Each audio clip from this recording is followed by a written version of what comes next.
The Pearl. Its story, its charm, and its value. By W. R. Cattell. At the bottom of the deep blue sea. The sea in all her moods has a strange fascination for the children of the dry land. The rumble and thunder of her never-ending procession of rolling breakers, rising and falling, tumbling over the sands, to race hissing back to shelter under the curling crest of an eternal successor, the mad recurring dash which cannot be discouraged, of great waters upon unyielding rocks whose grim faces smile at the spume fountains falling back upon them, the wash and mutter of rocky shoals, the suck and bellow of her caverns, and the monotone she chants, heedless of hearers to the ages, all these charm the hearts of men and bring them into the fellowship of spirits they feel, but cannot understand. For the moods of the sea and the ways of the wind are akin to the heart of a man.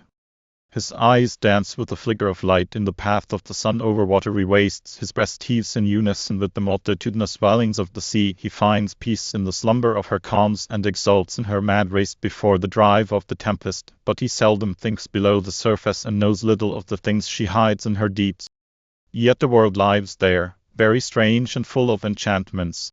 Sheltered under the breasts of the sea and undisturbed by the furies of the upper world, myriads of living creatures, graceful, beautiful, wonderful, traverse the peaceful depths.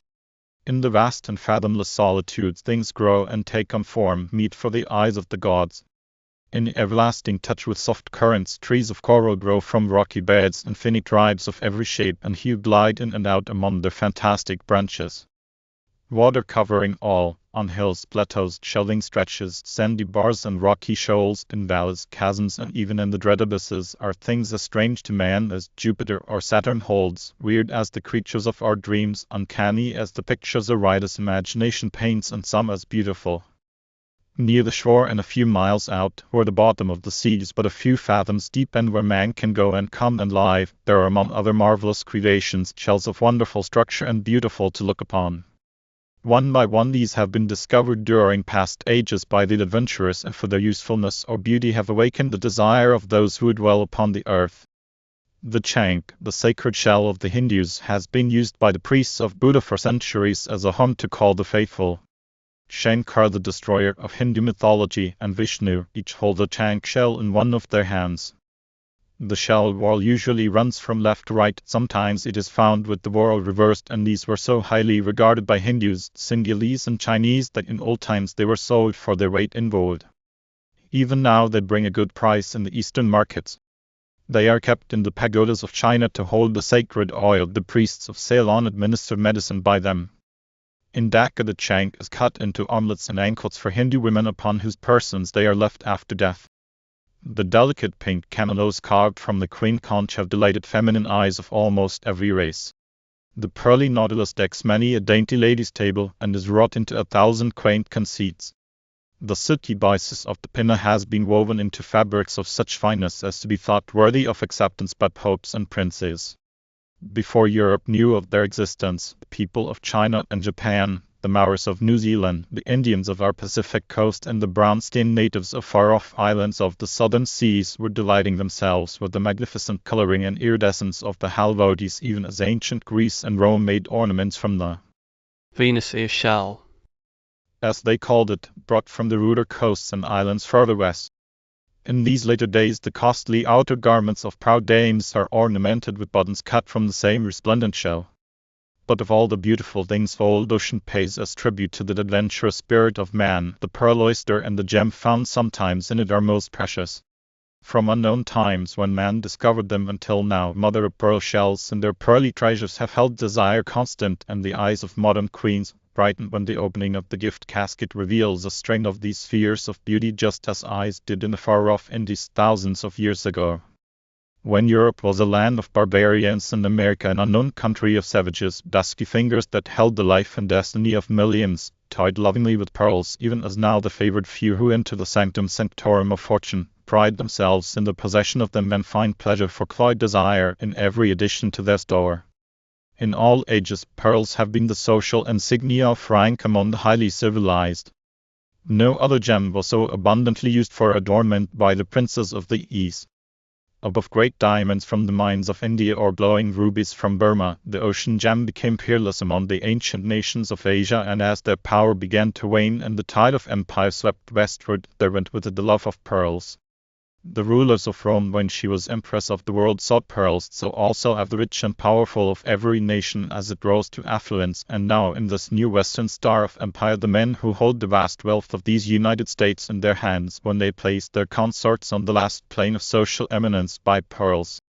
Before the machine-like system of modern industry had combined ownership and seized the vast natural reservoirs which hold the diamonds of Africa, and brought the output to a known average yield of so many carats to so many loads, and established the cost of mining, washing, shipping and marketing separately or together to the fraction of a penny, there was a fascination in the hunt for diamonds there, the charm of which drew thousands to the fields.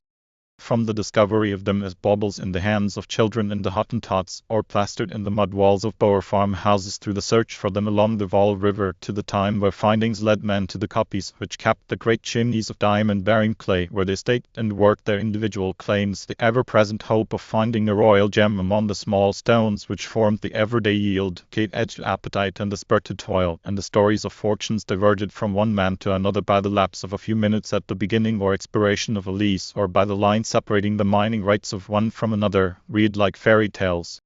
More exciting yet is the search for them when, as in Brazil, they lie scattered over the river beds where one man hunts in vain and another by chance stumbles upon a pocketful, or as in India, where one must dig for them blindly into detrital matter 10 or 12 feet under a later covering of earth. Who has not felt the stir of it while reading of miners in Brazil using diamonds worth a king's ransom as counters in their games of chance, or of a naked Hindu, emaciated and diseased, carrying about his person, wrapped in a bit of soiled cloth, a gem found by chance which the richest prince of India would covet? So also do the tales of rubies brought from Death's Valley of Burma renew within us the glow which fired the heart of youth when we read of Aladdin and his lamp. But none of these are so redolent of romance as the story of the pearl. Beneath the rolling of the sea, where the waves pace softly and restlessly like caged lions, or lift themselves roaring to answer the voice of the storm, where at times the water lies green and placid under burning skies, at times lashed by tornado and monsoon, becoming a seething cauldron of black perdition, where spice-laden vessels sail, and where in the old days privateers and pirates lay in wait for prey, there, at the bottom of the sea, unruffled by storm or pirate, unmindful of sun and calm, myriads of delicate creatures toil ceaselessly to strew old ocean's bed with gems. The chaste spheres with which you toy, while counting up the cost of hanging them round some fair neck, at one time lay fathoms deep, the ocean rolling over them. Dusky fishermen, at risk of life, brought them up, and turbaned merchants gave great sums of money to own them. Ships carried them, and dealers in precious things handled, sorted, examined, and matched them, ere they came to rest in festooned rows within the velvet covers your jeweler opens to you. On almost every tropical sea that washes ashore near the equator, when the time of storm is over, boats ride over the shallows, and men dive from them for the pearl oyster as they have done for ages. Black slaves for Arab masters in the Red Sea and the Persian Gulf, Tamil and Sinhalese in the Indian waters, Polynesians about the islands of the South Seas, Indians and other natives along the Atlantic and Pacific coasts of tropical America, and not a few white men in dress off the coasts of Australia. Your pearls have seen the dusky man-fish come silently and swiftly from the world of air to wrench the gaping shells that held them from their anchorage. It may be a pearl lay 20 fathoms deep in the clear water of some lonely atoll in the great Pacific, among branching coral, and found its way from water solitudes to the light of the sun in admiring eyes by the hand of a bright-eyed Polynesian. It may have come from Egypt or the Indies, from Australia or Mexico, but from whatever quarter of the globe it came and by whom, it was born and grew somewhere at the bottom of the sea. A pearl of legend. Long ago, ere the great nations of Europe came into existence, before Rome was or Greece had made history, when the power of the earth dwelt in the lands of the sun and was for good or evil in the hands of princes, there lived in Travancore a ruler of renown.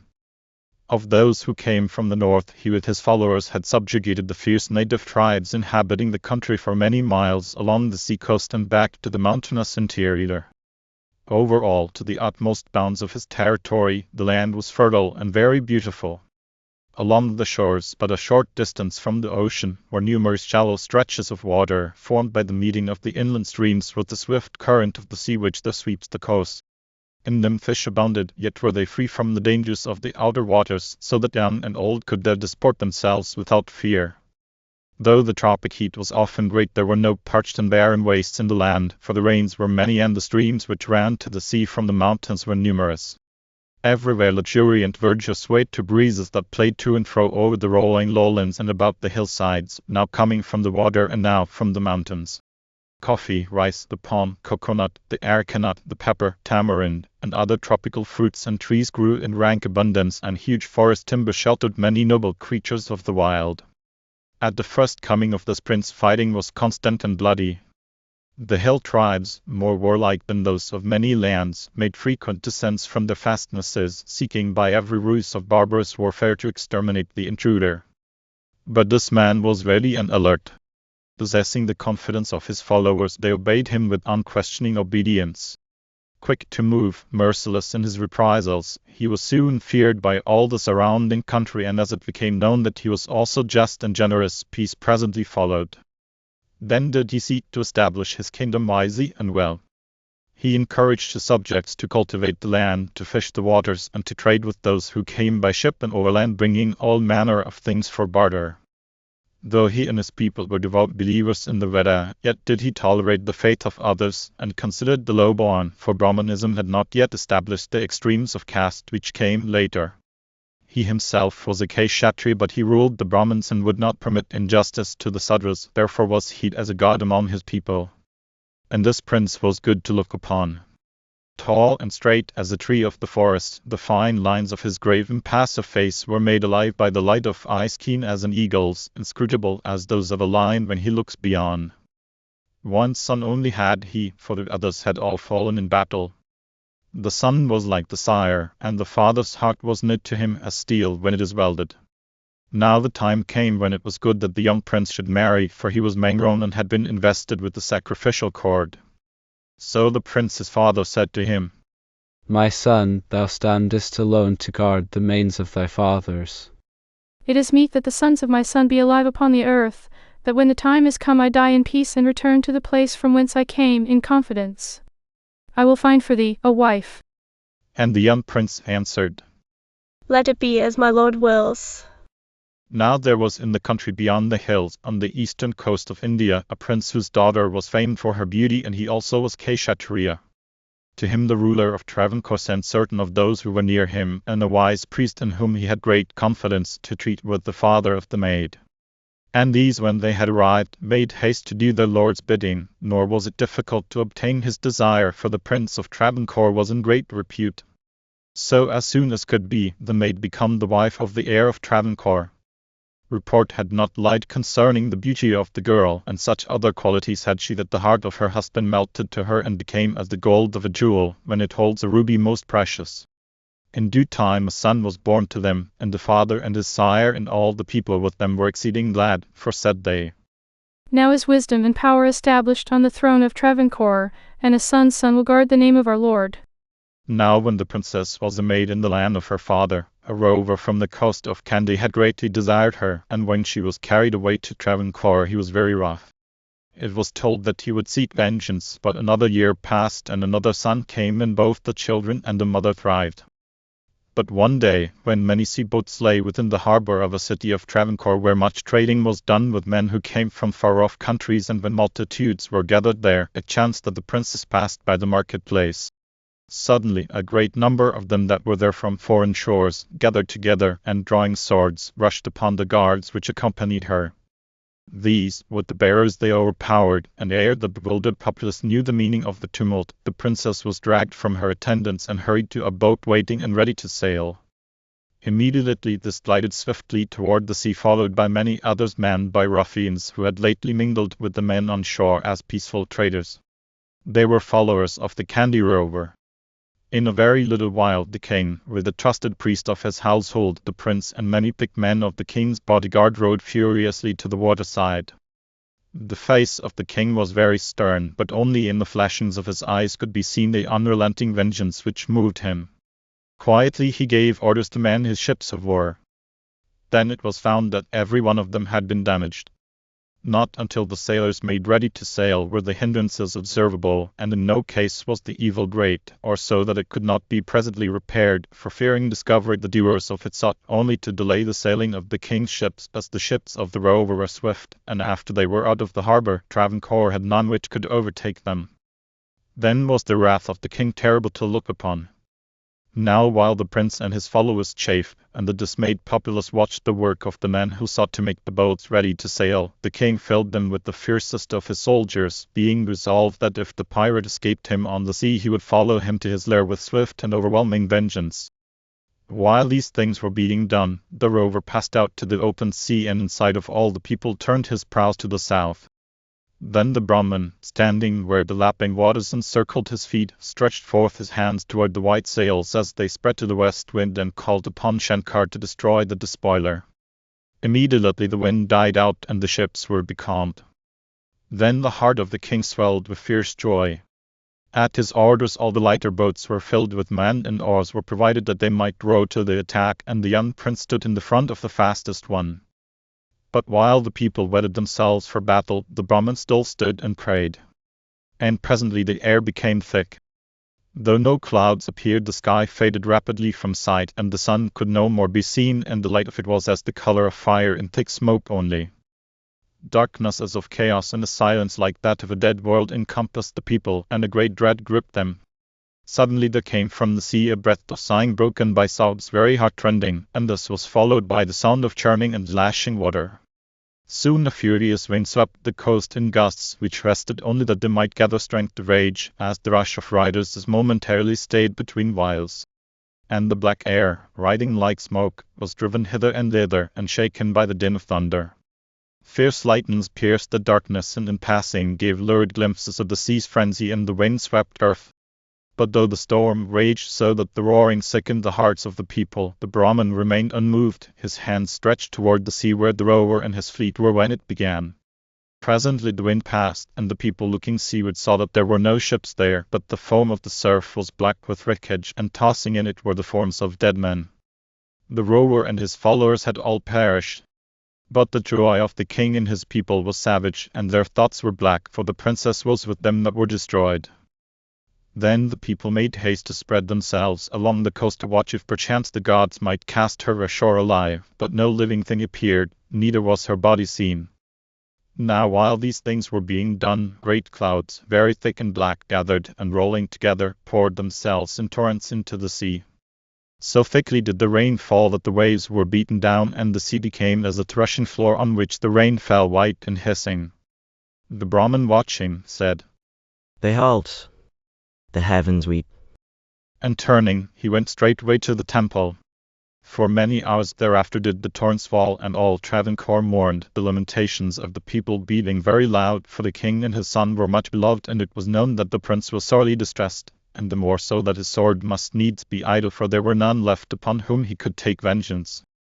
Now when the elements were at peace again, the king gave orders that certain fishermen of his people who were expert divers should explore the bottom of the sea where the ships of the rover were destroyed. One of these discovered the body of the princess and brought it to shore. And when they prepared it for burial, the women found fastened upon one of the hands a shellfish, the two shells of which had closed upon a finger when it fell between them as they gaped. And when the shells were pried apart, there rolled from between them a round bone, white and shining, yet of a lustre so soft and beautiful that no man had seen the like. And the Brahman, when he saw it, said, "Herein are the tears of heaven which fell into the sea congealed, and have become a gem which is beyond price." And he named it, Pearl. and carried it to the king.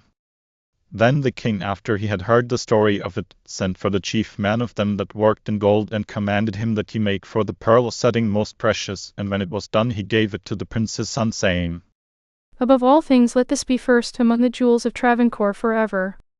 And the prince, when he looked upon it, said, The beauty of it is like the brightness of her eyes when they veiled themselves before my passion. And he prized it more than all the diamonds and rubies in his treasure house.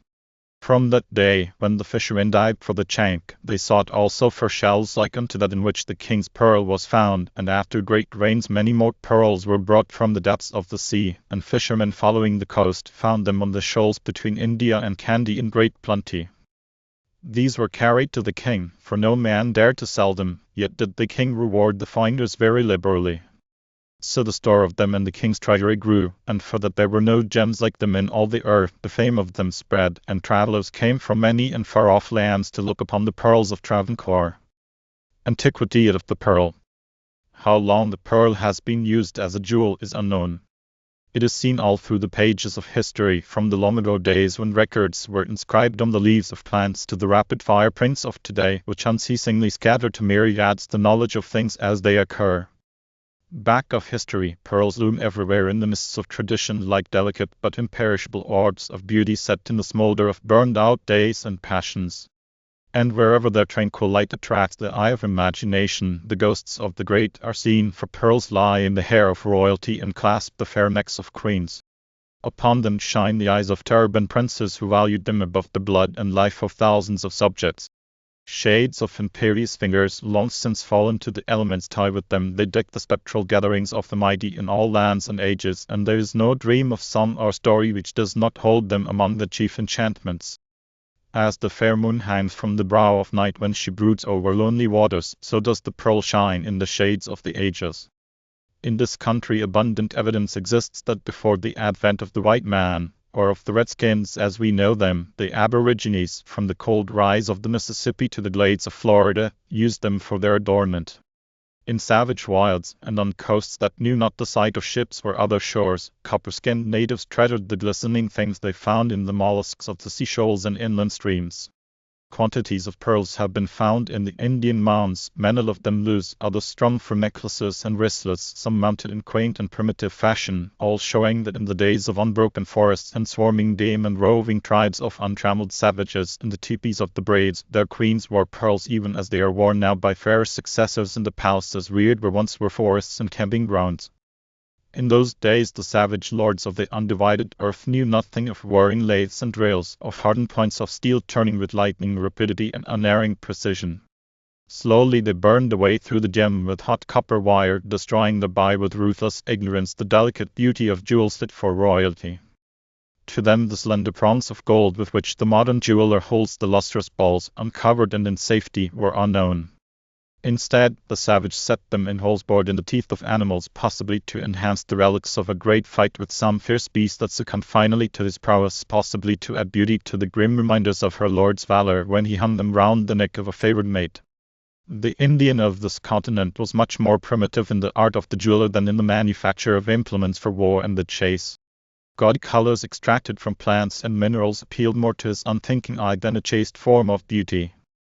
With these he could stain his blankets, record on skins of slaughtered animals his deeds, or paint in hideous signs upon his face the malignancy of war. His time and thought and ingenuity were given to things which would contribute to his master passion and glorify its deeds. The scalps of his enemies, the skins of animals he slaughtered, the feathers of birds that fell to his unerring arrow, the teeth of bears and mountain lions slain in desperate encounters, these were his jewels. Nor was his sexual instinct sufficiently refined to enthrone his mate. She was his slave, and her reward for toil was pride in his deeds and glory. He knew little of the tender homage which brings gifts and lays them at the feet of woman.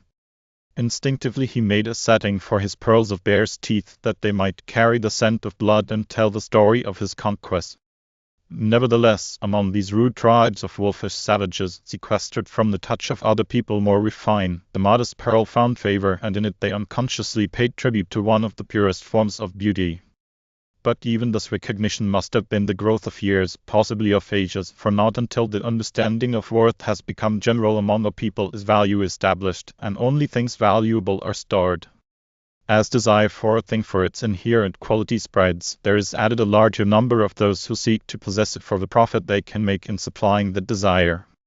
Not many years ago, fishermen along the streams of remote parts of Kentucky had no eye for the beauty of a pearl, and no knowledge that men and women lived who prized them.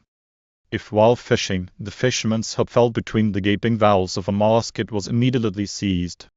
The disgusted angler thereupon angrily pulled the nuisance out, and if upon disengaging the hook from the bivalve, he found within the shells a pearl, it was immediately tossed back into the stream for luck, for the beginning of a day's sport with a catch of that kind was ill luck, and the fates could only be appeased by the finding of a pearl or a muscle egg. as you would call it, in the mollusk and its return to the water. There lives yet on the banks of the Clinch River an old pearler, the distress of many a speculator for his knowledge of pearls and their value, who sometimes sorrowfully relates how he thus in bygone years angrily threw away many good pearls, one of them the finest pearl he has ever seen. If these gems were so regarded by the ignorant white settlers of the West until the advent of men who had learned to appreciate them either for their beauty or the price they would bring from the outside world, it may be surmised that the awakening of the ancient Indian to their beauty must have been a much slower process, unassisted as it was by men from beyond their limits who had long regarded them as precious.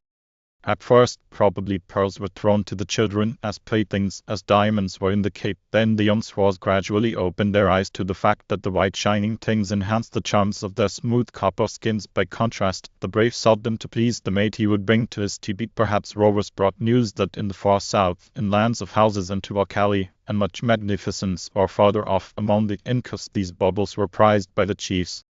So gradually it dawned upon some that the eggs of the mollusk were beautiful, and upon others that they could be bartered for skins, blankets, or arrows, possibly for a pony, and so they came to be gathered and stored and displayed as things which enriched the owner.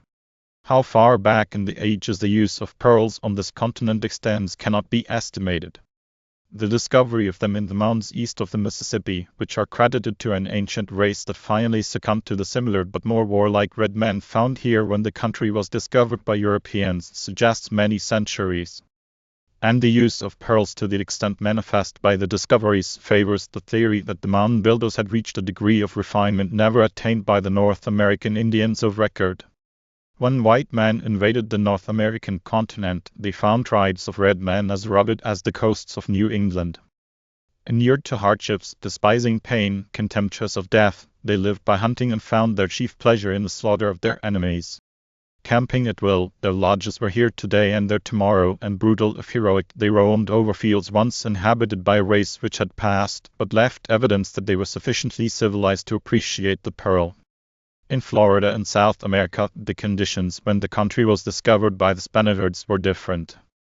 The ancient races, corresponding with the mound builders of the north, undisturbed by the incursions of stronger tribes, had continued to progress and had reached a high degree of barbarous luxury. In Mexico, when Montezuma gave audience to Cortez, he was ablaze with gold and silver and precious stones. His cloak and sandals were adorned with pearls. Pearls were used to decorate temples, canoes, and even the paddles.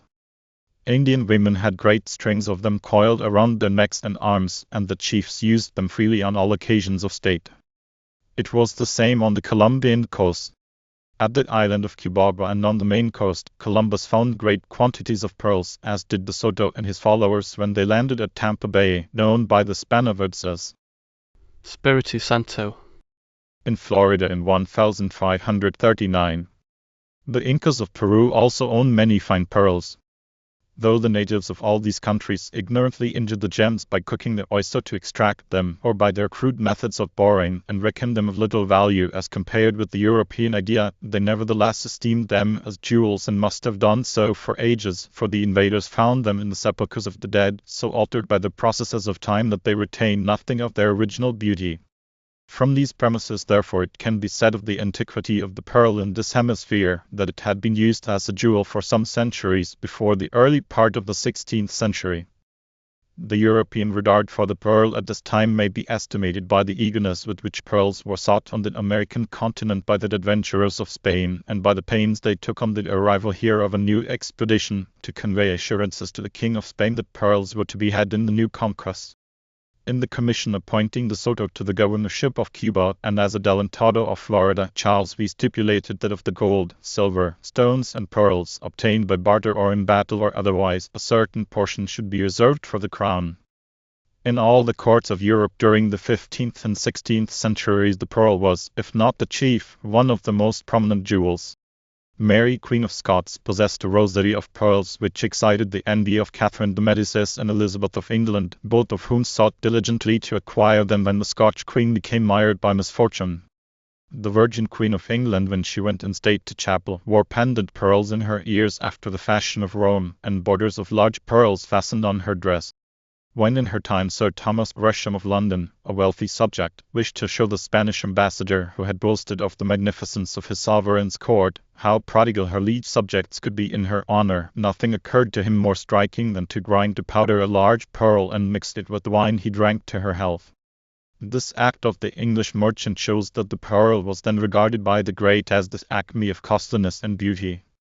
From the reign of Francis I of France to that of Louis Roman XIII, the pearl was prominent in all jewels of note, and from that time to the death of Maria Theresa of Austria toward the close of the 18th century, it was worn in preference to all other gems. It was during the reign of Louis Roman XIII that Tavernier, the celebrated French jeweler and traveler, assisted by that monarch, made his journeys into Asia.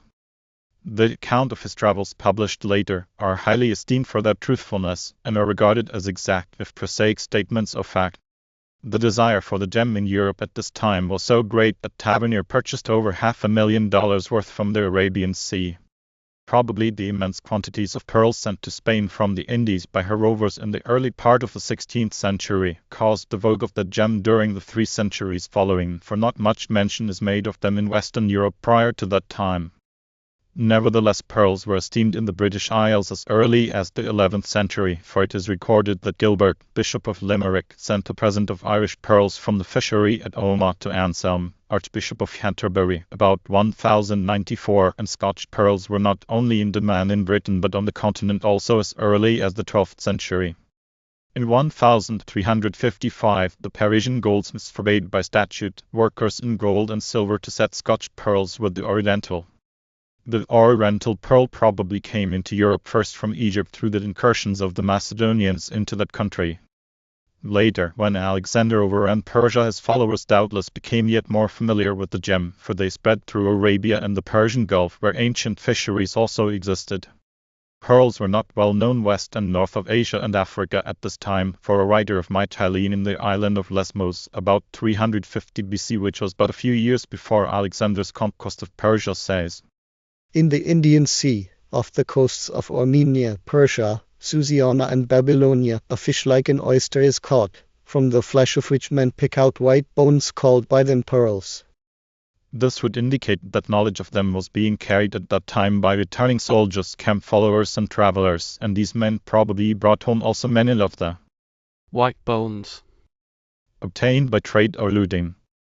Whatever the method by which they were introduced, pearls came into favor, and the favor increased as they were brought with other jewels from the looted treasuries of Eastern potentates. The Macedonians established fisheries in the Red Sea, where the Egyptians obtained their chief supply, and the Romans later brought them also from the Arabian Sea. 3 centuries BC, the power of the Macedonians commenced to wane. Rome began to rise and overrun the countries which had been subject to the Macedonians, and pearls were thereby carried further west. The Romans adopted the pearl as a jewel of the first importance, if not the chief of all, probably because they had found them so regarded by the old royalties they plundered. As the riches of surrounding and far-off countries which she raided poured into the coffers of Rome, and the city grew to be the center of power and wealth, the excesses of the rich became ludicrous to the verge of insanity. In their wild extravagances the pearl was prominent. Affected doubtless by the splendor of Asiatic courts, the rude soldiers of Rome learned to regard the pearl as a royal luxury and therefore adopted it as a sign of great wealth and power. Enormous sums were paid for pearls of rare size and beauty. Great leaders of men vied with each other in the effort to add to their collections.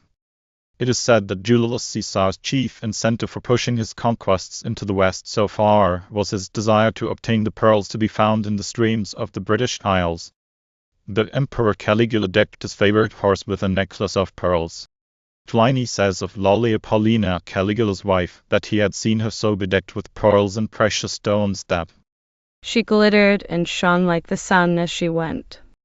Clodulus, the glutton, claiming for them a very delicate flavor, placed one by the plate of each guest at a great banquet to be mixed with the wine. This same profligate, either setting the example or emulating Cleopatra, swallowed in a cup of wine one worth 8,000 pounds that he might have the pleasure of consuming so much value at once. If in the intrigue so common then a woman's influence was required, pearls were given her. To convey an indirect bribe to a man of high station, a pearl of great price was presented to a member of his family. Women wore them while they slept that they might possess them in their dreams. They hung them in loose clusters suspended from the ears, that the tinkling might remind them of the beauty they could not see and to attract the admiration and envy of others. These were called Protalia. meaning. Rattles. Young men of fortune in Athens and Rome followed the Persian fashion of wearing one in the right ear, hung as a clapper in a small bell of metal. So strong and general did the desire to own them become that Caesar forbade unmarried women and women under a certain rank to wear them. Perhaps never in the history of jewels has the vogue of one so nearly approached a frenzy as that of the pearl in Rome during her days of extreme power and grandeur. The high esteem in which it was held there is reflected in the scriptures. The Savior used it in his parables as a symbol. The gates of the holy city, as the prophet John saw it in his vision, were pearls. From that time until now, writers have used pearls to symbolize purity, innocence, and the highest type of feminine beauty. To say that a woman's teeth were like pearls has been the poet's favorite adulation, and the discovery and sale of great pearls has been deemed of sufficient importance by travelers and historians to record them. Much of the literature of pearls is founded on the statements of Pliny regarding them. Many, if not most, of the absurd beliefs as to their origin and superstitions concerning them may be traced to the same source, and though these ancient errors have been repeatedly exposed by later scientists and naturalists, the poetic absurdities of the industrious Roman compiler, gathered from contemporaneous writers and tradition, are current today, for they appeal more to the childlike human love of the indefinite wonderful than the exact statements of research, though the latter are really more marvelous. Though jewels are regarded by many as baubles and of little account among the great commercial interests of the world, they have been an important factor in shaping the destiny of nations, changing the borders of great countries, and thereby aiding the progress of civilization. As pearls helped materially to bring Rome to the British Isles and the colonists of Spain to South America, so it is quite probable that the pearls of Egypt had their influence in drawing the Macedonians to that country, to be followed by the Romans when the latter sought to overturn the Macedonian Empire. Beyond this, the influence among those who held the reins in the government of empires, or those having power with them that did, cannot be estimated. Passing beyond the days of Greece and Rome to more remote times and countries, we come to the realms of conjecture. We know that pearls were known and used as jewels in Egypt under the Ptolemies. Chairs of Mytilene mentioned that they were worn by women of the East about the neck and arms and even upon the feet. It is said there is a word for them in a Chinese dictionary 4,000 years old. There is evidence that they had been used in India and the Far East long before the West had knowledge of those countries, but we have nothing recorded which penetrates the past beyond 300 to 400 years BC, for there is not as much mention made of them in ancient writings familiar to the West as of other precious stones. Nevertheless, the pearl is among the most ancient in the nomenclature of jewels, because when it did come to be written of, only the one thing could be meant. Nature produces nothing similar with which it could be confounded, whereas it is not certain that the diamond, ruby, and other stones as we know them were intended when the names by which we designate them were used. Such indiscriminate use of names has been made by translators that it is difficult to determine what the stones really were about which ancient authors wrote. The names of those in the Jewish high priest's breastplate, given in our English version of the Old Testament, undoubtedly misrepresent the stones actually used, and the only thing authorities agree upon regarding the names is that they are incorrect. As there was no definite knowledge of the crystallography and chemistry of stones in the old days, writers referred to them often in general terms rather than by specific names, and these were translated into the names of later times according to the understanding of the translator, who had neither expert knowledge of his own nor reliable literature from which to gather information or guidance. An illustration of this general confusion occurs in the book of Job, Romans 28:18. It is written there, No mention shall be made of coral or of pearls, for the price of wisdom is above rubies.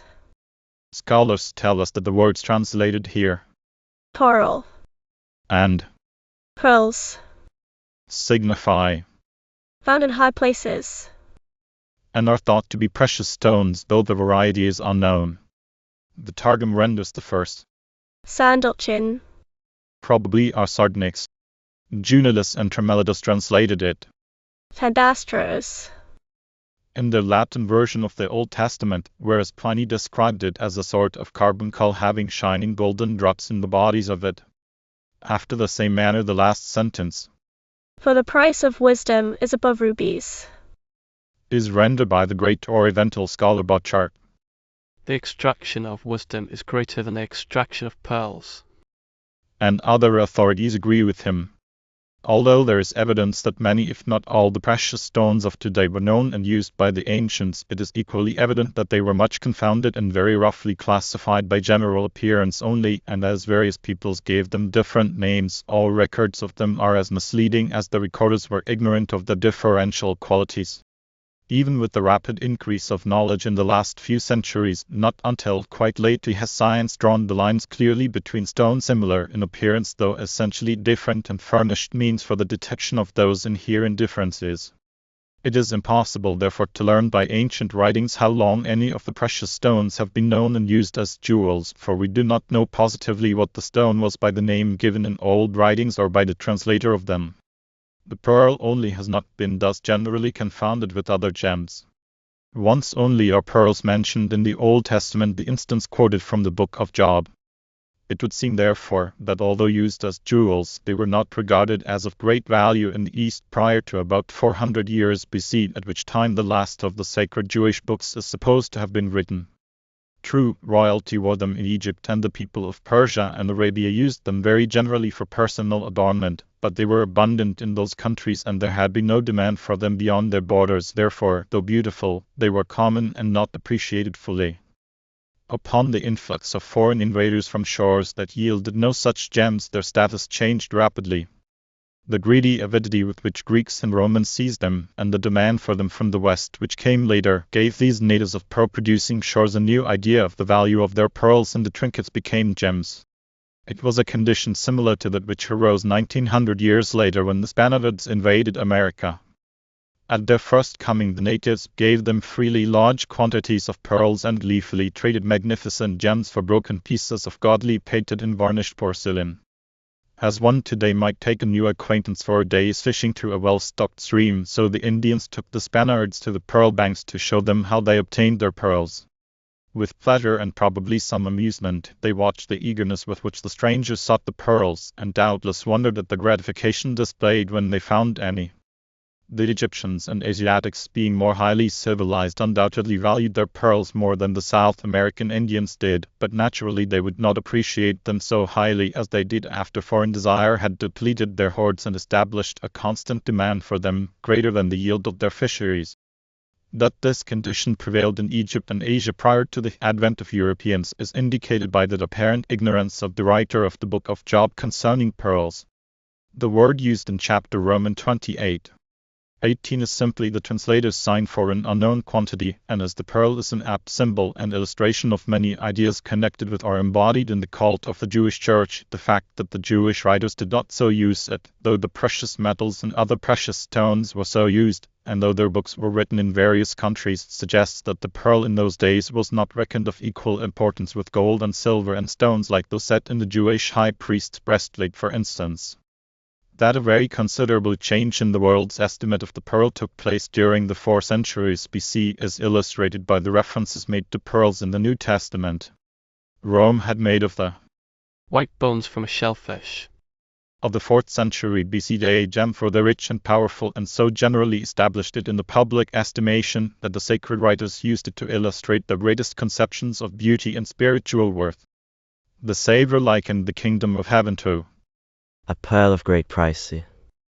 Under the similitude of pearls, he counseled the reservation of holy things from men incapable of appreciating them. Paul and John numbered them among the costly adornments in the pride of life and with the most precious articles of merchandise. From that day, with the extension of commerce and the growth of Western nations in affluence and refinement, the demand for pearls grew and spread until even the rude island of Britain learned to appreciate them. The quantities of large and beautiful pearls stored in the treasure houses of Hindu princes suggest that they had existed as jewels in India for a very long period, but for how many centuries cannot be definitely stated. The probability is that in very remote ages, rude fishermen of tropic seas all over the world, while fishing for food, were attracted by the lustrous objects found occasionally in the oysters which they gathered, and that they saved them as things likely to please some maid or matron of their affections. A favor for them once established, they would be sought, and with the growth of intelligence and refinement would come increased appreciation. There is a close analogy in all things between the development of the individual and nations, and even of the world. Each progresses on the same lines, the difference consists in the magnitude and duration of the processes only.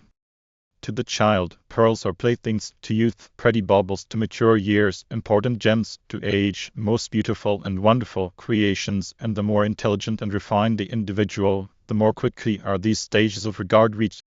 So probably, in countries where they were found, pearls have risen with the evolution of a great nation out of a primitive race, from the rude favor of toilers of the sea, to a high place in the esteem of the princes of a cultivated people.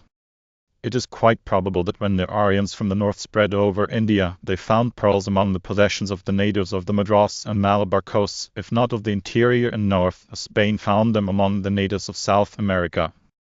Having a higher order of intelligence, they would naturally estimate the gem as of greater value than the aborigines would. As the invaders in the course of centuries gradually divided themselves into castes, the gem would come largely into the hands of the highest, and its value would increase with the affluence of the ruling class, according to the ratio existing between their wealth and that of the average community, for the centralization of wealth establishes a price for its imperishable forms which debars the masses from ownership. So, probably, the Aryans from the north acquired the pearls they found in the possession of the Dacians. When the shepherd invaders were settled in the territory they had conquered and became divided into castes of Vaisyalas, Kshatriya and Brahmin, pearls gravitated to the upper classes, to be garnered later by the princes as the government assumed a tyrannical form, and so it is that the great pearls of India found in ancient times are among the jewels of the princes of India, or of the Shah of Persia and the Afghan emirs, who in turn looted some of the richest treasuries of India. In countries east of India one can only imagine the history of pearls, for there are no records of them. Year after year, for centuries and cycles, in undiscovered deeps, the beds of the sea were strewn with noble gems that through all their years of beauty lay neglected. The soft luster of succeeding charms appealed in vain for eyes which never came, and when the slow processes of time had brought decay they passed unseen to the catacombs of nature. So it was in many a tropic sea, on unknown shores and about islands holding strange creatures and stranger men. In the still, clear waters of far-away lagoons, treasures of pearls, released by the death of their creators, have rolled to a resting place on coral reefs, to lie there until the sea, atom by atom, devoured them. Could all the pearls hoarded by every nation on earth be gathered together, the mighty sum would be small compared with the number of those which lie buried beneath the ocean. But, one by one, slant-eyed celestials, Maoris, Malays, Papuans, Polynesians and others, discovering, learned to prize and hoard the pearl. Then came men from far-off wonderlands, whose great ships spread their sails to the winds of the deep waters, and who could endure for many days the solitudes of the great seas. These in the early days made war to plunder, but were replaced as the centuries passed by others who gave gaudy beads and cloths of many colors and water that fired the soul and other wonderful things in exchange for the white beads of the sea, and so the pearls of the unenlightened children of the South Seas passed to the princes of the West, even as the same restless spirits, spreading their sails to the winds of the great seas in the opposite direction, brought them east from more barbarous shores far away to the westward. Our knowledge of pearls reaches back about 2,300 years through the writings of Pliny, who nearly 1,900 years ago gathered the facts of his day and the rumors of traditions concerning them. Beyond that we can only surmise that in prehistoric ages, with the dawn of intelligence in the infantile period of the race, men dwelling near tropic seas were attracted by them as children are by bright and pretty baubles, and that as humanity by families, tribes, and nations grew out of savagery to the mental stature of a man, so pearls grew to be jewels very precious. The fashion of pearls. Although the pearl, like all other jewels, has had its periods of extreme and general public favor, unlike other gems, if it is once appreciated by an individual or a nation, it is never utterly discarded by either. If not the fashion, pearls are always in fashion. Far as we can look back among the dim, uncertain figures of the mystic past whose shades stand where the unknown multitudes have fallen, we find pearls. The princes of India through all their generations, the dynasties of Egypt, the royalties of Persia, the wild chiefs of Arab tribes, the potentates of Greece, Rome and Venice, the Auras of Turkey, the queens of every European court, from the time they found a place in history until now, all wear pearls. At first thought this seems strange, for of all gems the origin of the pearl is most humble. No titanic forces, groaning in the travail of subterranean convulsions, crushed and ground and fired its particles to shape and beauty. It grew a few fathoms deep, where the waters are at peace in the embrace of mollusks and out of its exudations. From this slowly parentage it rises at once to a place among the noblest, for it is the aristocrat of gems, and finds its warmest admirers among the aristocrats of all nations. The favorites of fortune the world over in all ages have succumbed to the modest beauties of the pearl. Its ascendancy marks not alone the refinement of the individuals with whom it finds favor, but the high status of the nation where it is widely appreciated. The pearl is the favorite of those who are surfeited with jewels. One may become tired of the diamond's splendor, but those who learn to appreciate the unobtrusive loveliness of the pearl seldom lose that fondness for them which it develops. It is the one gem which does not satiate. The love of pearls usually marks a connoisseur of gems and one accustomed to the possession of jewels. Diamonds emblazon the gates of luxury, but pearls are the familiars of the luxurious.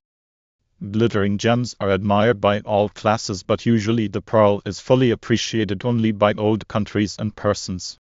To the manor born. It is in the treasure houses of the princes of the Orient and among the jewels of great and noble families that one must look for the pearls gathered during the centuries. Except in Italy and Arabia, where all classes prize them, the pearl is not a jewel of the people, but of the gentry and the very rich who come in contact with them. It is essentially a jewel for the wealthy. Unostentatious, exquisite, it is insufficient for those who have no other jewels and unfit for common wear. Of a nature too delicate for rough usage, it must be well cared for and properly housed. Even then the hand of time bears heavily upon it, for it is susceptible to many influences which do not affect other gems. Comparatively soft, the lustrous skin is injured by rough and careless contact with other jewels. The gold of the setting, in time, cuts into the surface where it binds, or if it is pierced and strummed, the rings of nacre about the orifices gradually peel away. Hot water injures it, gases discolor it. As the cheek of beauty grows dim with age, so gradually the brilliancy of youth fades from the pearl, and the complexion of it is changed. And yet it retains a certain loveliness which may well be compared to the exquisite serenity with which the mature years of some women are adorned. The pearl, therefore, being essentially a jewel of the rich, is not affected as others by the whims of fashion. In Oriental countries, where the lives of the masses and what little property they hold are practically at the mercy of their rulers, the centuries make little change in conditions and less in fashions.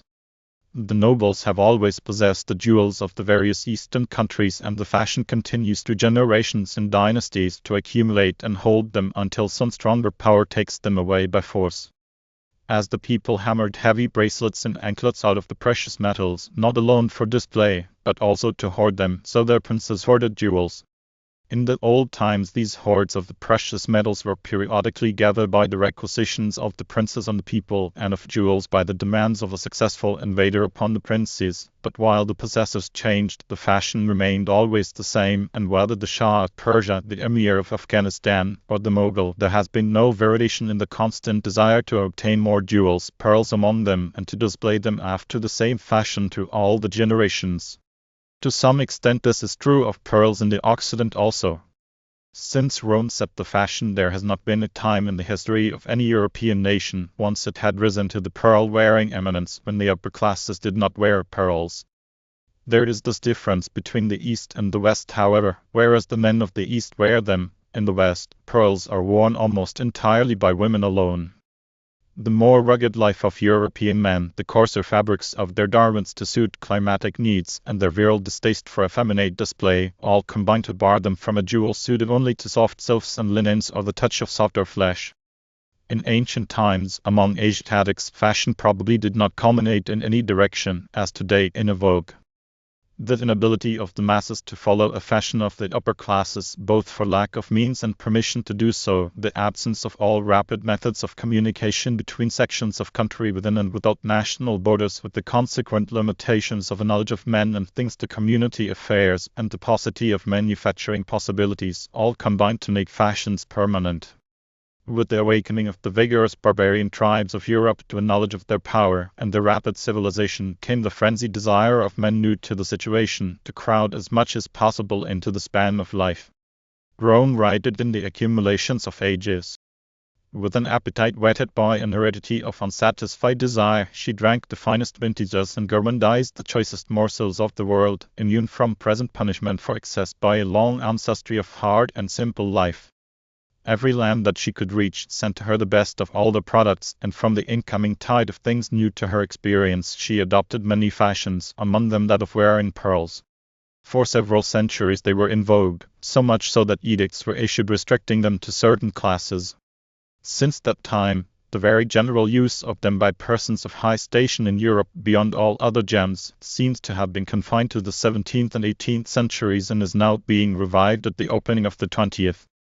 There is one fashion of wearing pearls which is common to all ages and races, viz. strong as beads and chains to hang about the neck. The mound builders of North America, the Indians of the Mississippi Valley, of Virginia, of the coasts of Florida, of the lands around the Gulf of Mexico and everywhere in New Spain, all wore them so.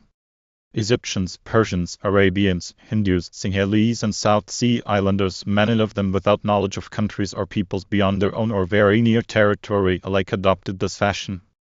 And it has been followed by every newer people, as they acquired by trade of the sword, the pearls with which to so adorn themselves. In lands of tropic heat the women wore these strings of pearls about their arms, wrists and ankles also. Nor was the fashion confined to women. When the Spaniards first reached these shores, the caciques of Florida and the Incas of Peru, on occasions of state, wore ropes of pearls round their necks, and so to this day do the Rajas and princes of India and the Eastern Islands. The more civilized peoples used round pearls, and became more critical about the quality and perfection of the gems as they grew in wealth and refinement. The necklaces found in the Indian mounds are made principally of baruchs, some of them rounded, but many of them long, slender pieces, bored a short distance from the thinner end, so that they hung in pendant festoons. As with all primitive races, the magnificence of size appealed to the Indians of this hemisphere, as it did also to the Spanish adventurers who first landed on the coasts of America. A chronicler of events during the time when De Soto was governor of the province which now forms several of the southern states mentions that a cacique brought as a present to the governor at the town of Iquiwaha a string of pearls as large as filberts, 5 feet long. It is noticeable that in all the accounts given of the wealth of pearls discovered in the possession of the natives, the Spaniards rarely say anything about the shape or quality of the pearls seen or taken, but always mention the size when large. They do, however, constantly deplore the discoloration caused by the use of fire in the process of boring them. One may imagine the chagrin of these freebooters on finding heaps of royal gems wrecked by the ignorance of the plundered, the value burned out of them, like banknotes for millions mutilated beyond redemption. The pearls composing this 5-foot string were all discolored, good enough for Indians, but of little value in Spain and Europe. Round baruchs are strung for necklaces to this day, especially in Italy, where the peasantry save from their small earnings the equivalent of $200 to $300 to them, an enormous sum, to buy the coveted necklace of pearls. These necklaces are composed usually of several strands of small rounded baruchs weighing about 1 to 2 grains each and connected by bars. Usually there are 3 to 5 strands, but some are made with as many as 11 or 12. Necklaces are made also in the same way, of small round pearls, and the bars, of which there are generally 4, including that containing the clasp, are studded with diamonds. The Asiatics prefer strings of large pearls, graduating in size on either side from a large central one. A number of these of increase in length and fastened together at the clasp are worn by Oriental royalties, so that each string festoons below the preceding one, the lowest and longest string sometimes hanging to the waist. There are few, however, even among the Hindu princes whose store of large pearls is equal to such prodigality. When pearl necklaces were adopted by the Romans after their conquests in Egypt, Persia, and India, they vied with the monarchs they had conquered, some of their rulers acquiring pearls of enormous value. The wife of Caligula owned pearls worth $2 million, but Oriental treasure houses held greater accumulations. The pearls of the late Rana of Dholpur in Upper India were valued at $7.5 million. From Rome the fashion spread with the advance of civilization through all the nations of Europe and followed their colonizations westward. Only in the last decade has the use of pearls in the United States become sufficiently general to place them in the list of things that are a fashion. Many large pearls of pear, egg, or drop shape, and some round, are used as pendants to be hung on slender gold neck chains or suspended from brooches of diamonds. They are bored at the smaller end to a depth of about 1/8 of an inch. The hole is filled with a composition which hardens rapidly, and in this a gold wire, looped at one end for connecting, is inserted. Formerly the pearl was drilled quite through and the suspending wire riveted, but this is rarely done now as it lessens the value of the pearl and destroys the perfect pendant effect. This is a European fashion. The Chinese mount pearls by boring into the body of the pearl at 2, 3 or 4 points and inserting the bent ends of spreading wire so that the gem is clasped as by spreading fingertips. Pear-shaped pearls were used in Rome for pendant purposes as now and were known as Valenci, after the Roman fashion of Protalier, or castanets. eardrops had passed. Drop pearls continue in more or less favor throughout succeeding centuries as eardrops, the matching of one nearly doubling the value of both. Of late, egg and pear-shaped pearls have been used largely as heads for scarf pins. They are drilled and set on a gold wire or Pegged. ast is called, in the manner described for pendants but with the smaller end resting upon a light gold ring soldered to the scarf pin or in a small cup, so that the pressure, while inserting the pin, is distributed over the body of the pearl and upon the end, instead of upon the inner wall in contact with the end of the pin. The Persians used pearls largely in the jewelling of royal headgear, for Pompey is said to have brought home 20 crowns of pearls with the loot from his eastern raid. Hindu princes strung them on straight wires of equal length and bound a number of them together to be fastened as pompons or aigrettes to their turbans. They encrusted and edged their robes with them, as also did the royalties and nobles of Europe during the Middle Ages. Seed pearls were strung in lengths of 4 to 6 feet and the strands twisted together like a rope. This fashion continues to this day, such ropes of pearls sometimes measuring 5 feet in length. The semi-barbarous Indian tribes of America did not confine the use of pearls altogether to personal adornment. They decorated their idols, state canoes, the handles of the paddles, and the figures in their temples with them, and they buried enormous quantities in the sepulchres with their dead. There is no evidence that this latter form of extravagance was at any time general in Asia or Europe, but Julius Caesar made a buckler of British pearls which he hung up in the temple of Venus Genetrix after dedicating it to her. Among the ancients it does not appear that pearls were used in connection with the precious metals to a great extent. Collars of gold and silver with large pearls as pendants were sometimes seen upon the necks of Indians by the Spaniards when they landed on this continent, but in Asia, Africa, and upon their first introduction into Europe, pearls were not used with the metals as freely as other gems. As the art of the jeweler developed, however, they came into more general use and are now utilized with gold in every form of jewelry.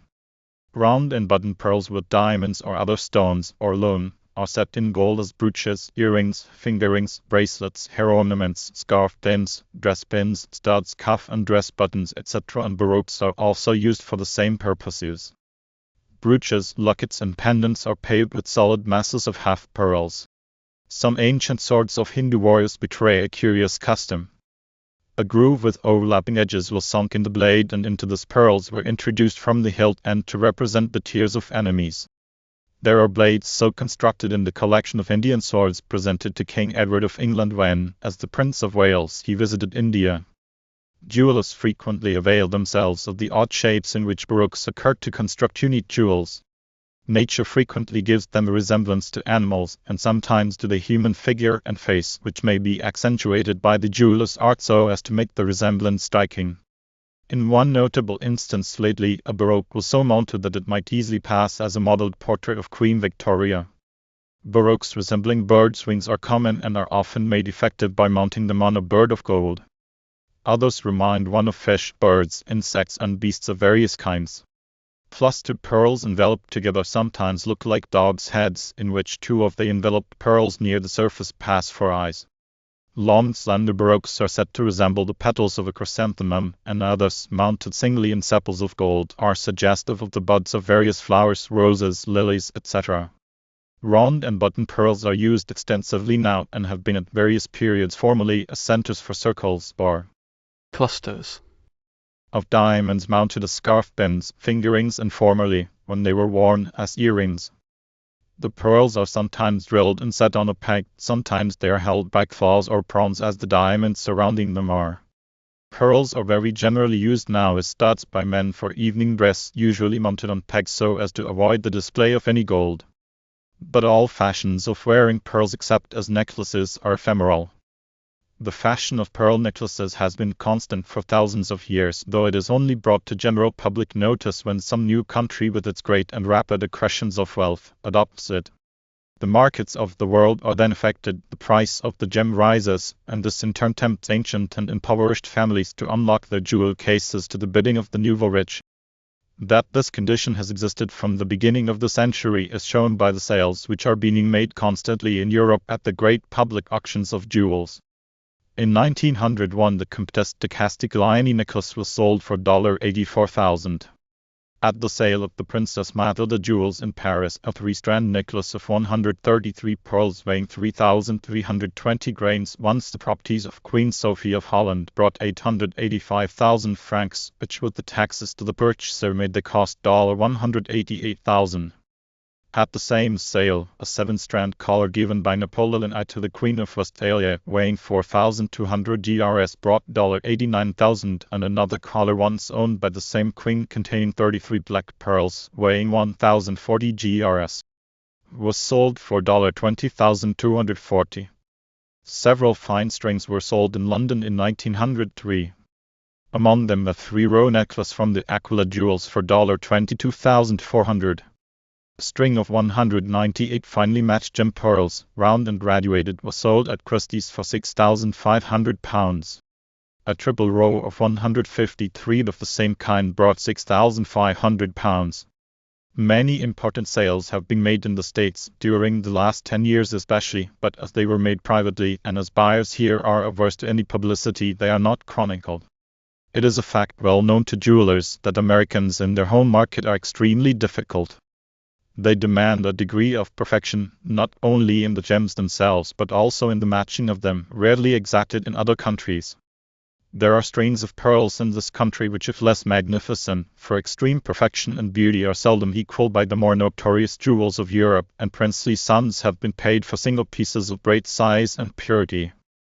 Greater quantities of the coveted treasures of the earth are pouring into the lap of the United States of America through the channels of peaceful industry than were ever gathered to a nation in the olden times by the marauders of the sword, and the jewel cases of our princes of commerce will soon eclipse those held by the scions of ancient freebooters.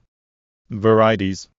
True pearls are divided primarily into two classes: Oriental and freshwater.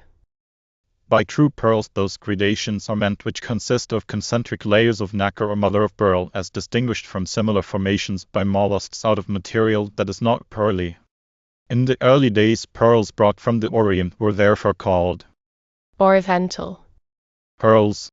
For the same reason, the fine mellow luster which characterized and made them superior to others came to be known as the Orient of the pearl. These pearls were taken from oysters found on the coasts of Ceylon, Arabia, and the Red Sea. Later, when the same kind of oysters containing similar pearls were found in other seas, they were also classified with them, until the term Oriental is now applied usually to all true pearls taken from saltwater mollusks to distinguish them from those found in the freshwater mussels and other products of ocean shellfish which, though similar in construction and composition, are not nacreous. Occasionally, however, the term is still applied specifically to pearls from the Indian seas, though their Orient or luster is not always finer than that of like pearls found in many other localities. Pearl oysters are varieties of the Avicula margaritifera, of which the Meleagrina margaritifera is the most prolific of mother of pearl and pearls combined, and, the Indian excepted, yields the finest pearls. All pearl oysters do not produce sufficient mother of pearl to make their shells valuable, nor do they all contain pearls. The name therefore applies to all oysters whose secretions are productive in some degree of mother of pearl, and therefore under favorable conditions of pearls also. freshwater Or sweetwater. pearls are, as the name signifies, those found in the mollusks of inland waters. This mollusk is a mussel. The name Mussel in Anglo-Saxon signifies something which retires on being touched. It is known as Unio of which there are many pearl-bearing varieties. In both the sea oyster and the freshwater mussel, other nacreous formations occur of irregular shape called baroque, pearls. The orientals approach more nearly to the globular and hemispherical form of true pearls, having frequently the lumpy rotundity of a snowball and sometimes sections which are smooth and round. The freshwater baroques are usually very irregular, often fantastically so. Many resemble the incisor teeth of man or distorted grains of corn. Slender pieces similar to the wing of a bird and therefore called whale, pearls or hinge, pearls because they are found near the hinge of the shell, are common. Some are shaped like a flat spike nail. Unlike oriental baroques, the surface of a large proportion of the fresh waters is grooved or indented and some show a beautiful iridescence. Large button baroques of fine luster and iridescent, especially when they have a decided tinge of pink, have come to be known of late as rose, pearls. Another varieties of pink baroques having a fairly regular shape with a lustrous and finely irregular pimply surface are known as strawberry, pearls. These terms are applied indiscriminately to the two varieties, however. Another nacreous formation found in the mother of pearl oyster shells is the blister, It is produced by the raising of the nacreous deposits above the level of the shell to cover some intruder of considerable size. This results in a growth similar in shape to a blister on the flesh, hence the name. It is cut out of the shell and used in various ways as a set for jewelry or to imitate the bodies of insects or small animals. Others with a slightly higher dome and rounded oval shape, regular in form, are called turtlebacks, Some of these hollow shells of pearl have been found to cover small fish, lizards, etc. The writer saw one which appeared to be a large button pearl. On lifting, it proved to be a shell of several thicknesses of nacre covering a small shellfish about a half-inch in diameter. The imprisoned mollusk was shrunken and crumbling so that the nacreous covering could be lifted from over it, a hollow dome of pearl. Mud blisters are common in some waters and depreciate the quality of the shell and are otherwise useless. A typical mud blister appears in the shell illustrated herewith. The balloon pearl occurs usually as a baroque or blister, but occasionally it is found solid and spherical. Although it is not classed among true pearls, a few globular pieces found are entitled to a place among them because they are sometimes identical in construction and have a similar pearly luster. It is however very liable to crack and break and can seldom be pierced with safety. The shellfish from which it takes the name is the halotes, called here the abalone. It is known under many names: ear shell, Venus's ear, etc. In the English Channel Islands it is the ormer, and on the adjacent coast of France where it is very abundant the name for it is similar. almea, The Lilonians called it the ear Venus, The shell is ear-shaped, flattened, slightly spiral, and has a series of round holes near the edge curving with the last whorl toward the boss. As it grows, the oldest of these are successively filled up and the last remaining open serves as the anal channel. The exterior is very rough and unsightly, but the mother of pearl interior is one of the most exquisite pieces of color work painted by the hand of nature, and to this is added an enlivening iridescence most fascinating. Like it, the pearl formations are deeply tinted. Brownish reds, peacock greens, and dark grays are the prevailing colors.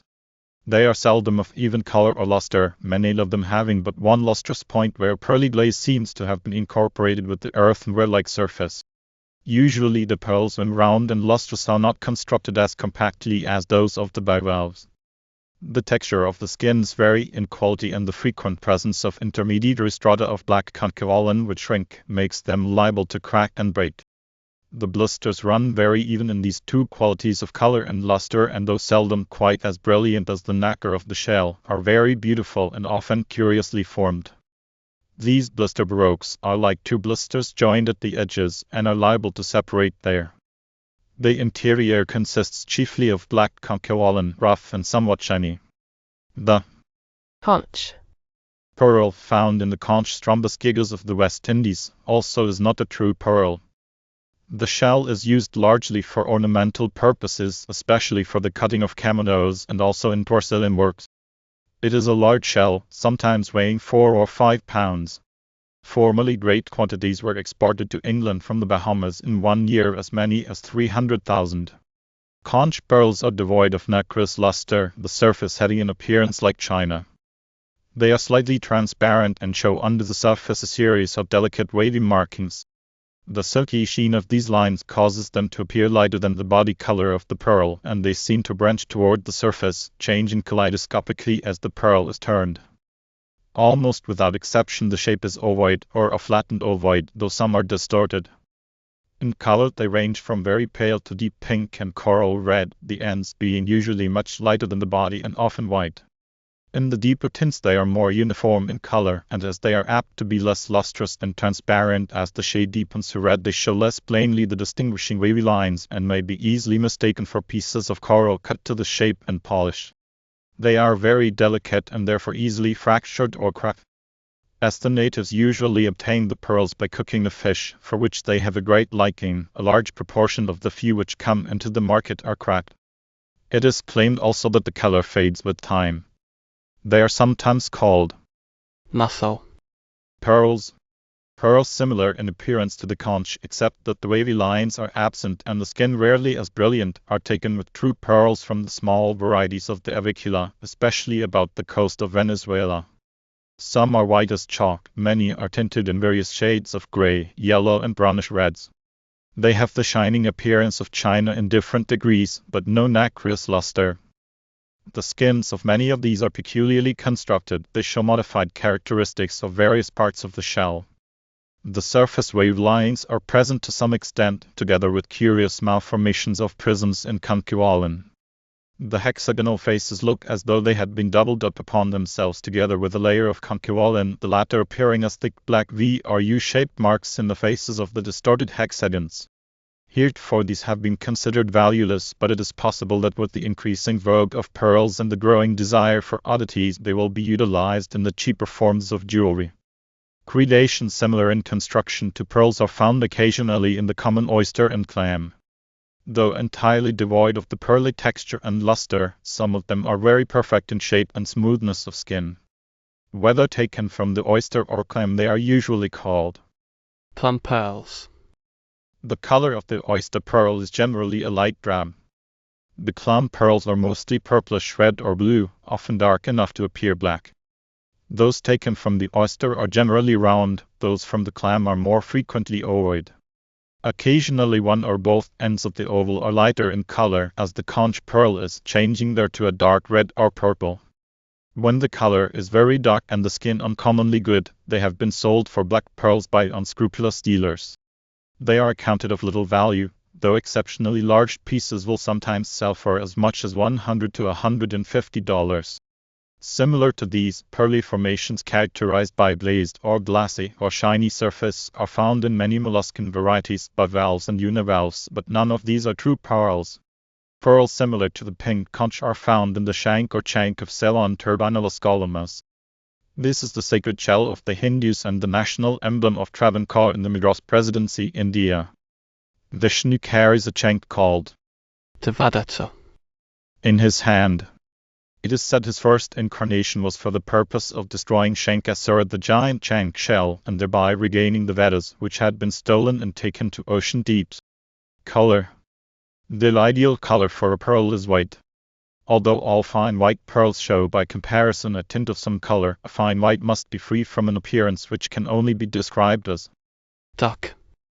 It is not color always, but a certain density which makes the gem appear dead by comparison with the soft, warm, lifelike white of the perfect pearl.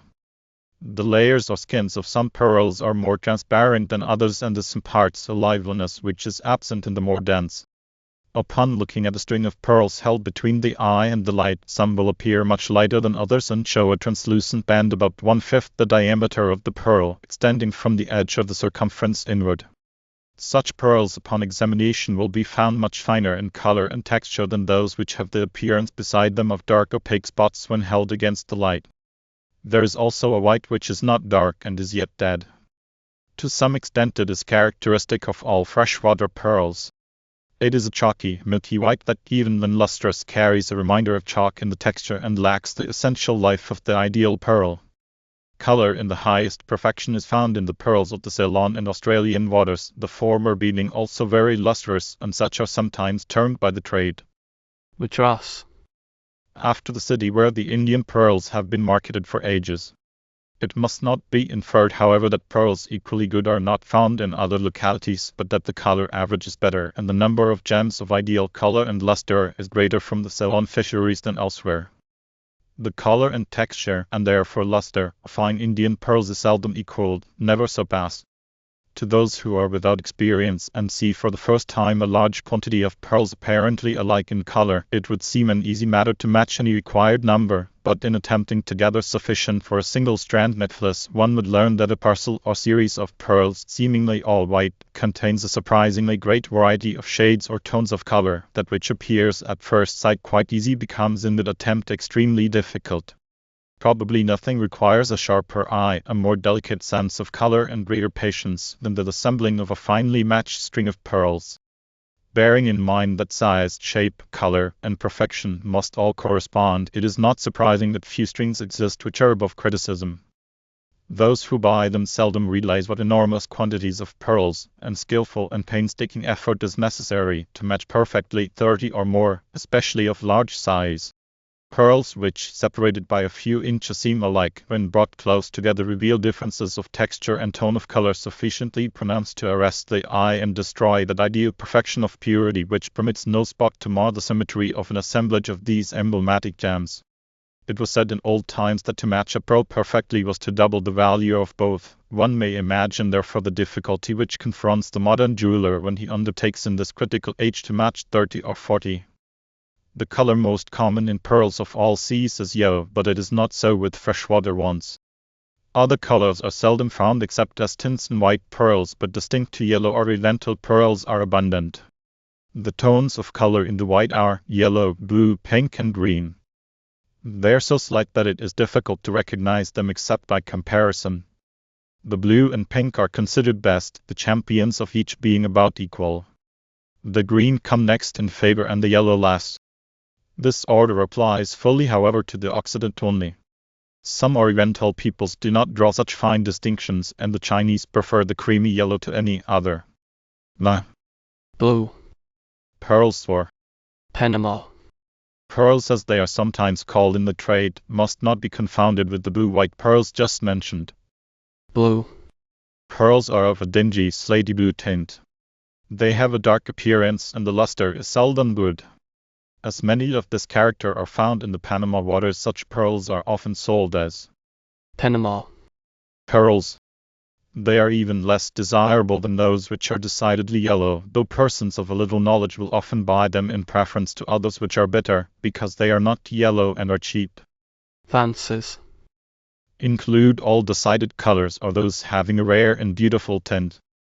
Yellow pearls, as generally found, are not classed among them because the color is not fine, but dark. Brackish. One might term it a clean buttercup yellow, or an orange yellow would be Fancy. However, on the other hand, the deep pink is seldom fine, as the color is then almost invariably muddy, whereas the clean, delicate light pink pearls are rare and highly esteemed. A clear grass green is never seen, but the color occurs in very beautiful bronze and peacock shadings.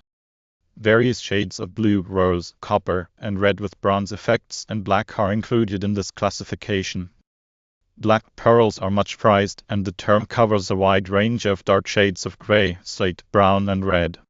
The ideal color, however, is sufficiently deep to be, as the name indicates, black, though it has not the metallic appearance of hematite, nor the polished shine of the black clam pearl. Black pearls having a bronze effect are open to suspicion, especially if they are pierced, as many of them are artificially colored and are liable to fade. Such pearls have a somewhat metallic appearance, are seldom very lustrous, and if there is a rough chalky place in the skin it will be blacker there than elsewhere. It is difficult to give rules by which to judge color, but there is a quality which can only be described as Clean.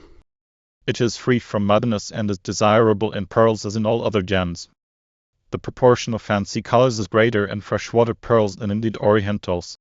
In the United States, the fisheries which have yielded the finest Fancies. are those of Wisconsin, Kentucky, and Tennessee. Of sea pearls, most of the fine black ones come from the coasts of Mexico. Beautiful colored pearls are found in fisheries of the oceanic islands, for instance at the Isles of New Caledonia and Gambier, and in China and Japan. To make close comparisons of color in pearls, place them on white cotton under or opposite a strong natural light. To judge shape and luster, roll them on black cloth. These are the most trying conditions, and it should be remembered by those who test them thus that no position as jewels when worn can be so unfavorable or trying. Imperfections. Few pearls are perfect. The great majorities of small pearls even fail in one or more of the ideal qualities, and as the size increases, perfection becomes more rare. A perfect pearl is not necessarily of the finest luster, but it must be lustrous and of even luster all over. If round, it must be spherically round; if tear or ovoid, symmetrically so, and the skin must be free from blemishes. Baroque and button pearls are naturally imperfect pearls, the former being fantastically irregular in shape and the latter partially deformed. Imperfections of shape in what are termed round pearls are more numerous than those unaccustomed to handling them would suppose. A lot of pearls which to the casual glance seem to be all quite round will be found often on close examination to contain many, if not a majority, that are not. Upon rolling them separately, irregularities will appear which the luster and contiguity of others concealed. It will be discovered that the domes of some are slightly flattened at one part of the sphere, in others at two opposite points so as to form a double-domed disc. Very many have slight protuberances above the contour of the sphere, or places in the spherical line, which, though not flat, are depressed. While these minor imperfections of shape do not materially hurt the beauty of the pearl, they do decrease the value somewhat, and as they are quite common even among fine selected pearls, they accentuate the rarities of the perfectly spherical. The adventures of a pearl from the moment when the mollusk begins to cover its nucleus with nacre, until the fisher squeezes it from the folds of the creature's mantle, are many and varied. A few only escape untoward happenings. The fortunate, born where the mollusk gathers and spreads its choice secretions of mother pearl, with room to grow on every side, are nursed in the lap of good fortune and uncheckered, round out layer by layer to perfection. But some are not so fortunate. In some way cramped, they are held against the unyielding shell and grow flat on one side. These are the button pearls. Others, either from an irregular rolling or unequal action of the mollusk's mantle, become imperfectly round. Sometimes foreign particles attach themselves to a growing pearl and, becoming enveloped with it in future layers, make an uneven surface. Not infrequently two round pearls grow side by side until they touch and together are enveloped by succeeding deposits. A twin pearl is the result. For some reason, drop and pear-shaped pearls are seldom imperfect in shape. They may not be ideal, but the form is usually good and the contour even and regular. This would imply that the simple rolling motion by the fish is more regular than the more complicated movements necessary to form a sphere. Imperfections in the texture and luster of the skin are said to be due to the movement of the growing pearl among the zones of the mollusk's mantle, supplying the varied material for the epidermis, middle shell, and lining. The difficulties confronting this theory are explained in the chapter on the Genesis of pearls. These imperfections consist generally of dead white chalky spots and streaks distributed over the surface of the pearl, oftentimes so small as to escape notice except under the loop. Sometimes these imperfections take the form of rings or bands which encircle the pearl.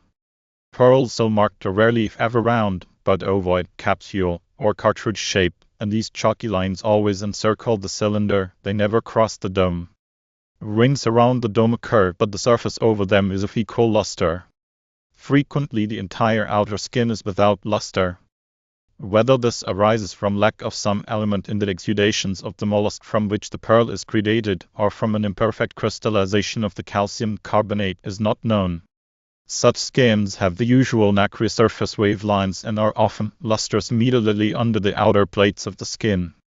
It is possible that these chalky skins may result from the extraction of the pearl from the mollusk during a transitional stage, and that the presence of spots and streaks of that character scattered over an otherwise lustrous surface indicates that the secretions of the creature's mantle did not hold some essential ingredient in sufficient quantity to secure perfect crystallization and thereby cover the entire surface with transparent plates of calcium carbonate. It may be also that a lack of essential elements in the creature's exudations causes a cessation of the mantle's action, which by all signs appears necessary for the production of transparent plates of nacre. Peelers. are pearls of imperfect skins having indications of a better one underneath. Speculators buy these pearls at a low price and skin them. Sometimes they are rewarded by a smaller but much more valuable pearl. Many times the underskins are no better or worse, or if better, the loss in size and weight, together with the cost of the work, make it unprofitable. Peeling should not be attempted with cylindrical shaped pearls having chalky bands or rings around them, as such imperfections usually penetrate to the interior in pearls of that character. Cylindrical pearls are almost invariably fresh waters. These imperfections disclosed in the underskins by peeling are commonly irregularities of shape which have been rounded over to the improvement of the sphericity of the pearl. It is currently reported among the pearl hunters who fish the western and southern streams that the finding of soft pearls is not infrequent. Upon opening the mussel, they sometimes see through the mantle of the creature an apparently fine pearl which upon being taken out proves to be a soft jelly-like substance, the form of which is usually destroyed in squeezing it out. These men do not believe that a pearl is formed in layers, but think that all pearls are originally globules of a similar soft substance, hardening later to a compact solid ball, and they call them mussel eggs. many pearls taken from the small thin-shelled varieties of the ocean mollusk, as for instance those of Venezuela, are devoid in part or wholly of the nacreous luster and instead have a china-like or waxy luster, or a dead chalky skin. A large proportion of the abellum pearls and baroques are lustrous only in part, one section having an earthenware appearance. Many appear to be formed of interstratified layers of nacre and concheolin. This construction is very distinct in a formation peculiar to the abellum, consisting of two nacreous shells joined perfectly at the edges, the inside walls of both being covered with rough black concheolin. Peculiarities in the quality of the nacre sometimes give an appearance of uneven shape which does not exist in reality. The light falling upon such pearls produces a knobby effect, as though there were protuberances on the surface. The texture of others is such that when looked at squarely from the front they appear pyramidal in form, the rounded apex pointing toward the observer. Such pearls have a soft, waxy appearance generally. Another common imperfection consists of pits in the surface. These may result from various causes, in many cases from the dislodgement and rolling of a pearl which has been flattened during earlier stages by pressure in one position against the shell. Freed from this hindrance to spherical growth, the later concentric layers would round over the edge of the flat spot and thereby leave a pit or cavity in the center. In other cases, pressure against the pearl, or the partial inclusion of foreign substances, especially of an organic nature which decay before being entirely covered, are possible causes. The reverse of this also occurs. Grains of sand or other minute particles adhering to the surface are covered by succeeding layers, thereby producing knobs more or less observable according to the lapse of time between their inclusion and the taking of the pearl from the oyster. If undisturbed, the fish will by the deposit of sufficient layers of nacre fill the intervals and round the surface again.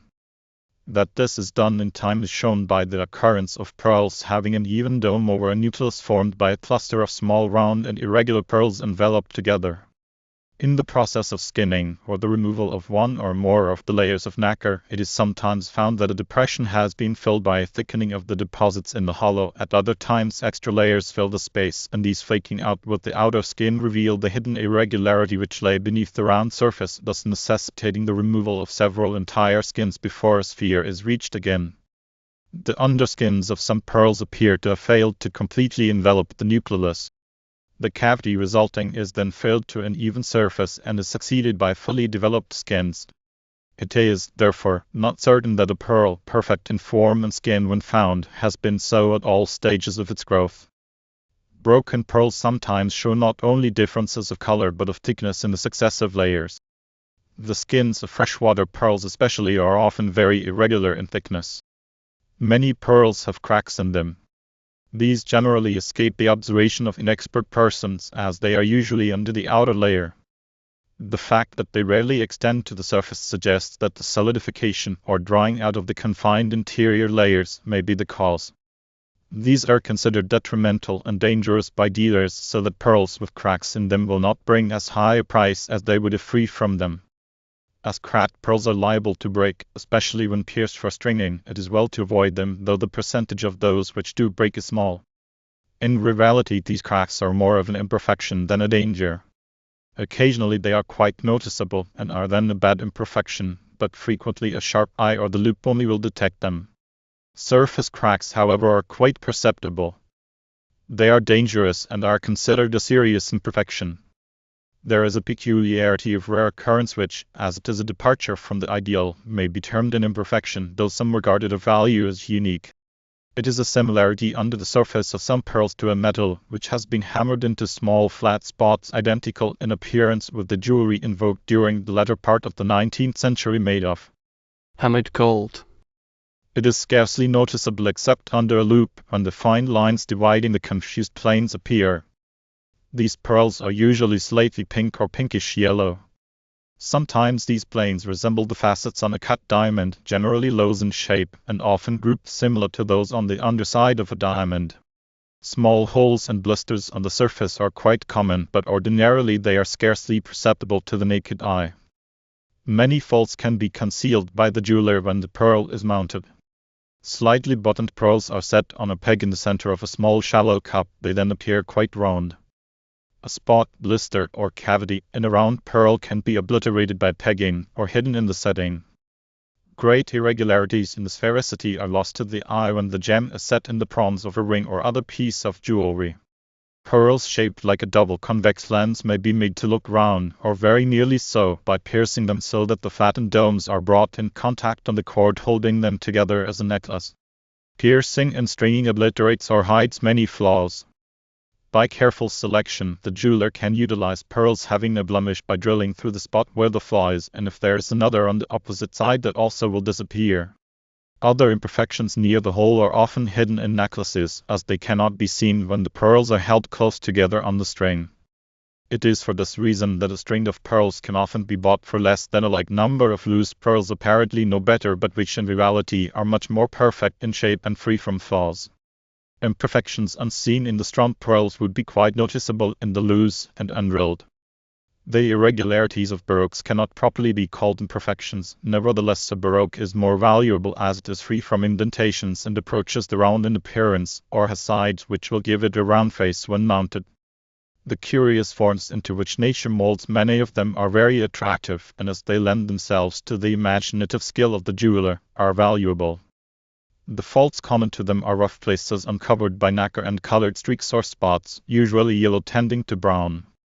These discolorations are confined generally to the point where the baroque was attached to the shell, but not infrequently they extend far enough to leave no front, which would be quite clean to the eye when mounted. Oriental baroques, as a rule, are more lustrous, more even in shape, and seldom discolored. Many of them are sufficiently regular to string for necklaces, and some can be used in jewelry so that on the face they appear like round, drop, or pear-shaped pearls. Genesis of pearls. Pearls are found in certain marine and freshwater mollusks. The former are usually termed oysters, though zoologists regard it in some instances as a misnomer. The sea fish is the Avicula margaritifera, a bivalve of which there are many varieties, all of similar shape and nature but differing widely in the size, weight, coloring, and quality of the shell. Of them, the genus Meligrina is the largest, has the heaviest shell, and furnishes the greatest quantity of the beautiful substance known as mother of pearl. The other extreme is the small, frail-shelled variety taken off the coast of Venezuela, called sometimes Avicula squamulosa. Similar to this is the Margaritifera vulgaris or Avicula fucata of Ceylon. The pearl oyster of the Persian Gulf, though similar, is somewhat larger. Exact and uniform classification of the pearl-bearing mollusks of the sea does not exist, nor is it necessary in this connection, as the one distinctive feature which places them in the class under consideration is the possession of a nacreous lining to the shell, for no shellfish can produce a true pearl without it. The freshwater pearl-bearing mollusk is a mussel, Unio margaritifera, also found in many varieties, but all characterized alike by the nacreous lining of the shell. These creatures, living upon the earth where water always covers it, create in the building of their habitations a material of great beauty and sometimes produce gems which princes covet. Of the most delicate nature, they build for themselves out of the water by which they are surrounded, houses strong and enduring, fitted for their protection from the rough chances of life, yet so furnished within that they suffer no inconvenience from the rugged strength which encloses them. Few things are coarser than the exterior of these domiciles, but nothing in nature is finer or more exquisitely beautiful than the substance with which they are lined. The Avicula margaritifera is a habitant of the coral reefs and shoals about the islands and shores of the tropics. There are none living now in northern latitudes, though fossils of many species are found north of the present boundary of their habitations. An idea can be formed of the general shape and appearance of pearl-ester shells by the neighboring illustrations of 3 varieties. These show the 2 extremes of the marine mollusk, the meligrina of the South Sea and Australia and the squamulosa of Venezuela. In some of the small species, that of the Venezuelan coast for instance, the outer shell is yellowish, with fan-like markings of dark reddish-brown radiating from the boss or beak and growing darker as they near the lip. This shell is thin and frail. The nacreous lining is also thin but brilliantly iridescent and shows a series of fine lines and irregular fissure-like markings extending outward from the hinge and crossed by bands of color which curve with the outline of the lip edge of the shell. These colors, as brilliant but more evasive than the hues of the rainbow, are not due to the presence of a pigment. They arise from a phenomenon of light and form one of the most wonderful illustrations of the ease with which our senses play tricks upon judgment and understanding.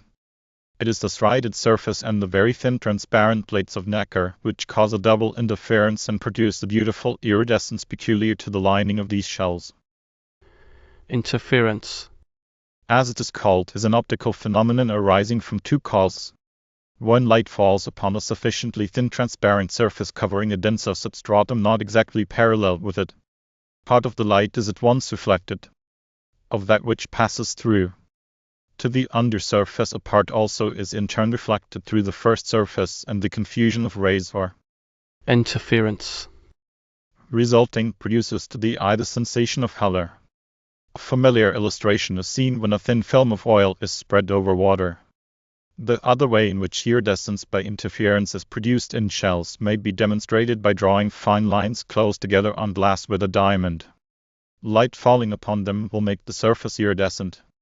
Melted wax dropped upon the striated surface would, upon removal, show a like iridescence reproduced with the impression of the fine lines.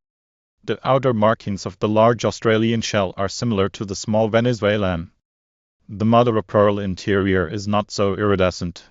Pearls and the shells in which they grow are composed almost entirely of calcium carbonate or lime. A small percentage of organic matter and water are the other ingredients. As pearls are accidental and the result of misdirection of normal processes, a general knowledge of those processes is necessary to an insight into the nature and genesis of the pearl, and as pearl shells and the pearls in them are constructed on the same general plan, a knowledge of the former will assist to a better understanding of the gem and its eccentricities. The mother-of-pearl shell is built up of a series of calcium carbonate plates or prisms set in organic matter. In the material of the inner shell, the calcium carbonate greatly preponderates. On the outside of the shell, the organic matter is largely in excess.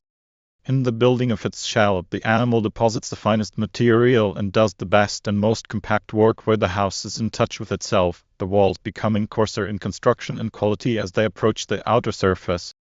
In the inside of the shell, the calcium carbonate plates are very fine and transparent, and the animal membrane in which they are set is of extreme tenuity.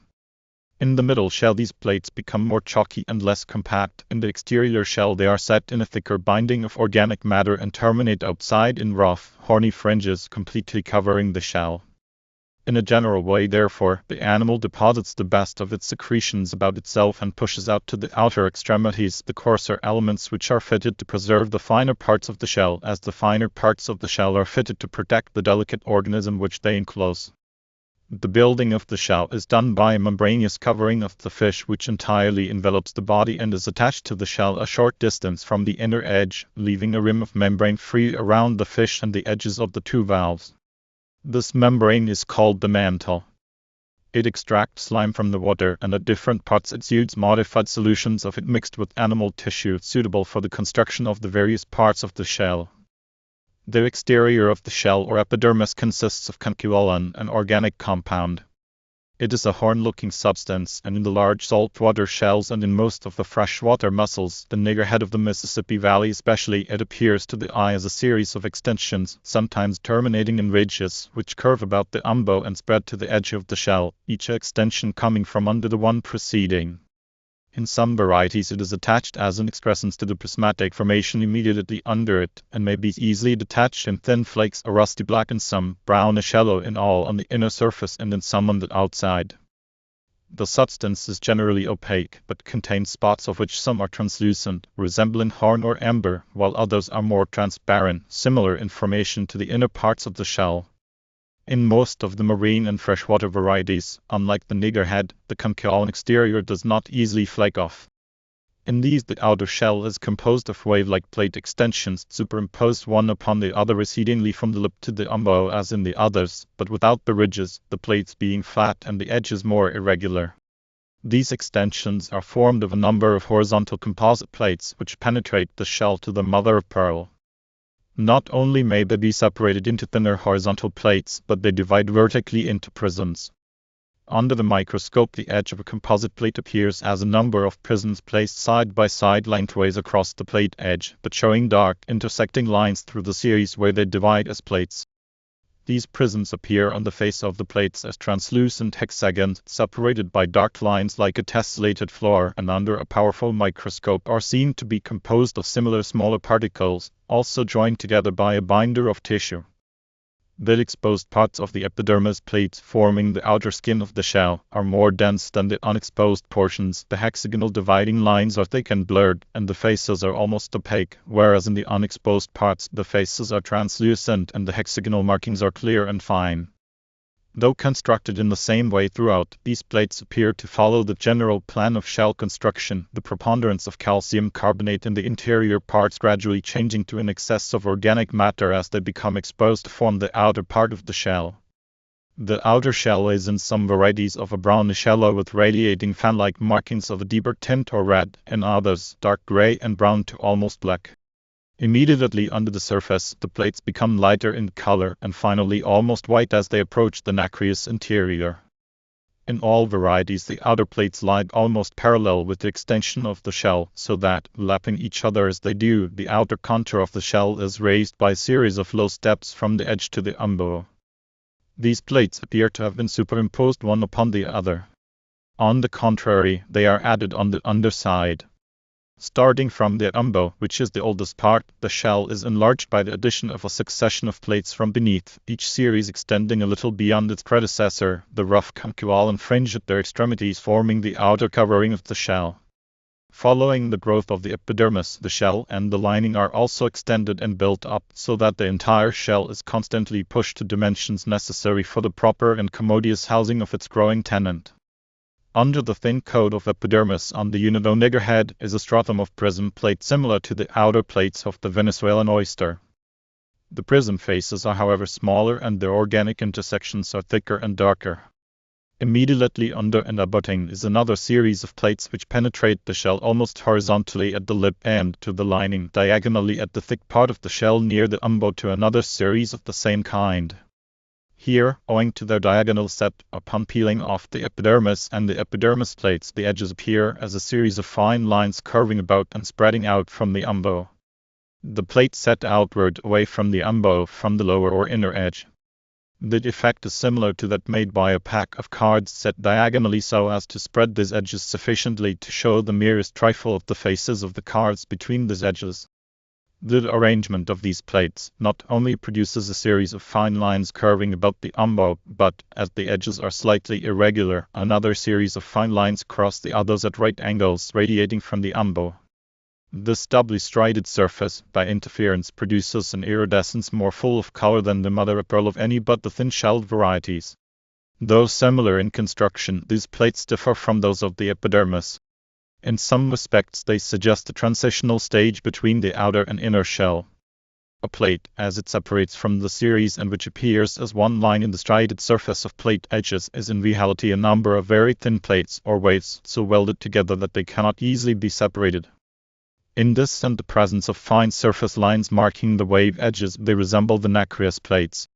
The composite plate is opaque, but when split so that light can penetrate, there appears on the face markings similar to the unexposed portions of the Venezuelan epidermis plates, only the hexagonal faces are very much smaller and less distinct. So also the edge of the composite plate appears as series of prisms crossing it from face to face on the plate in sets which show plainly lines marking the juncture of the individual plates or waves. Although the individual plates or waves can only be separated with great difficulty together as composite plates, they can deflect off from the shell very easily and they crumble and break into fragments under slight pressure. The component plates or waves are very thin and appear under the microscope as white and translucent planes marked by outlines of the prism faces. The inner series of these plates as they near the nacreous lining become harder and more compact and incline more and more to a horizontal position, so that at the point where they abut upon the nacre it is not easy to distinguish them from the nacreous plates. At the thinner end of the shell, about the edges, the plates are all of this nature. They grow more fibrous and chalky as they incline to the perpendicular, where the series are more numerous and are situated at the thicker part of the shell about the umbo. Adjoining the inner edges of the middle shell plates is the nacreous lining. In this the calcium carbonate takes the same form as the mineral aragonite and is identical with it. As a mass, however, the specific gravity is somewhat less, owing to the inclusion of organic matter with the mineral in the shell. This material is harder, finer, more compact, and contains less organic matter than that of which the middle and outer shell is composed. The lining is constructed of thin waves of transparent calcium carbonate set in enamel tissue of great tenuity. This is the mother of pearl, and the gem differs from it only in its more or less rounded and independent formation. The plates of which the lining is composed lie almost parallel to the plates of the epidermis. They are bent a little toward the interior at the inner surface of the shell, but the general sectional structure of a shell, cutting from the umbo to the lip, is fairly represented by that stem of the letter X which extends from the right upper to the left lower, the diagonal line representing the middle shell. The horizontal lines at the extremities show the general trend of the epidermis and the nacreous lining. The diagonal trend downward is from the epidermis toward the boss end of the shell. The nacreous plates, or mother of pearl, unlike those of the middle shell of the niggerhead, cannot be easily separated. On cutting them across the grain they appear as distinct and separate strata and show dividing lines, yet the mass is compact to a great degree.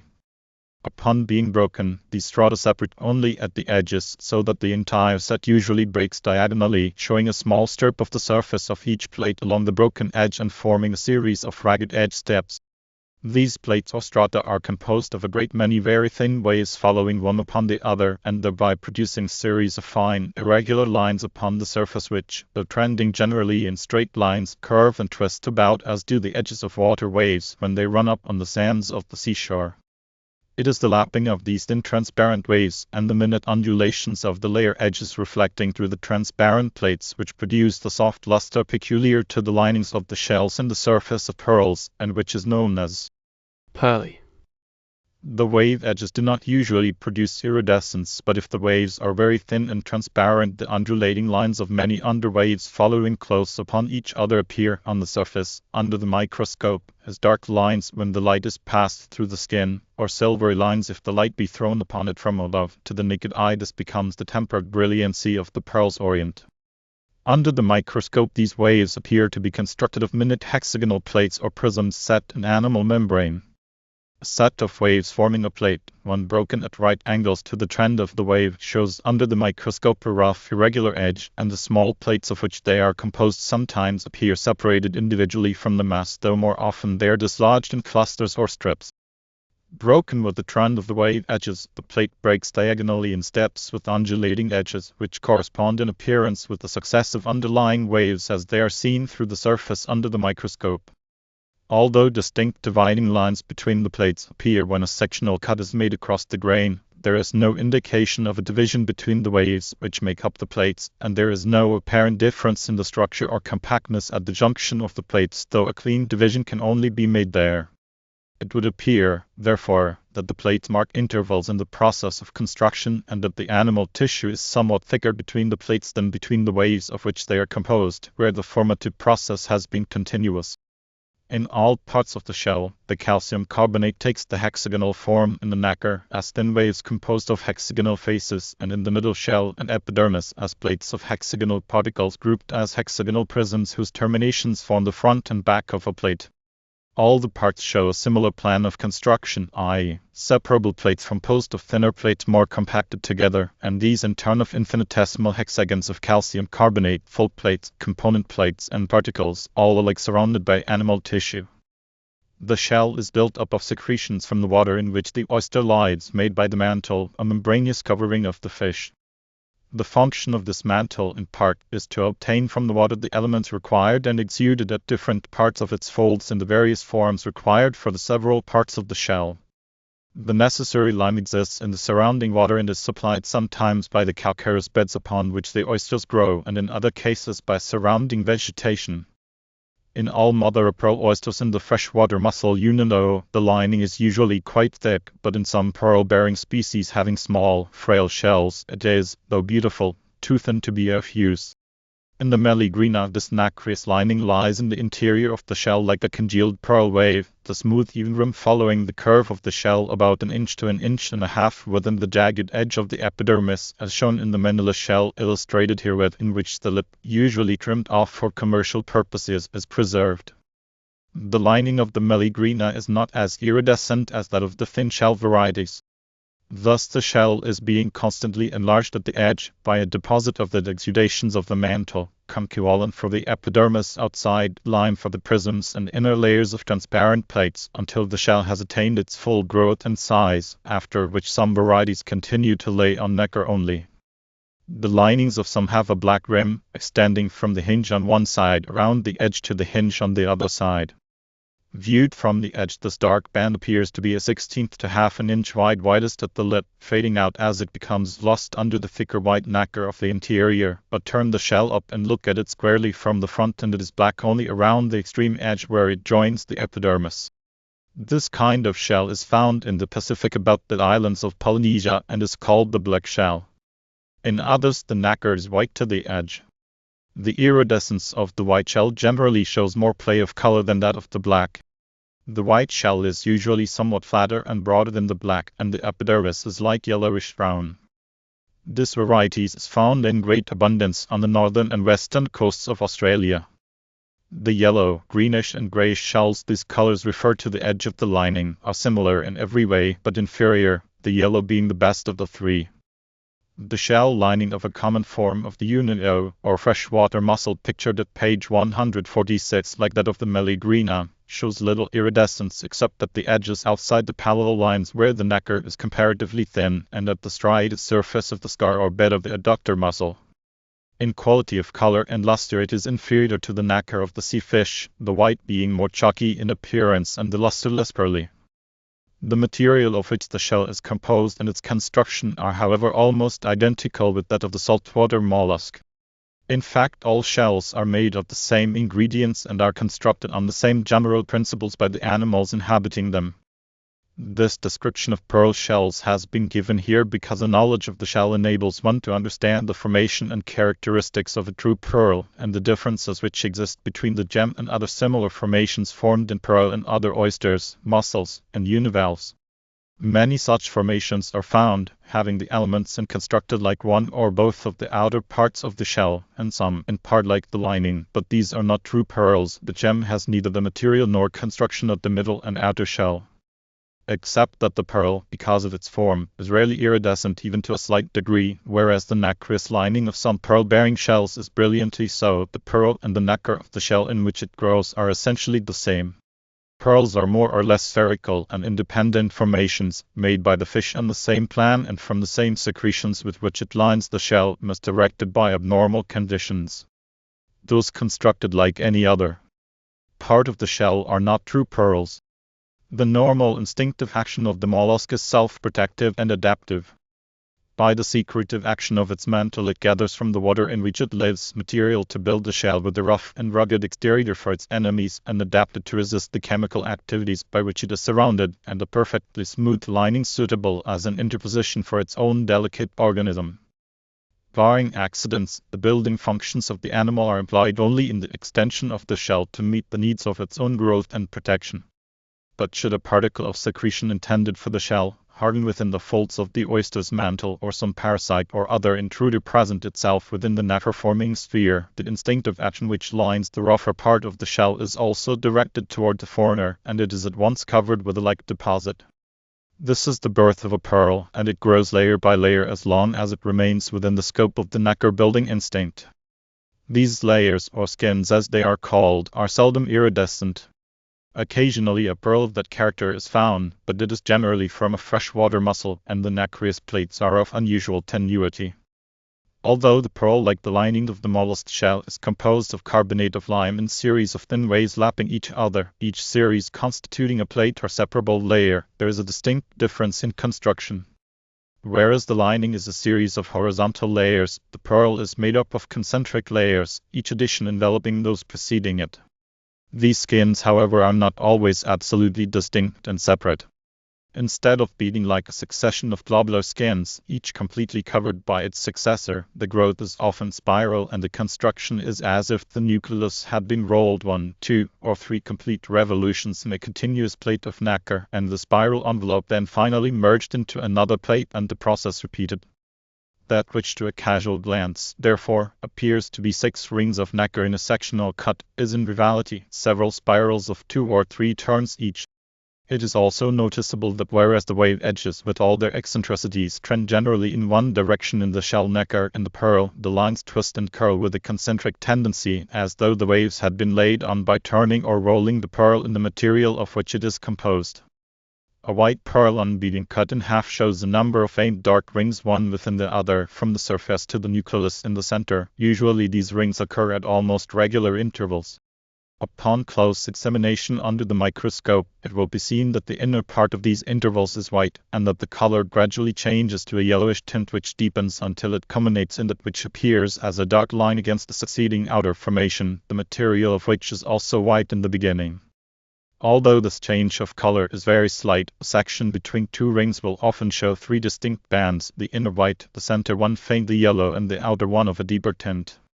In some cases the dark concentric rings succeed each other very closely, in which case no abrupt changes of color between them are noticeable. The material occupying the space between the rings is the sectional appearance of the skin of pearl. Upon applying a weak acid to the surface of an entire section of a pearl, it effervesces, and the inner colorless parts of the bands are at once attacked. After several hours, the white inner part of the skins will show depressions where the calcium carbonate has been dissolved, and the outer parts of the skins will be marked by coarse black rings of undissolved animal tissue, similar in appearance to the epidermis of the shell. Now, as these skins are made up of many very thin waves of calcium carbonate lapping each other and set in animal tissue, it would appear, therefore, that in the beginning these waves of transparent calcium carbonate are set in animal tissue of extreme tenuity, and that the proportion of animal tissue increases with the growth of the skin until it reaches a stage provocative of a new skin, which begins with pure layers of the smoother crystallized mineral like its predecessor, and identical with the nacre of the shell. If this be so, it would account for the various tints of color and degrees of luster in white pearls, and for the fact that the outer skins of very lustrous pearls are usually very thin also. Similar conditions exist in colored pearls, though the presence of a pigment makes them less noticeable. The skins of the Halolodes pearl, which separate easily, usually show remarkable luster on the inner surface. Sometimes the nucleus is surrounded by confused mass without apparent concentric markings, as though it had been enveloped in nacre which had solidified while stationary, or the first deposit shows the concentric skin arrangement at one segment of the circle only, followed by layers which appear in the depressions of the mass and are continued until they finally include the whole pearl. These layers are usually very thin, and the partial or segmentary layer formation is quite common in the early stages of the pearl's growth. At that period the concentric lines are also irregular, and in many cases where the curve is true, they extend about 1/4 of the circumference only, another concentric skin being lapped on the ends, as though the globular skin had been formed in sections. As before stated, it often happens that the skin division lines are spiral, as though the nucleus had been rolled one way in the nacreous material. In all cases, the first deposits of a skin, that is the first of the nacreous waves of which a skin is composed, appear to be most transparent and lustrous. The component waves of nacre then gradually become more impregnated with animal tissue until they apparently reach a stage which induces either a rest on the part of the fish to gather nacreous material or a new deposit of less impure nacre to protect itself from the increasing impurity of the pearl skin. The skins undoubtedly mark certain stages in the formation of the pearl, though the skin and the nacreous ways of which it is composed are often confounded. In the skinning of pearls, an entire skin is seldom peeled off. The surface is scraped, a number of the component waves being taken off until the luster is improved, and it is then supposed that the entire outer skin has been removed.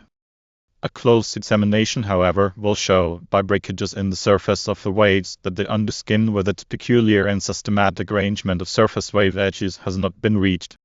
A sectional view, as seen in a half pearl, would lead one to infer that the free pearl in the beginning lies stationary in the oyster, is turned or partially rolled as it grows larger, and finally, on attaining about a 1-grain size, is kept in constant motion with a concentric rolling in the nacreous exudations of the mantle which are deposited upon it.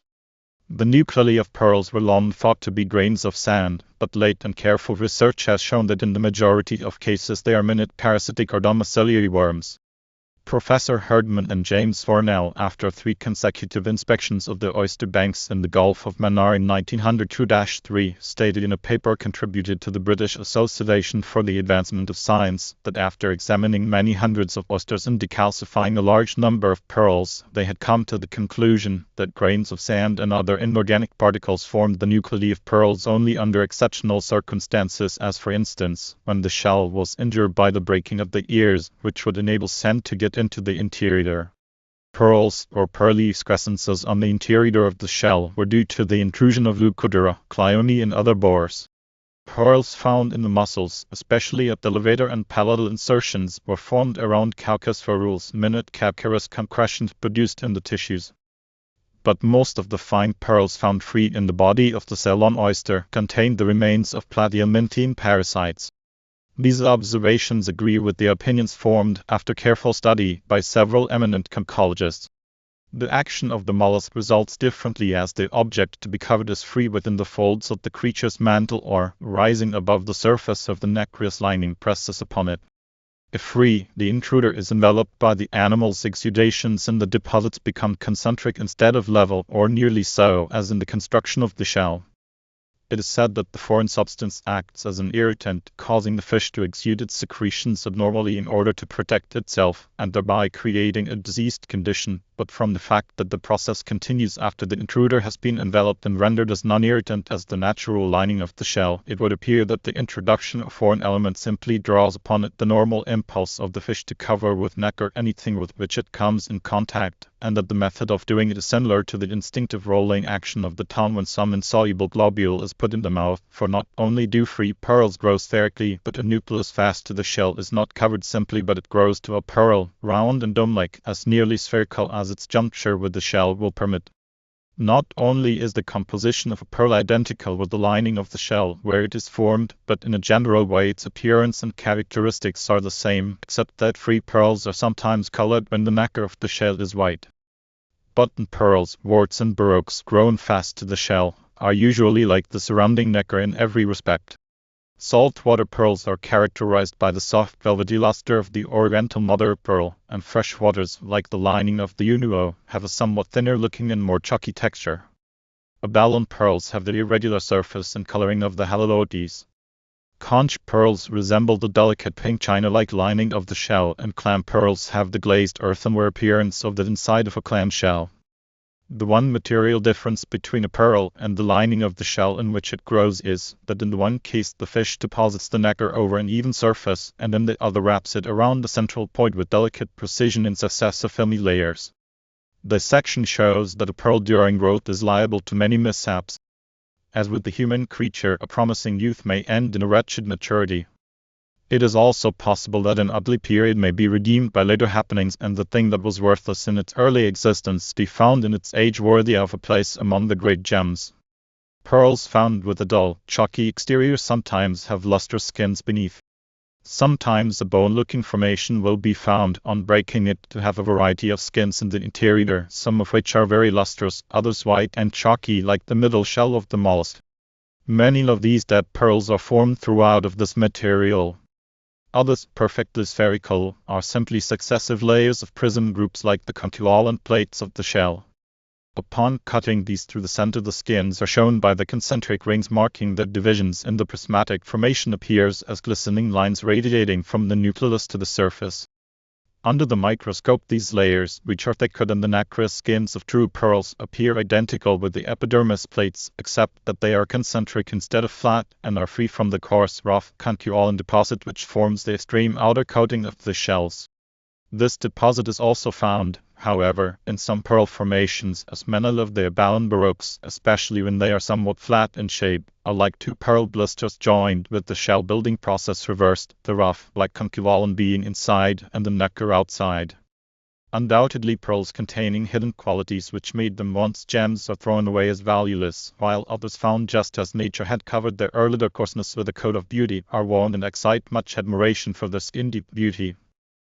Though the successive skins of a pearl do not usually vary much in color, except in abound pearls, it does happen occasionally, for the removal of dark yellow skin sometimes discloses another of better color, a good pink for instance.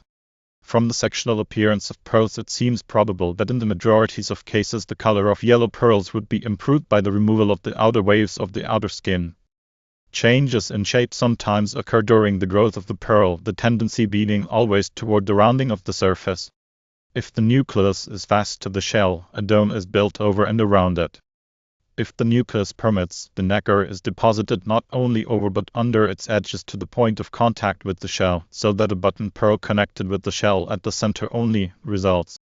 Two pearls held against the shell and growing side by side are separately enveloped until they touch each other, after which they are included in single deposits of nacre, and the depression between their domes becomes less distinct with each successive coating. Similarly, a cluster of small pearls lying together often forms the nucleus of a large rounded baroque or button pearl. Examination of such formations shows that up to a certain period the pearls have a separate existence and growth.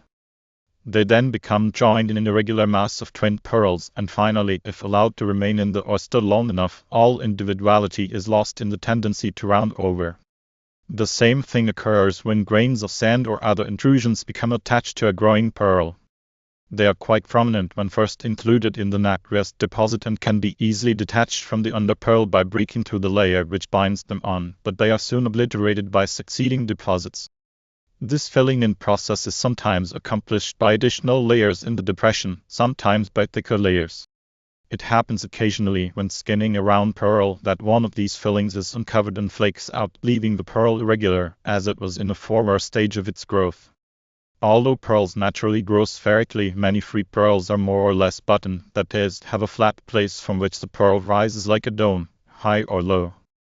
This happens when the pearl is held during growth by the fish against the shell, with a part of its body intervening.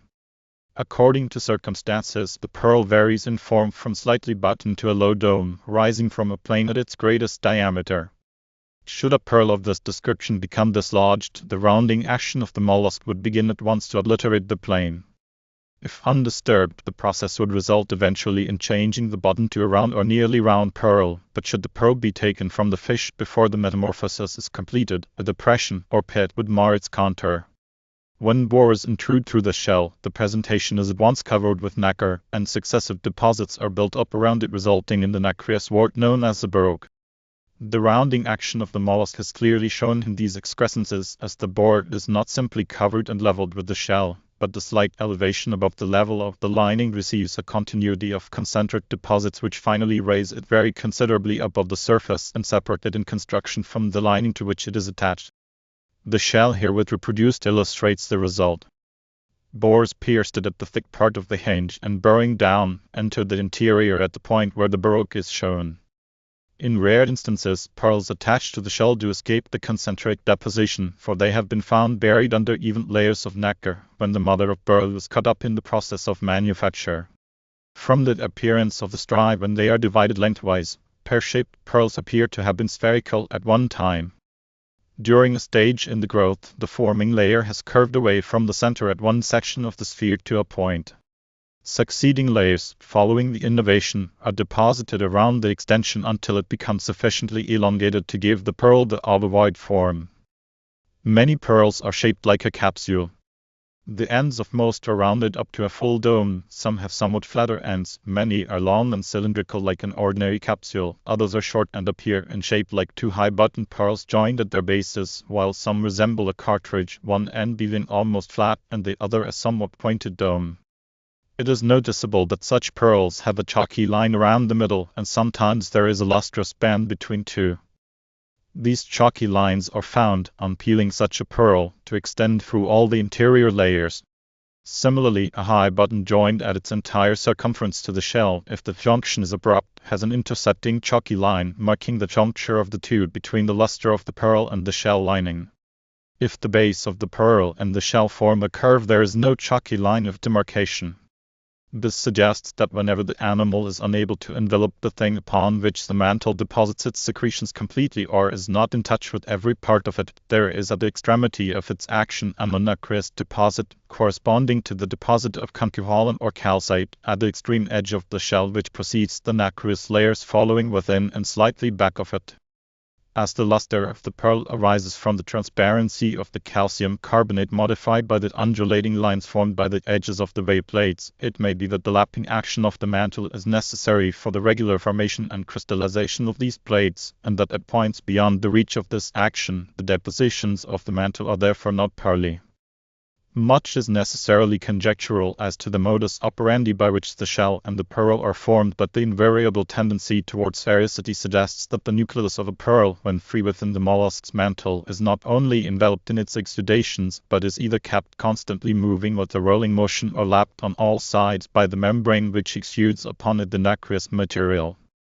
The instances cited of the short capsule-shaped pearl and the high button joined to the shell, which seem to escape the nacreous deposit at the basis of the domes, favor the lapping or licking method of depositing the nacreous solution, and this action by the mollusk would result in a constant rolling or turning motion imparted to the object if it were free within the creature's body. The licking and rolling action of the mollusk, modified by the conceivable influences of position in the shell, would account for the spherical form with all the various modifications in which the pearl is found.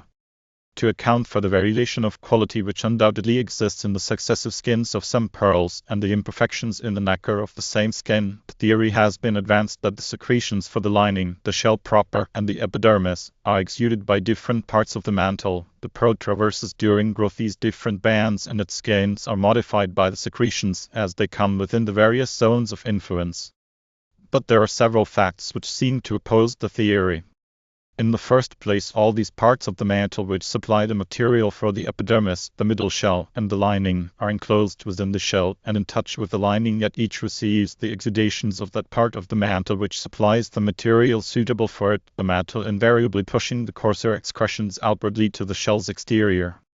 Again, whatever the quality of the skin of the pearl may be, it is never of conchovolin like the outer epidermis, and though sometimes similar to the plates, of which the conchovolin is the exposed fringe, it always contains sufficient nacre to render the surface smooth.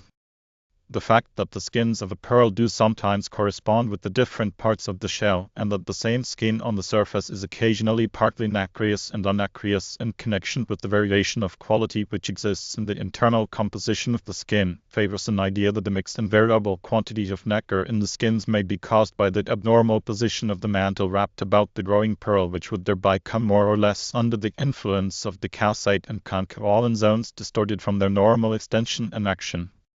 It has also been suggested that the oyster deposits the nacreous layer in a fluid state and then rests until the deposit hardens when the process is repeated. To a certain extent this may be true, though apparently it could not be a yearly process, as pearls found in the small varieties of the avicula, which mature in 4 to 6 years and die out in 7 years, often contain a greater number of layers than the years of the mollusk's life, and no pearl is ever found with a soft exterior, though it seems possible that pearls with a dead white chalky exterior are taken from the oyster at a period when the crystallization of the outer skin has not been perfected, or that they have escaped some action, chemical or of the animal, necessary for the formation of the lustrous waves of nacre. Mr. Ludwig Strauss, who has had much experience at the pearl fisheries, says that he has frequently found pearls of fair size in shells of the lignite type which could not be over 12 to 15 months old. Some of these pearls weighed fully 3 grains. As there are many apparent skins in a pearl of that size, the divisions could not mark either years, seasons, or breeding periods. In some experiments made by Mr. Strauss, he found that borings made to the interior of a living mollusk shell were closed by a film of hard nacre in 2 days. The known facts about a pearl are these. It is composed of about 92% carbonate of lime, about 6% organic matter, and a little over 2% water, in combination almost identical with the lining of the shell in which it grows and similar to the mineral aragonite. In construction, it is usually a series of layers, which can sometimes be peeled off entirely, each one successively enveloping its predecessors apparently as an independent structure, though itself composed of a number of thin lapping waves.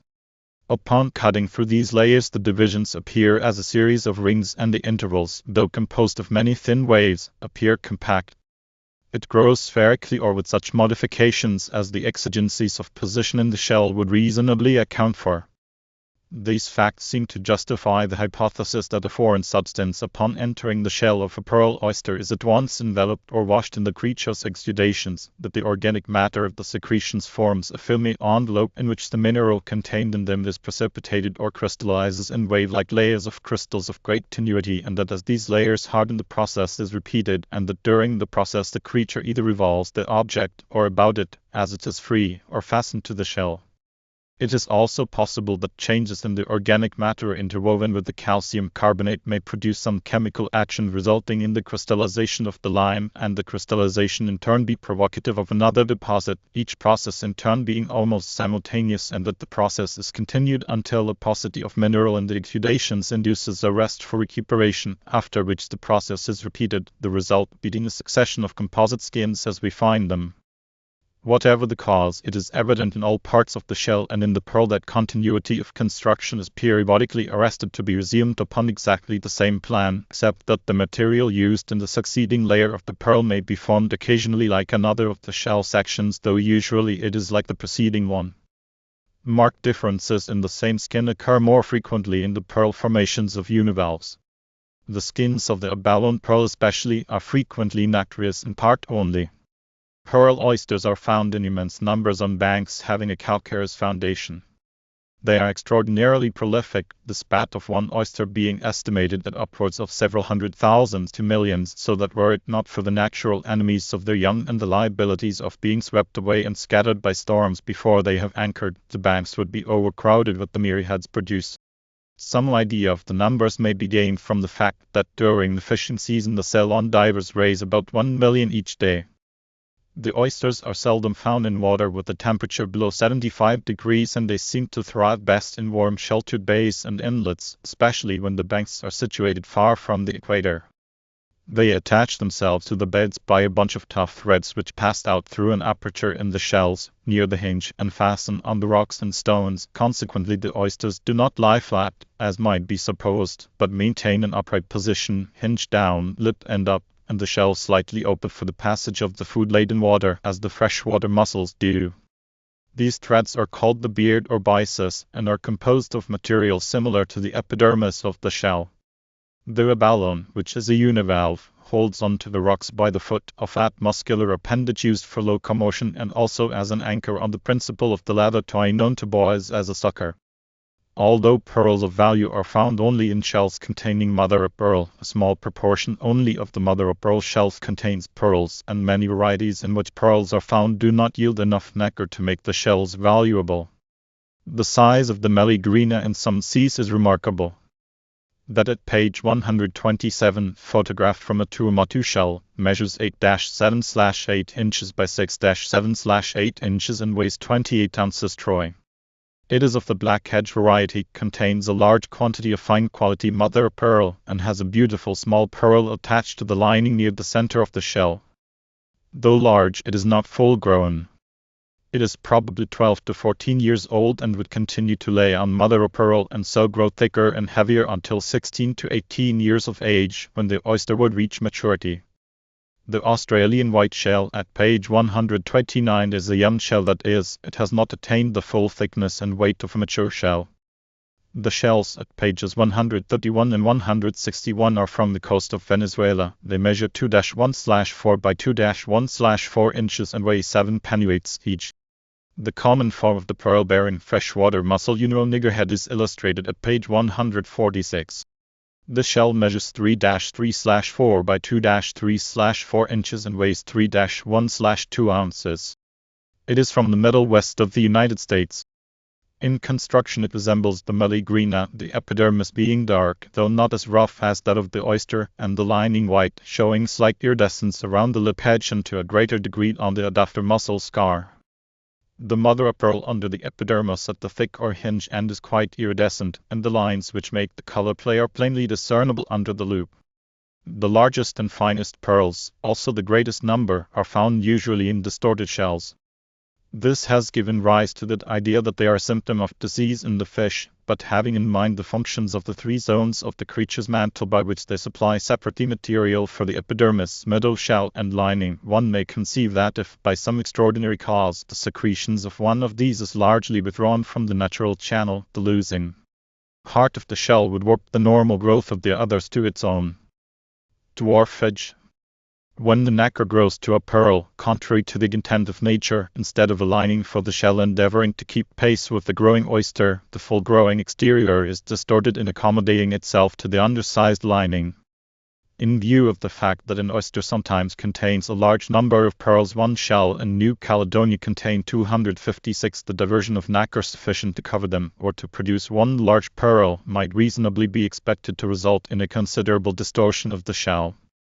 It may also be that the displacement of the mantle, caused by the wrapping of itself about the growing pearl, interferes with the even deposit of shell material about the edges of the shell and so distorts it.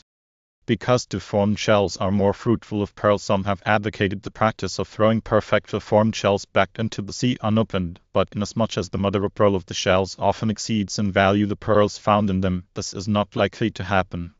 Few fisheries could be made to pay if they were fished for the pearls alone. In many of them the shells yield 90% of the total value and are in fact the sole incentive for the investment of the necessary capital.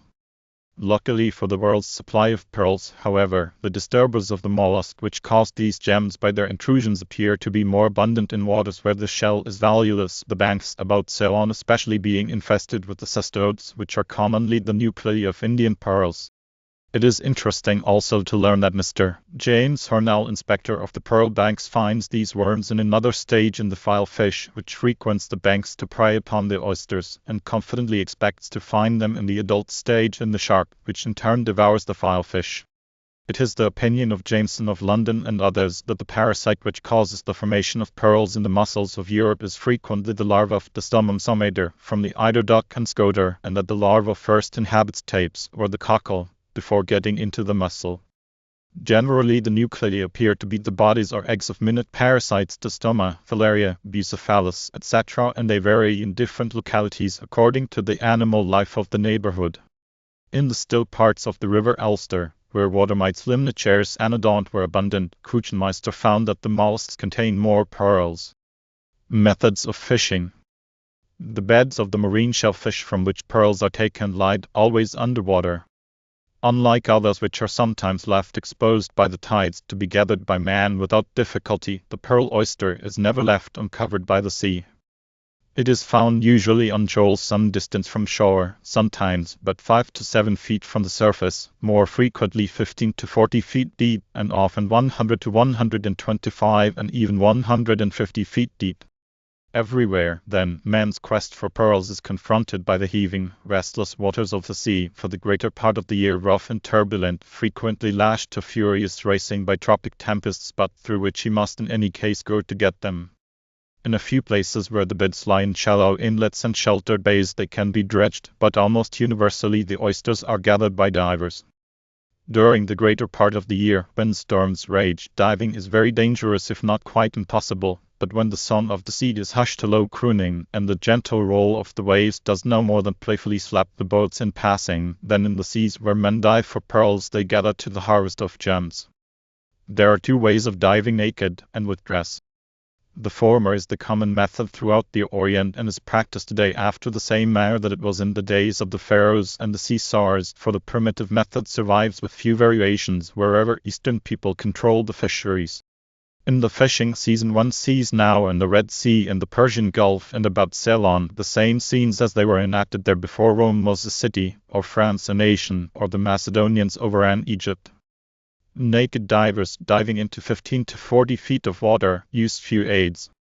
They grease their bodies, put greased cotton in the ears and a forked stick or tortoiseshell clip upon the nostrils to compress them, hang a wide-mouthed wig or basket or net at the waist, and they are ready. There are several methods of naked diving, head first from a springboard attached to the side of the boat, as the Malabar Coast Hindus and some of the Egyptians do, swimming to the bottom, as practiced in the deep waters of the South Sea, and dropping to the oyster bed with a stone. The latter is the most common way in Indian, Egyptian, and Arabian waters, especially where the banks lie in 40 to 50 feet of water. Standing on the springboard a few seconds to fill his lungs, the head-first diver suddenly plunges overboard and passes smoothly and rapidly through the water straight to the shoal below. Gathering quickly as many oysters as possible while his breath lasts, he places them in the net at his waist, attaches them to a convenient rope hanging from the boat side, and shoots to the surface. There he recuperates by lazily floating about if the water is shallow, if deeper, by climbing back into the boat for his next plunge. If diving in pairs, one rests while his partner dives. Expert divers who dive singly have an attendant, a mandak, who attends to the lines and looks out for his interests generally. The mandak drops a line with the oyster basket overboard and attaches to it another weighted with a 40 to 50 pound stone. These are so fastened that they can be quickly released. The diver then drops into the water feet first, and placing his foot in a loop in the line over the stone, puts the basket on it, and releasing the lines, sinks to the bottom. Disengaging himself, he proceeds to fill his basket while the attendant pulls up the stone and adjusts it for the next descent. When ready to return, he signals his attendant, and holding onto the line with the basket is drawn to the surface, occasionally accelerating his own return by climbing the rope hand over hand at the same time. He rests in the water by the boat's side until ready to dive again, making 7 or 8 descents before climbing into the boat for a longer rest and sunbath. The divers of India, Arabia and the Red Sea are natives of the Madras Presidency, descendants of Arab fishers at Jaffna and Ceylon, Arabs and Egyptian Negroes. They travel long distances to the fisheries, and there are many of them between the Red Sea and Ceylon. At the last fishing in the Gulf of Mannar there were about 4 to 500. Their dress during the time of the fishing consists of a loin-cloth only. They have many hereditary and class superstitions, chief of which is their faith in shark charmers. While waiting for the fishing to begin, they also seek to get from the fates an inkling of the luck which will attend them. One common method is by breaking a coconut on the diving stone. The more clean and even the break, the better the luck. The mortality among divers at the fisheries is not great in Asiatic waters. Pneumonia is the greatest scourge, fatalities in diving being few. It is necessary, however, to select robust men for depths beyond 40 feet. Comparatively few can work without injurious effects below that. Some curious mixtures of ancient days and present times, of the pharaohs and infant industries, are seen. One may see the black slave diver in the Red Sea hanging over the edge of his boat, taking observations through an old tin kerosene can with a bit of glass in one end of it. This he sinks a little way in the water and gazes through it below.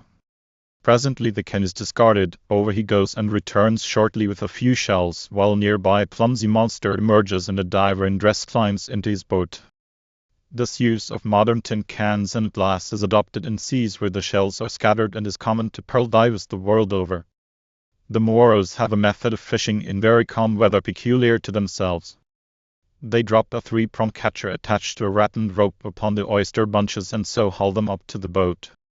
This can only be done when the sea is perfectly still, as even a ripple would render a sight of the oysters impossible.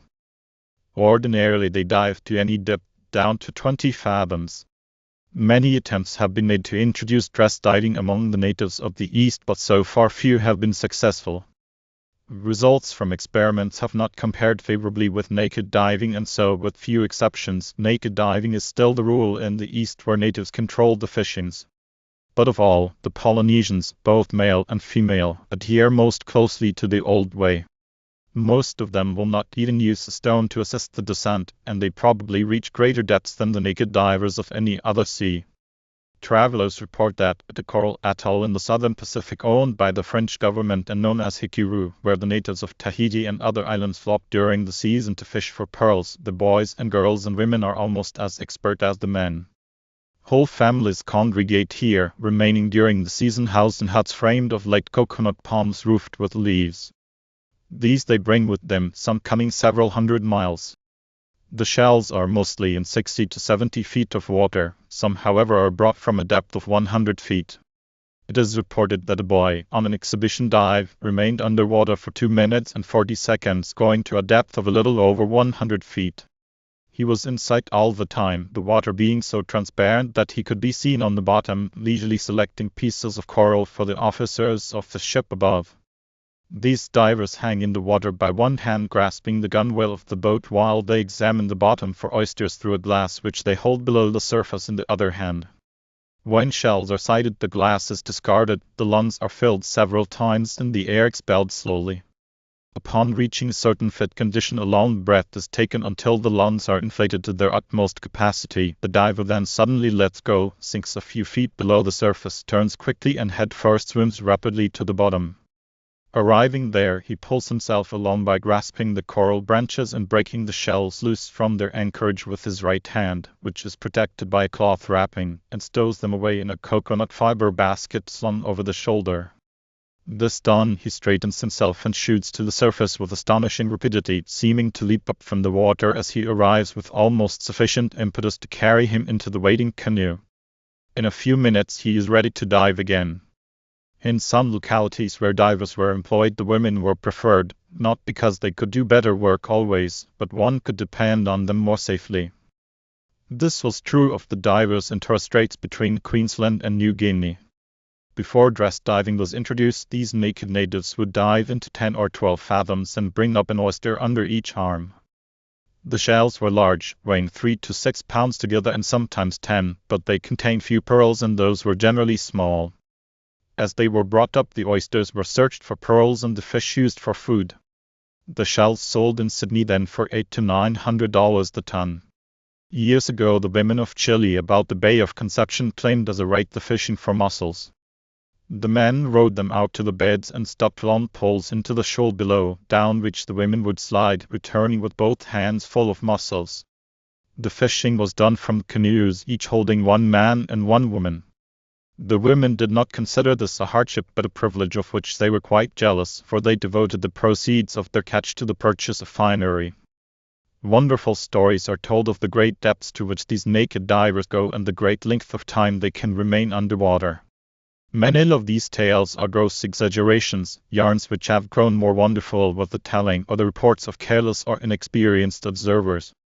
As a matter of fact, at most of the fisheries, 20 to 30 feet is good diving, and from 40 to 50 feet is the maximum depth. 60 to 80 seconds is the average limit of time they remain underwater. If one will try to hold the breath for 60 seconds, even while remaining perfectly still, it will be at once understood that to do so while moving and working rapidly underwater is a great feat. Nevertheless, there have been instances undoubtedly where naked divers have gone to much greater depths and remained under for several minutes. Such cases are rare, however, and occur most frequently among the natives of the South Sea Islands, who, male and female, are expert divers from childhood and spend much of their lives in the water.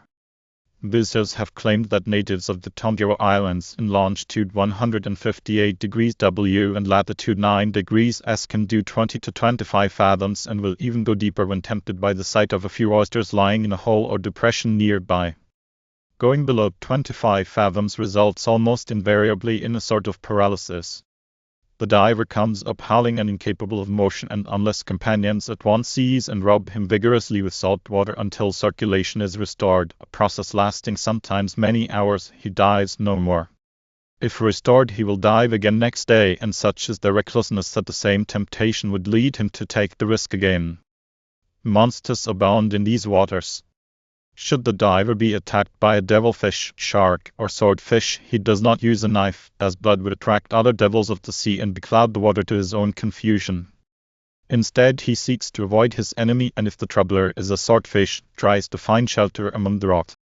If the fish departs quickly, he escapes, but the time of a live man 100 feet underwater is short, and sometimes the swordfish overstays it. Helmets have been used to a certain extent in all parts of the world. Many of them were clumsy affairs, abhorred by all native divers, and were a bad introduction to the Brass.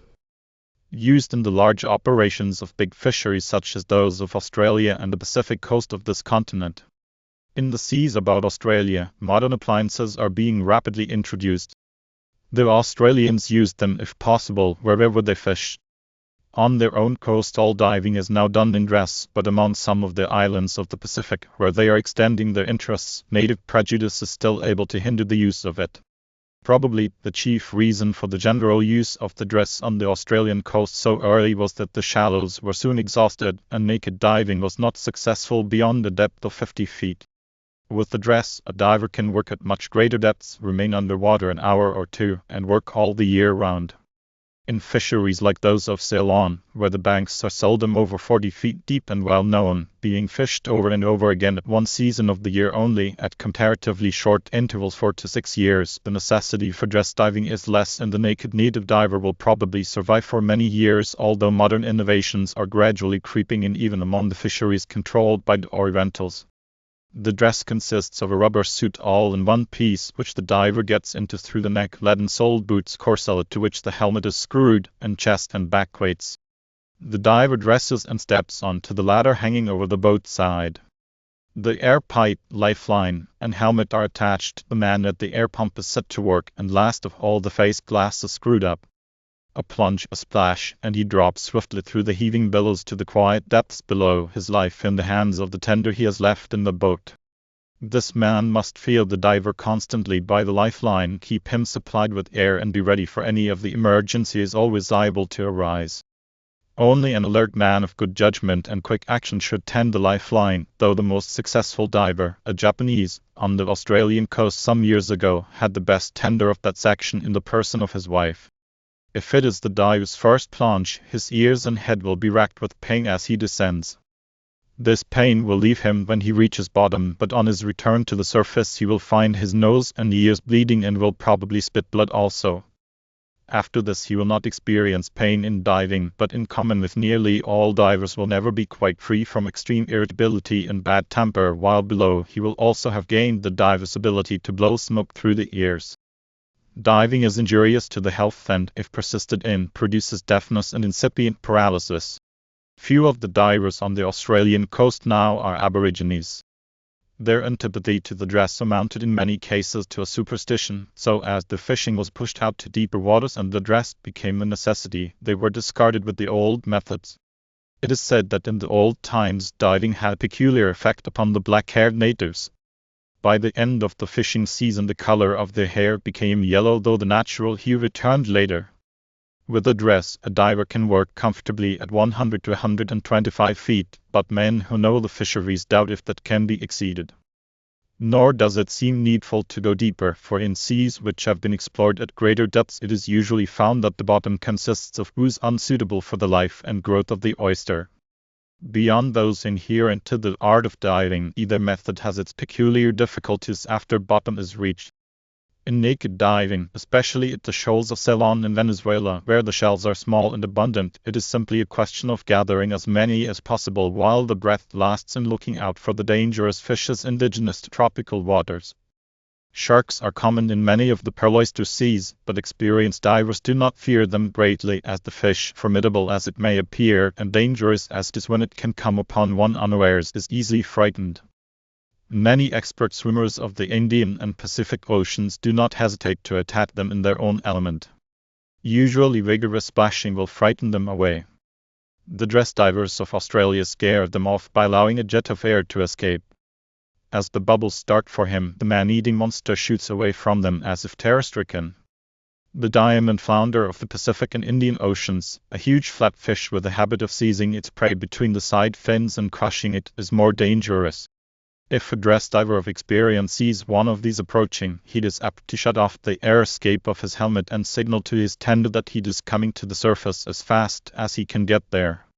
The rock cod also is sometimes troublesome on the Australian coast. Occasionally he attains an enormous size. This fish lies hidden in submarine caves, his head protruding and his monstrous jaws yawning vertically wide like an entrance to the cave itself. But accidents from the denizens of the sea are comparatively few. The physical results of deep-sea diving are more to be dreaded, for paralysis hovers close to the 30-fathom line. Although dress diving has the advantage over naked diving that it gives a supply of air to breathe while at work, it also entails dangers and difficulties from which the old method is free. An imperfect supply of air may cause the bursting of a blood vessel. Fouling of the lines might not only cut off the air supply entirely, but prevent the man, anchored by his heavy dress under 20 fathoms of water more or less, from signaling the man at the lifeline. As on dry land, there are holes and precipices at the bottom of the sea to be avoided. In some seas there are swift currents, and as the dress diver remains underwater for some time, instead of returning at once like his naked brother, he must keep moving with it, and as he moves, the boat must move in unison and his tender must keep the lines free. Both diver and tender must be skillful and alert to do this. Nor is it always easy in deep-sea diving to find the oysters. They lie in scattered bunches, often hidden by sponges, coral or other sea growths, their grey or moss-grown exterior scarcely to be distinguished from the surroundings. If in mud, only an inch or so of the sharp lips of the two valves projecting above the surface are in evidence, while if in stooping together the shells he should fall, he is likely to shoot feet foremost to the surface. Though dress diving has heretofore been confined almost entirely to white men, the Japanese, Chinese, Malays, South Sea Islanders and others in different places are now being educated to it, chiefly through an Australian fishery.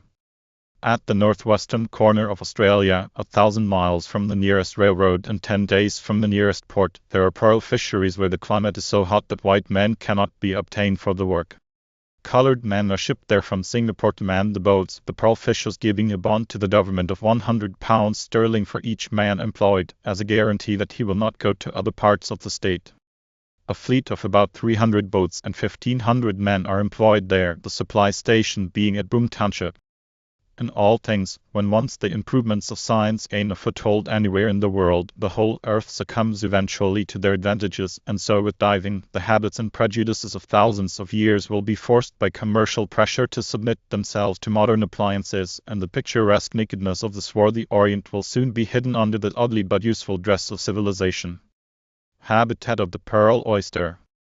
The pearl oyster is found in more or less abundance on the shoals and reefs about the shores of every land within a belt of the earth lying between 30 degrees north and south of the equator. Coral reefs and limestone foundations usually form the beds on which they propagate. Beyond these limits the abalone is found at Japan, on the California coast, Queen Charlotte's Island, the Cape, Australia, New Zealand, China, about the English Channel and on the coast of France, where the shores are washed by equatorial currents. It exists also on the shores of India and the Canary Islands. The largest and heaviest shells, which yield fine mother of pearl most abundantly, are confined almost entirely to the Pacific Ocean within 20 degrees south of the equator. The best white shells come from the northern shores of Australia and the Aru Islands. The best black shells are found about Tahiti, the Gambier Islands, and the Tuamotu Archipelago.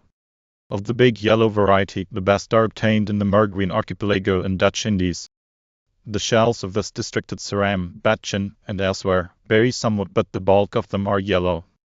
Beginning with the east coast of Africa, the pearl oyster is found in the Red Sea, where it has been fished for ages.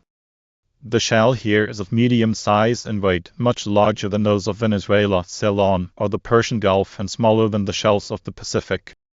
The mother of pearl is not of the finest quality and is used now for inferior work only. It was more used formerly, but since the freshwater Unido shell of the United States came into the market, it has displaced to a great degree the Egyptian and Panama shells. The inner edge of the Red Sea shell is of a greenish-gray color. South of the Red Sea, on the east of the African coast, pearl oysters are found in a number of places between Zanzibar and Inhambane, particularly at the Bazarudo Islands, but nowhere in sufficient abundance to develop the fishing for them into a regular industry. Good mother of pearl is abundant on the German East African coast, but the oysters carry few pearls. Traveling east, they are next found in large numbers in that arm of the Arabian Sea known as the Persian Gulf. Here they have existed for many centuries. The mollusk is of the smaller species and the shells are known in the market as lingos, from the name of the center of the pearl trade in this district. The shells are of no commercial importance. After these come the ancient fisheries of India, the most prolific in the world. The oysters here are smaller than those of the Arabian Sea, and the shells are of no value, but they mature rapidly and yield great quantities of pearls.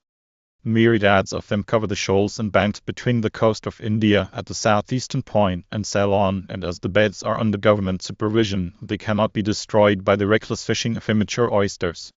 Crossing the Bay of Bengal and the Malay Peninsula, between longitudes 100 and 120 degrees E, there are pearl oysters on the coasts of China, the Marine Archipelago, and Western Australia. Between longitudes 120 degrees E and 150 degrees E, these mollusks flourish on many coasts, including those of Japan, the Sulu Archipelago, the Dutch Indies, the Spice Islands, the Banda Islands, the Aru Islands, New Guinea, and northern Australia. The Australian shells are large and the lining is white and fine. As shell fisheries, they are the largest in the world, and although the value of the pearls found is small compared with the amount realized from the sale of the shells, it is considerable and growing. The Aru shells are white like the Australian. Those from the Banda Islands are a smaller black-edged shell. Most of the others, like the minnow shell of the Sulu Islands, are yellow. At longitude 165 degrees E, the fisheries of New Caledonia are becoming notable for the number of fine fancy-colored pearls found there. Both Avicia margaritifera and Nulligrina margaritifera are taken off the west coast. In the waters of the Fiji Islands, longitude 180 degrees E, pearl oysters of the black-edged shell variety similar to the bandas but a little larger are fairly abundant. Fine shells, often containing very beautiful pearls, are taken off the coasts of Tahiti, Gambier, and throughout the Tuamotu archipelago, lying between longitudes 130 degrees W and 150 degrees W. The shells are of the black-edged type, large and heavy. The nacre is thick and has a particularly mellow luster. Throughout the section, both shells and pearls rank among the best. All over the South Sea, pearl oysters are found about the islands and in the lagoons within the atolls, which stud it, but in quantities too small in many places to induce capital to establish fisheries. Fishing for them is confined therefore to native divers, who are rewarded by the occasional find of a few pearls, which often they sell at ridiculous prices to the stray traders who may chance to come their way. This eastward journey now brings us to the Pacific coast of the American continent. Here the pearl-bearing mollusk is found on the shores of Lower California, about the islands of the Gulf of California, at various points on the Mexican coastline south to Acapulco and at Panama. They exist also on the coast of Ecuador, but of late years fishing has not proved remunerative, and it is now carried on in a desultory way only. They are found also on the western coast of Nicaragua. The Mexican shells, known as Panama shell or bullock shell, have a dark, dirty, greenish rim and are much less valuable than the white or black shell. Similarly, dark, slaty-colored pearls are known as Panamas because many pearls taken on this coast are of that character. This color tendency, however, often results more advantageously, as many of the pearls are sufficiently dark to be classed as fancy, and some beautiful black and red pearls are found in these waters. Panama pearls also have the reputation of being softer than others. There are pearl oysters also on the Peruvian coast, but this section has not yet been fished. On the Atlantic side of America, pearl oysters are abundant in the Gulf of Campeche and on the shoals about the islands and shores of Venezuela. The shells of Central America are similar to the Panamas, only more yellow, while those of Venezuela are small and valueless. Between the east coast of America and the Red Sea are no fisheries save at Haiti, for no discoveries of any importance have been made on the western coast of Africa.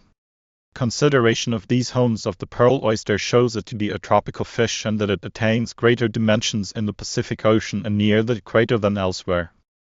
Beyond 30 degrees north it is found only at 2 points, the western shore of America and on the Japanese coast. These shores are washed by equatorial currents. The small varieties of the Indian Seas and Venezuela mature rapidly in 4 to 6 years, and if not taken they die out after the 7th year. The Meligrina of the Pacific, however, though it attains its full size in 6 to 8 years, continues to lay on shell nacre up to 12 and even 20 years. A shell, which is of good size but comparatively thin, is called by the dealers in mother of pearl a young shell. The Australian pictured at page 129 is such an one. The Tuamotu at page 127 is not full grown but well along in years, probably 14 to 16 years old. of the sea mollusks yielding formations which, though not true pearls, are so called. Strombus gigas is a native of the West Indies. Another, a gastropod, the ear shell haloroid known in the United States as the abalone, is found on the coasts of California, Japan, the English Channel Islands and elsewhere. The Californians are divided into three classes: the bluebacks, about 6 inches long, and green and red ears, which are half as large again. Pinners yielding black seed pearls are found south of the island of Mafia on the east coast of Africa. On the banks and shoals between Mafia and Zanzibar is a red mussel from which white pearls are taken. The freshwater pearl-bearing mussel, the unimo, unlike the sea oyster, is most abundant north of 30 degrees N. In China and the Hawaiian island Oahu it is found a little to the south of 30 degrees N, and it has been discovered lately in southern Rhodesia a little north of 30 degrees S. But the countries and streams in which the unimo is plentiful and where it yields the most pearls lie within latitudes 30 degrees N and 60 degrees N. They have been taken from the streams of Great Britain since the times when the Romans had a colony here. They exist in Bohemia, Saxony, Bavaria, Lapland, Canada, Labrador, and in great quantities in the United States. Pearl fisheries. The pearl fisheries of the Red Sea are at Lohia. At the lower end of the Red Sea, at Massawa on the African side and at Lohia on the Arabian side, are a number of small barren islands. The banks lie in shallow water between them. The industry is financed by merchants, principally natives of Bombay, India, who in partnership with the Bedouin boat owners control the fishing. The Bedouin captain takes with him a few Arabs to man the boat and a number of black slaves as divers. The shells have a market value for mother of pearl, but the quality is inferior. They have a greenish-grey edge and are fairly heavy, and formerly they were much in demand. Of late years the freshwater unimo shells have replaced them to a certain extent for cheap material, but the shells are yet about 90% of the value of the fishings. Returns show exports of pearls averaging $100,000 per annum, but as a large number go direct to Bombay and are not reported, this does not fairly represent the extent of the industry. The beds vary in depth, 30 to 40 feet being the maximum depth fished. Naked native diving is the rule, but the Italian government has lately farmed out concessions at Dolic and Farson where they are experimenting with helmets. The fishing season is from the beginning of March to the end of May. The arm of the Arabian Sea lying between Arabia and Persia, known as the Persian Gulf, has always been rich in pearl oysters and is a prolific source of supply today. These banks are fished chiefly for the pearls. The shell, though larger than the Ceylon, is of the Lenga. class as it is called, and is of little value for mother of pearl. Though pearl oysters are found all along the coast of Arabia, the most productive shoals are between the islands of Halul and Qatar. These shoals commence at the island of Bahrain immediately off the Arab coast near the center of the Gulf and continue east and south along the district of Qatar for nearly 200 miles, after which the banks are lost in deep water. The chief center of the pearl trade is Lingna, hence the name given to the shells of this district. Most of the pearls go to Bombay and are known as Bombay pearls, many of them having a distinctly yellow tint. The whitest and finest go to Baghdad, and eventually the best go to Europe. India takes the irregular ones and China gets the seed pearls. The principal banks are at Bahrain. This island is the most important one of a group situated in an indentation of the Arabian coast and is about 70 miles long and 25 broad. Small boats carrying from 5 to 15 men fish the shallows near the coast, but larger boats, manned by from 20 to 50 men, put out for the banks further from shore into deep water. These remain out during the entire season, coming into port once or twice only for supplies. The owners of the boats are generally poor. They depend upon the dealers for advances at the beginning of the season for supplies, and many of them are therefore practically in a state of bondage. When the deep water boats reach the fishing grounds, half the crew is selected for diving. The diver uses a small braided mat basket as a receptacle for the shells and has a long line attached to him by which he can signal to the man in the boat who manages it. There is a man to each diver's line. Except for the short intervals at the surface necessary for air and rest, the divers remain in the water for hours. The oyster beds vary in depth from 6 to 18 feet in the shallows to 40 feet at the banks.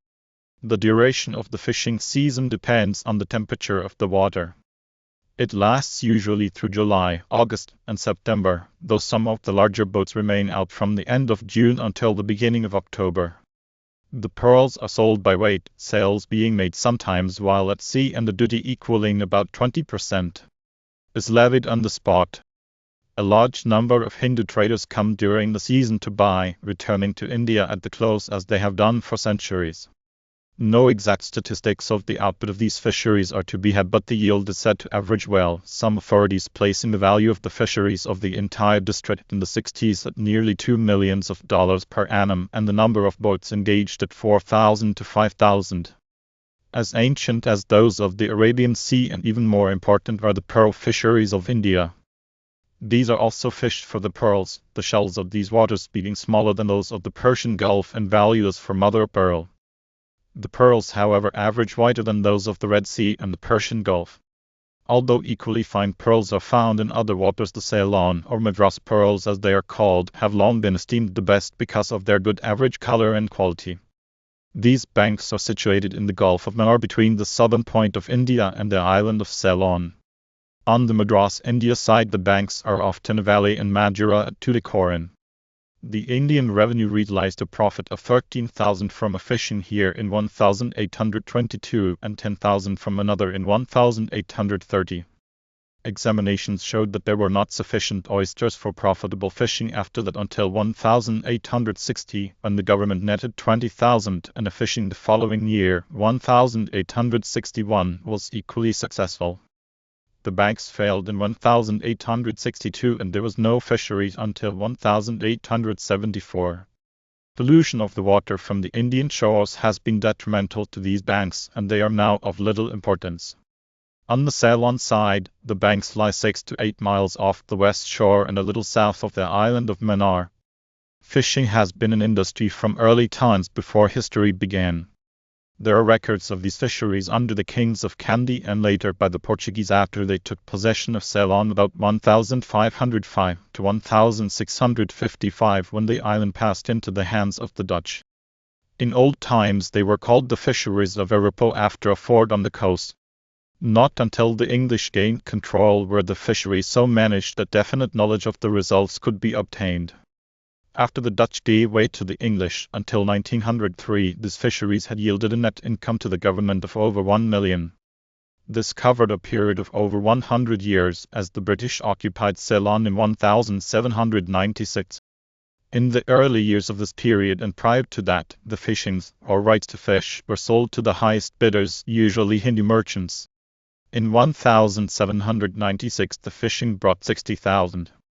The year after the British took possession, 1797, it realized 110,000, that amount having been paid by Kandapachari, a native of Jaffna, for the fishery right, and for that of 1798, the same renter paid 140,000. These fishings, which were prolonged, so exhausted the banks that the fishery of 1799 yielded but 30,000.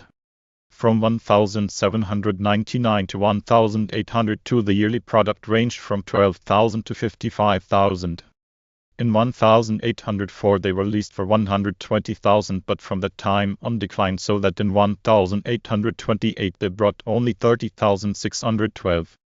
There were no fishings from 1820 to 1827, nor in 1834 and after 1837, until 1855. The supply failed in 1864 and for several succeeding years, and again for a decade, after 5 successful fishings from 1887 to 1891.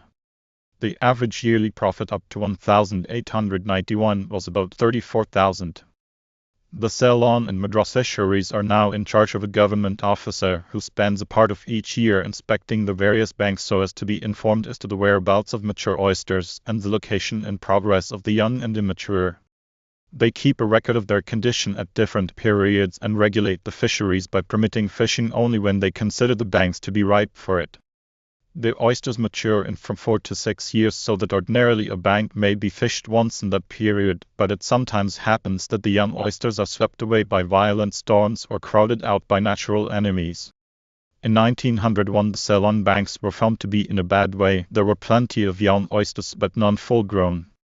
The government officers could not account for the condition, and in response to a report of the facts the government sent Prof. W. A. Herdman to Ceylon in 1902. He examined the whole of the bottom of the Gulf of Mannar and discovered banks on which were full-grown oysters, so that fishing was fixed for the 23rd of February 1903. Weather prevented commencement until the 2nd of March, when fishing began and lasted 42 working days until April the 14th. The fishings take place in March and April because the sea is usually calm at that period. The banks lie in 5 to 10 fathoms over a shallow area nearly 50 miles long by 20 miles broad, opposite Areopo. A steep declivity on the western edge gives the sea a depth of 100 fathoms in a few miles. In the center of the southern part of the Gulf of Mannar, west of the Chilaw Pearl Banks, the sea is 1 to 2,000 fathoms deep. Of all the pars or oyster beds, par means rock or hard bottom, the Paria par is the largest. It is about 11 nautical miles long and from 1 to 2 miles broad. Situated in about 5 to 10 fathoms close to the top of the western slope of the shallows, and running north and south about 20 miles from land, it is exposed to the southwest monsoon, which runs up toward the Bay of Bengal for about 6 months of the year. The natives call this the mother par, believing that the young oysters are carried from it to the other pars, which are thus stocked at its expense. Between 1880 and 1902, 21 examinations showed that the Paria par had been naturally stocked 11 times with enormous quantities of young oysters, which has regularly disappeared before they were old enough to yield a fishing. The most reliable pars are in the Sheville district, and it is probable that the government, acting on the suggestion of Prof. Herdman, will hereafter dredge the breeding Paria par of its young oysters and plant them where they will be able to mature. It is estimated that many millions of oysters have been lost from this par during the last 25 years. Fishing is not only a matter of commercial importance but of widespread interest among the natives of Ceylon and India. The romance of the situation, the hope of gain, the great gathering of people from many and far-off countries, the opportunities for barter, the possibilities of securing priceless gems for little and for making money quickly, all appeal to the Oriental mind. For this they will endure the discomforts of long and painful journeys and the dangers of crowded camp life with a recklessness that contrasts curiously with the wild panics into which they are sometimes thrown, as for instance in 1889, when the Ceylon fishing collapsed on account of cholera. In a few hours a fleet of 200 boats disappeared, the camp was burned, and the multitude gone. Great precautions are taken by the government officials in every direction. When they have decided that there are banks in condition to be fished, notice of a fishing is advertised. The following notification of the fishery for 1904 is an illustration. Government notification. Pearl fishery of 1904. Notice is hereby given that pearl fishery will take place at Marichchikkaddi in the island of Ceylon on or about March 14, 1904. 1. The bank to be fished is the southwest Sheville par, which is estimated to contain 13 million oysters. 2. It is notified that the first day's fishing will take place on the first favorable day after March 13. 3. Marichchikkaddi is on the mainland, 8 miles by sea south of Silaveturai, and supplies of good water and provisions can be obtained there. 4. The fishery will be conducted on account of the government, and the oysters put up for sale in such lots as may be deemed expedient. 5. The arrangements of the fishery will be the same that have been usual on similar occasions. Persons attending the fishery camp from India will be permitted to travel to Ceylon by either of the following routes: 1 to Dakaran to Colombo, or 2 Pomban to Marichchikkaddi, and by no other. Arrangements will be made as at the last fishery for travelers to proceed from Pomban direct to the camp. The only restriction imposed on travelers by the Pomban route will be inspection by the medical officers at Pomban. 6. All payments to be made in ready money in Ceylon currency. 7. Drafts on the banks in Colombo or bills on the agents of this government in India at 10 days' sight will be taken on letters of credit produced to warrant the drawing of such drafts or bills. 8. For the convenience of purchasers, the treasurer at Colombo and the different government agents of provinces will be authorized to receive cash deposits from parties intending to become purchasers, and receipts of these officers will be taken in payment of any sums due on account of the fishery. 9. No deposit will be received for a less sum than Rs. 250. By His Excellency's command. Everard M. Firm, Colonel Secretary. Colonel Secretary's Office, Colombo, Feb. 27, 1904. The sanitary precautions are of the utmost importance for a plague-stricken Hindu, if he were dying, would still endeavor to go where he might. Get rich quickly. As the time draws near, thousands of speculators and sightseers from farther and nearer India arrive. Berbers, Arabs, Persians, and Burmese mingle with the Sinhalese and Tamil divers. A town of huts to accommodate perhaps 50,000 springs into existence. Steamer service to Colombo is started, post and telegraph service is established, and sanitary measures put in force. Conjurers employed by the divers go through incantations to preserve them from the sharks which abound in these waters. This shark-charming power is believed to be hereditary and not dependent on the religion of the conjurer, and he can, if ill or absent, convey the power to a substitute so that it will be respected by the sharks. To make matters doubly sure, the divers arm themselves with a short, pointed piece of ironwood. This, however, is not their main reliance, for a wise woman was able to avert a panic which was well underway after one of the divers was bitten at the Tuticorin fishing of 1890.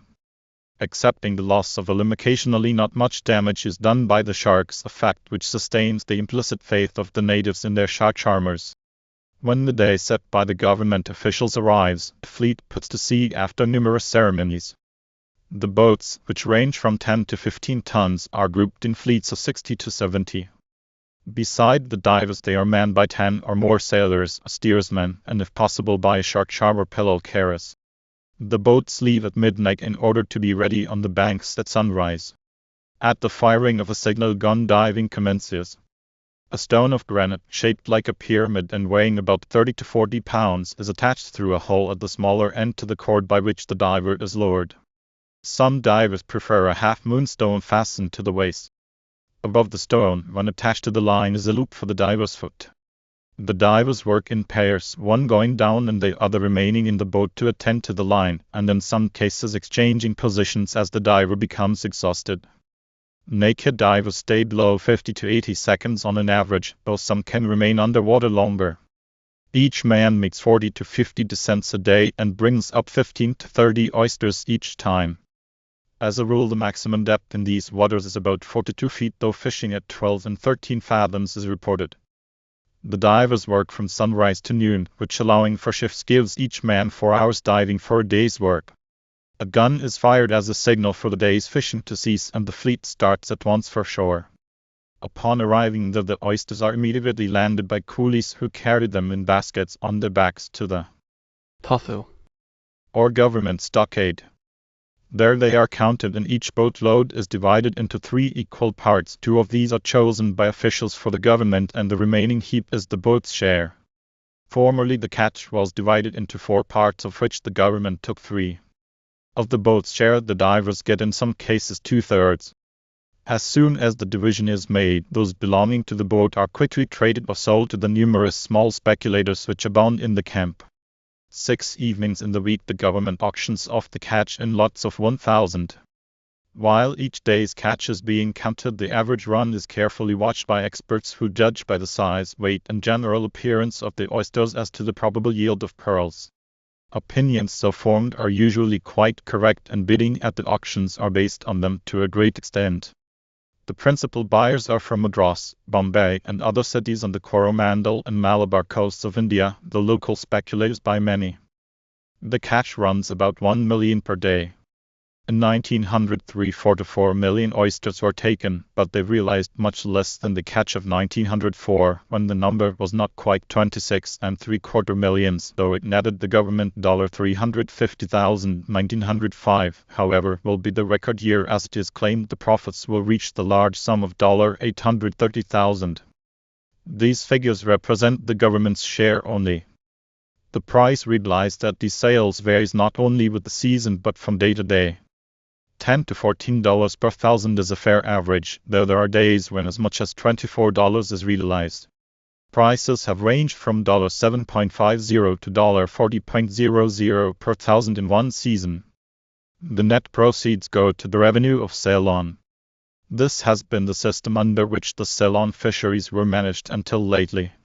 For some reason unknown to the public, the government, after a season of unequaled profit in 1905, leased the fisheries to a company, the Pearl Fishers of Ceylon Limited, for a period of 20 years from January 1, 1906.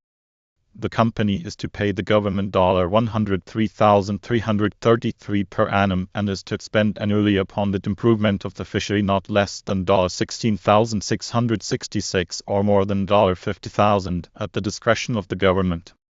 The expenses of supervision and protection by the government must also be borne by the company.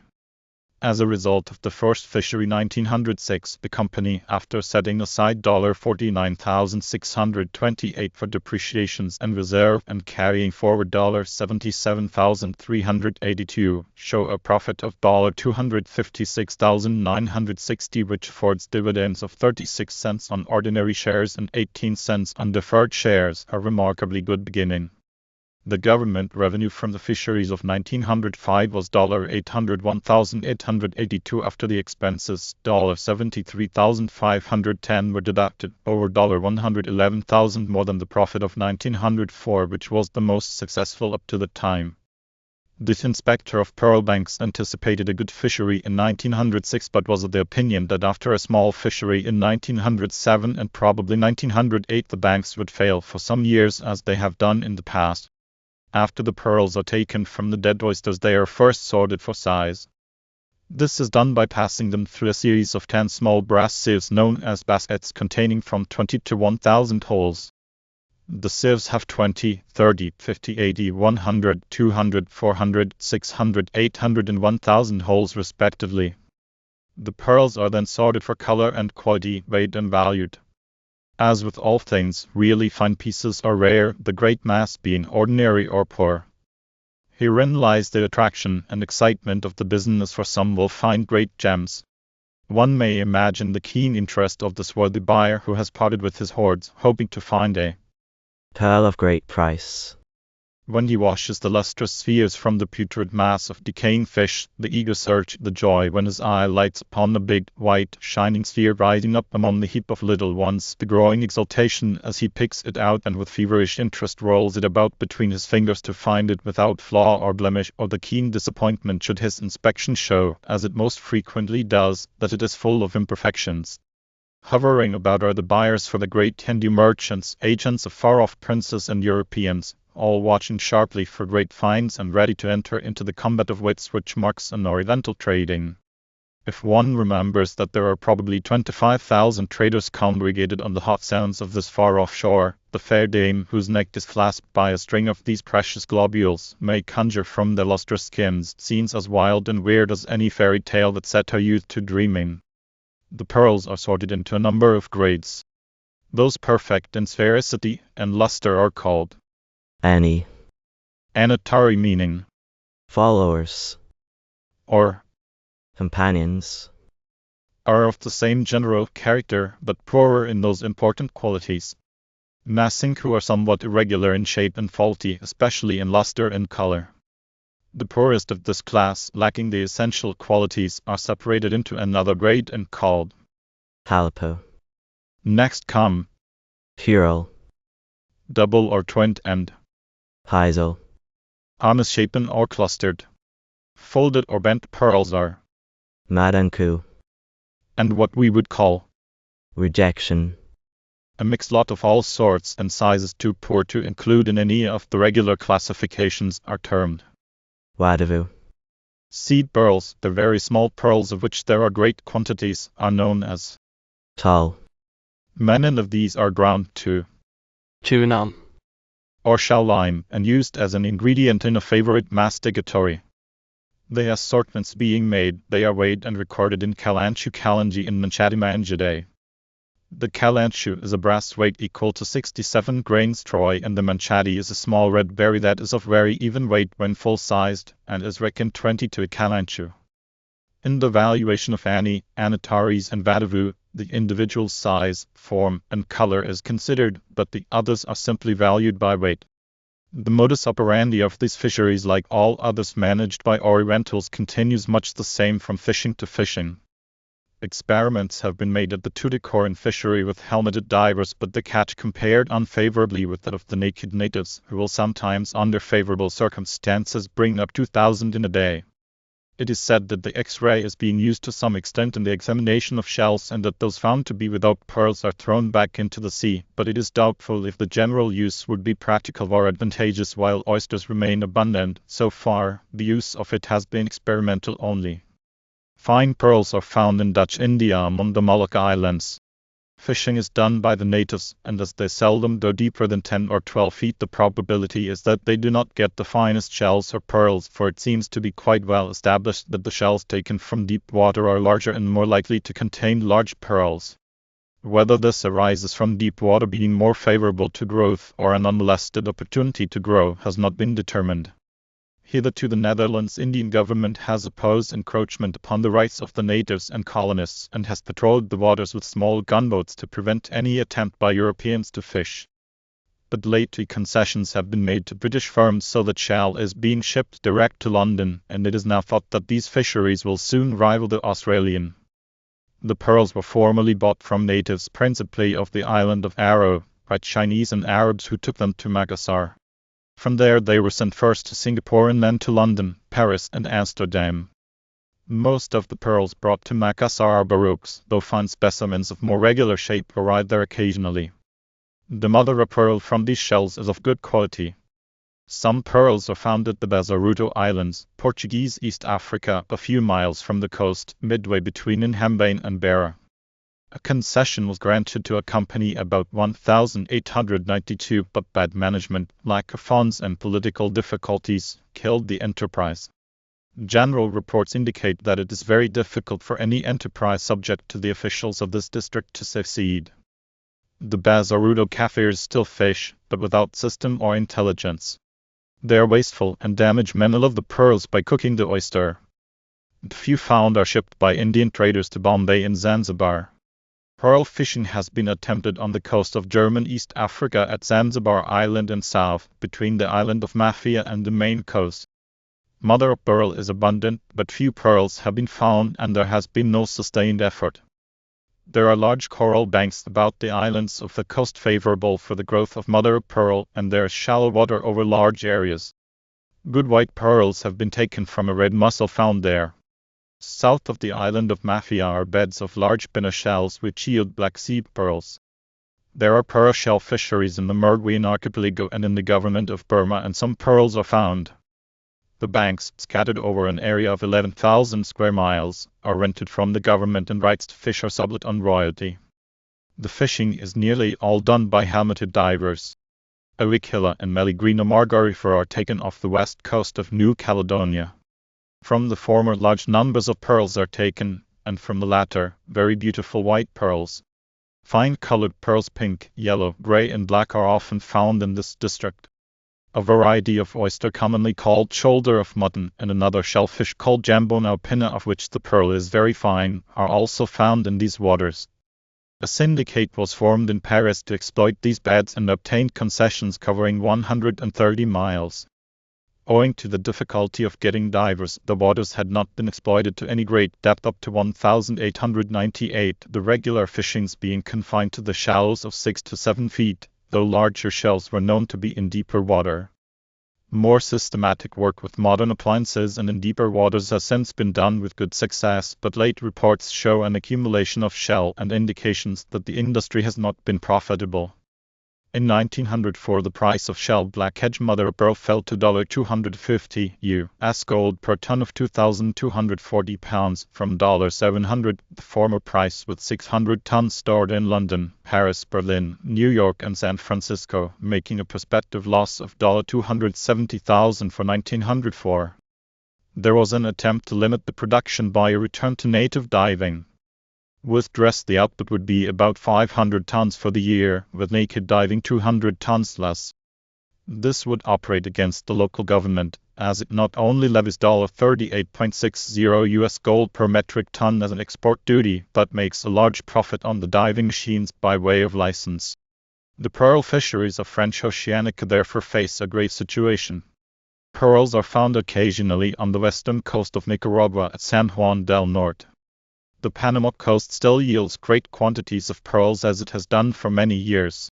When Spain controlled the northwestern section of South America with the isthmus to the borders of Guatemala under the name of Colombia, immense quantities of pearls were sent home by the colonists.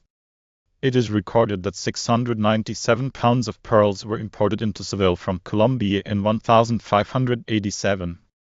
A large proportion of these undoubtedly came from the coasts of what is now Venezuela. The Panama, or bullet shell as it is called, is not of the finest quality, and the pearls are apt to be dark and inferior to the Indian pearls in luster as well as in color. Nevertheless, fine pearls are found there, and the fisheries yield a greater average of black pearls than any other. Beautiful iridescent pearls are also found there. The Pearl Islands are on the east side of the Bay of Panama, about 40 miles from the city. The banks there may only be fished by divers, but between Chiriqui and Veragua dredging is allowed.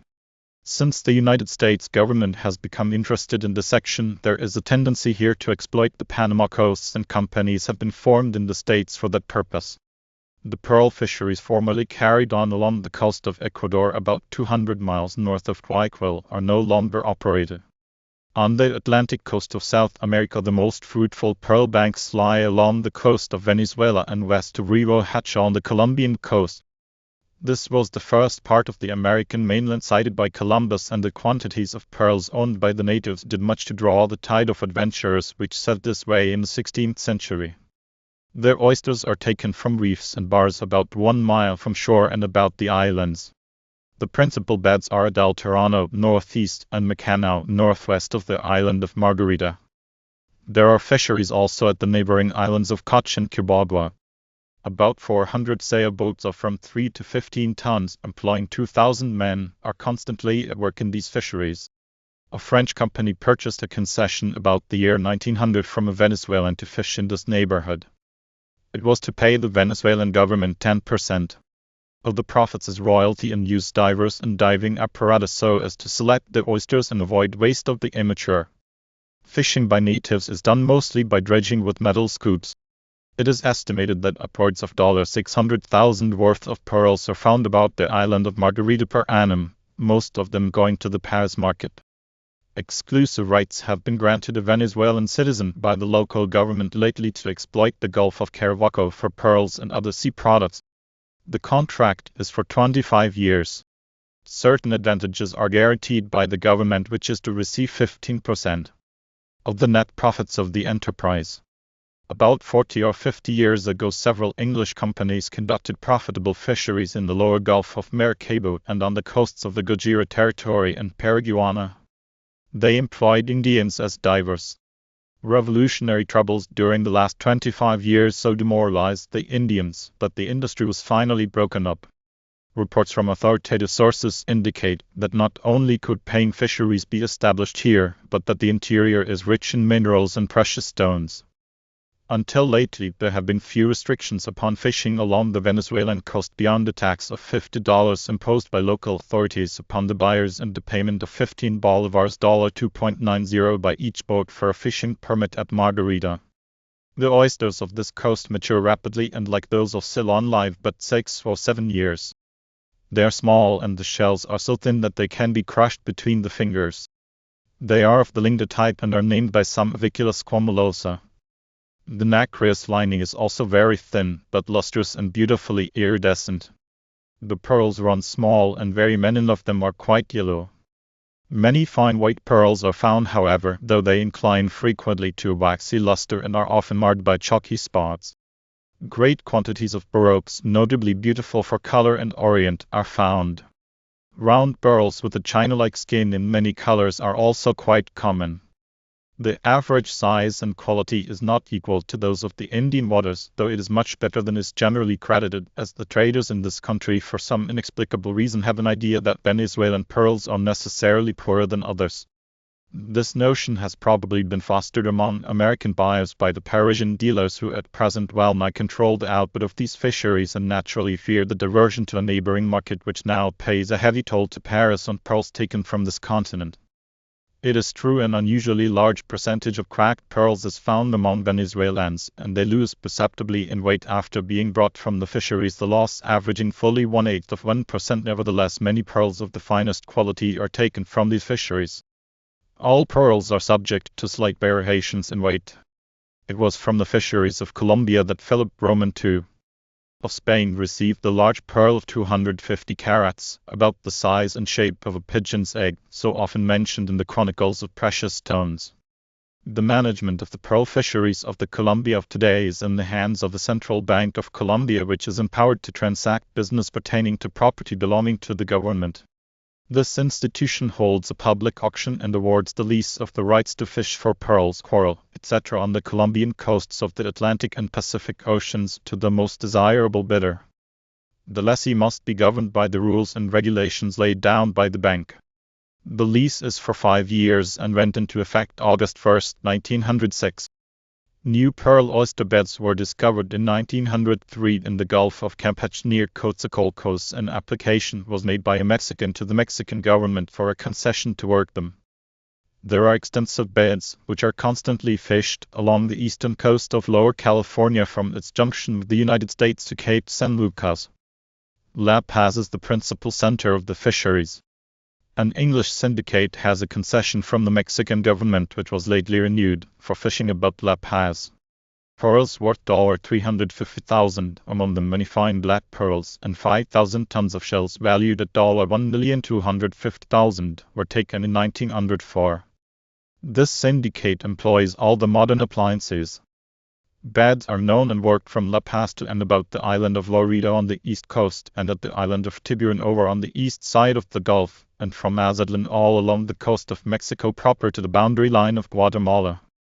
These beds were discovered by Cortes in 1536 and were worked spasmodically for 2 centuries. Then for a period they were fished so constantly and thoroughly that the market was overloaded with pearls and the supply of oysters seriously diminished.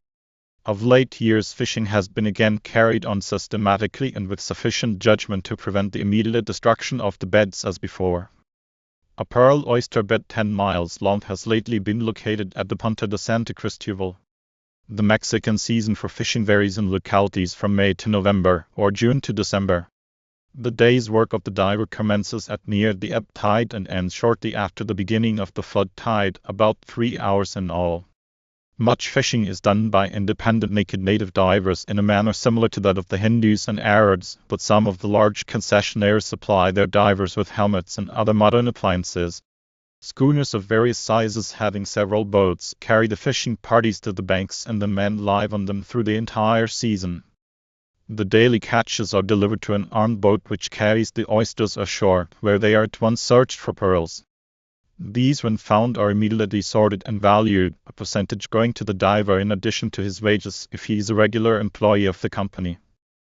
The oysters are found adhering to rocks by the byssus, generally in bunches, hinge side down, curved side up, and the shell slightly parted. The diver cuts them loose with a knife and deposits them in his basket or net. 100 to 150 is a good day's work for a naked diver, but with the appliances now being introduced, a diver in dress can raise fully double that number.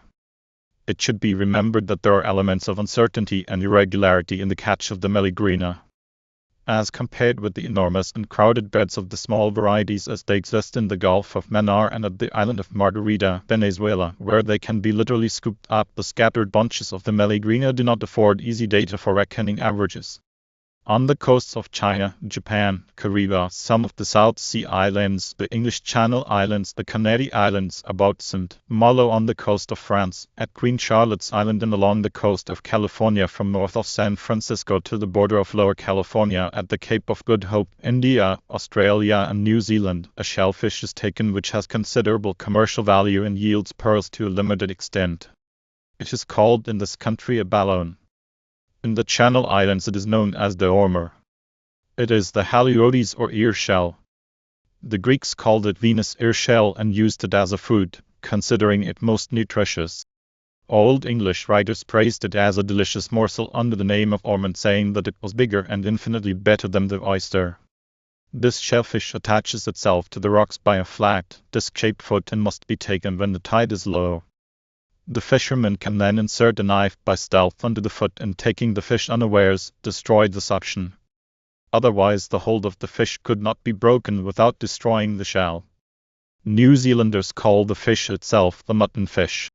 The Japanese, Chinese, and Indians of the Pacific coast have long used it as an article of food. The shells are valuable on account of the very beautiful nacreous lining, which is exceptionally good material for buttons and various ornamental purposes.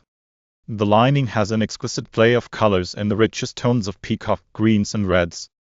There are about 70 species of the halibuters, and the shells vary greatly in size. The British Ormer H. tuberculata is a small size, about 6 inches long, and is silvery.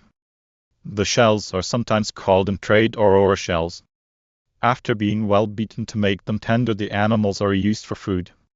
Their ormer or oris marina was esteemed by the ancients as a very sweet and luscious dish. The people of the Channel Islands ornament their houses with the shells, and farmers used them to frighten the birds from their cornfields.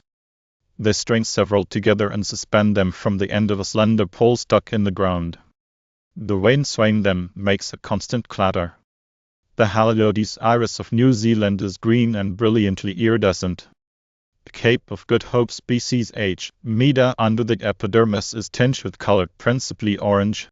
Some of the more beautiful species were formerly very abundant on the coasts of China and Japan, but the constant use of the animal for many years as a foodstuff has made them less common there, and the Chinese and Japanese now obtain a large part of their supply from California, where the Haliodes, or abalone, as it is called, is taken in great quantities. The two most beautiful species found on this coast are the Haliodes splendens, a magnificent shell of rainbow coloring in which peacock green predominates, and H. rufescens, the lining of which is red. When found, the latter is usually thickly encrusted and coated with vegetation. The green and red range from 7 to 10 inches, the latter being generally the larger. Another variety, H. crasherodii, very dark green or black without and with no apparent beauty, has a small opalescent bit inside the shell which is cut out and made into articles of jewelry. This is common in crevices of rock. A variety called bluebacks has a bright clay blue exterior.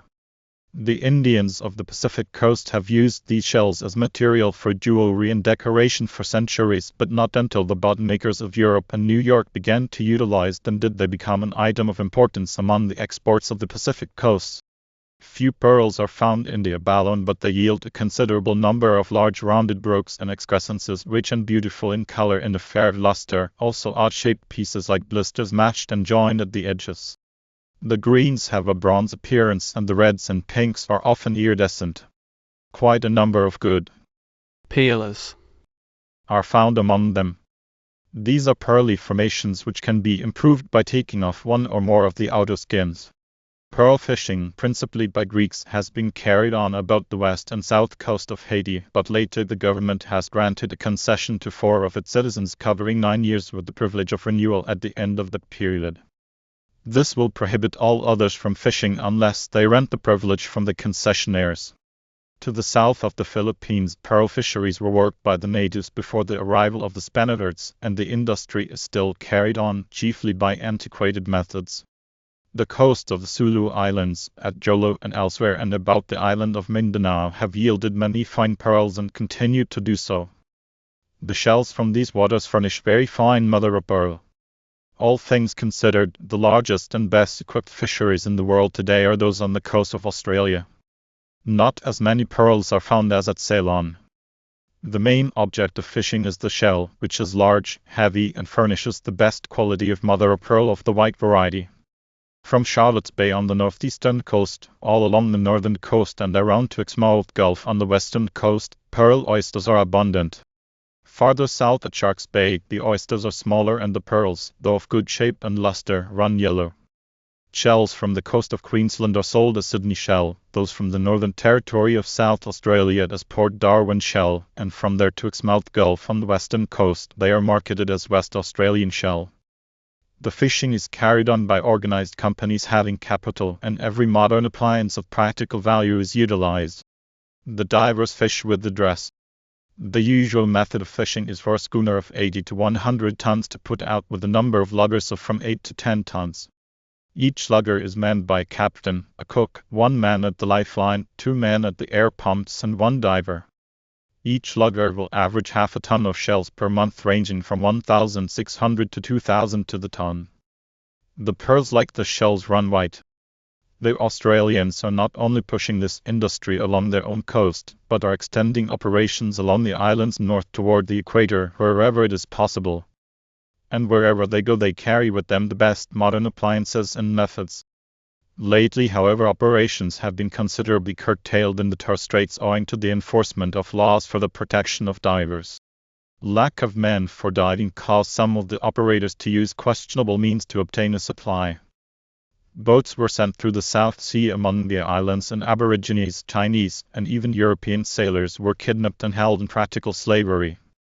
Many lives have been lost in these fisheries, and the evils connected with the industry became so notorious that the government took action. It is probable that the business will be reorganized and either conducted by the state or under government supervision. Natives are now being trained to use the dress. Few pearls are found, and it not infrequently happens that as many as 15 to 20 tons of shells are raised without finding a single pearl of value. At this time, shells from these fisheries bring from $500 to $750 per ton in the New York market. Helmets have been used to some extent throughout the Pacific for a number of years, but many were crude affairs carelessly managed, and the loss of life was as great as by naked diving. The training of the natives to the use of the more modern appliances will, however, engender confidence, and the probability is that dress diving will become general in the South Seas wherever the industry is organized. As a rule, the largest oysters and pearls, where there is a calcareous foundation for the bed, are taken from the deeper waters, and it is probable that as modern appliances are more generally used by the larger organizations now taking hold of the industry, the fisheries will be extended with good results in many localities to waters beyond the shallows now fished. More systematic methods will prevent waste and the destruction of the beds. The English colonial governments of India are doing much in this direction. By keeping experts upon the ground, they have learned how to fish without destroying the beds, and to fish when it is possible for the oysters to contain pearls. Strict supervision and protection of the beds result in more frequent fishings and greater returns to both the government and the fishermen. This example is being followed, and pearl fisheries are gradually coming either under governmental supervision or into the hands of concessionaires whose large investment makes the preservation of the beds a business necessity, whether they fish mainly for pearls or shells.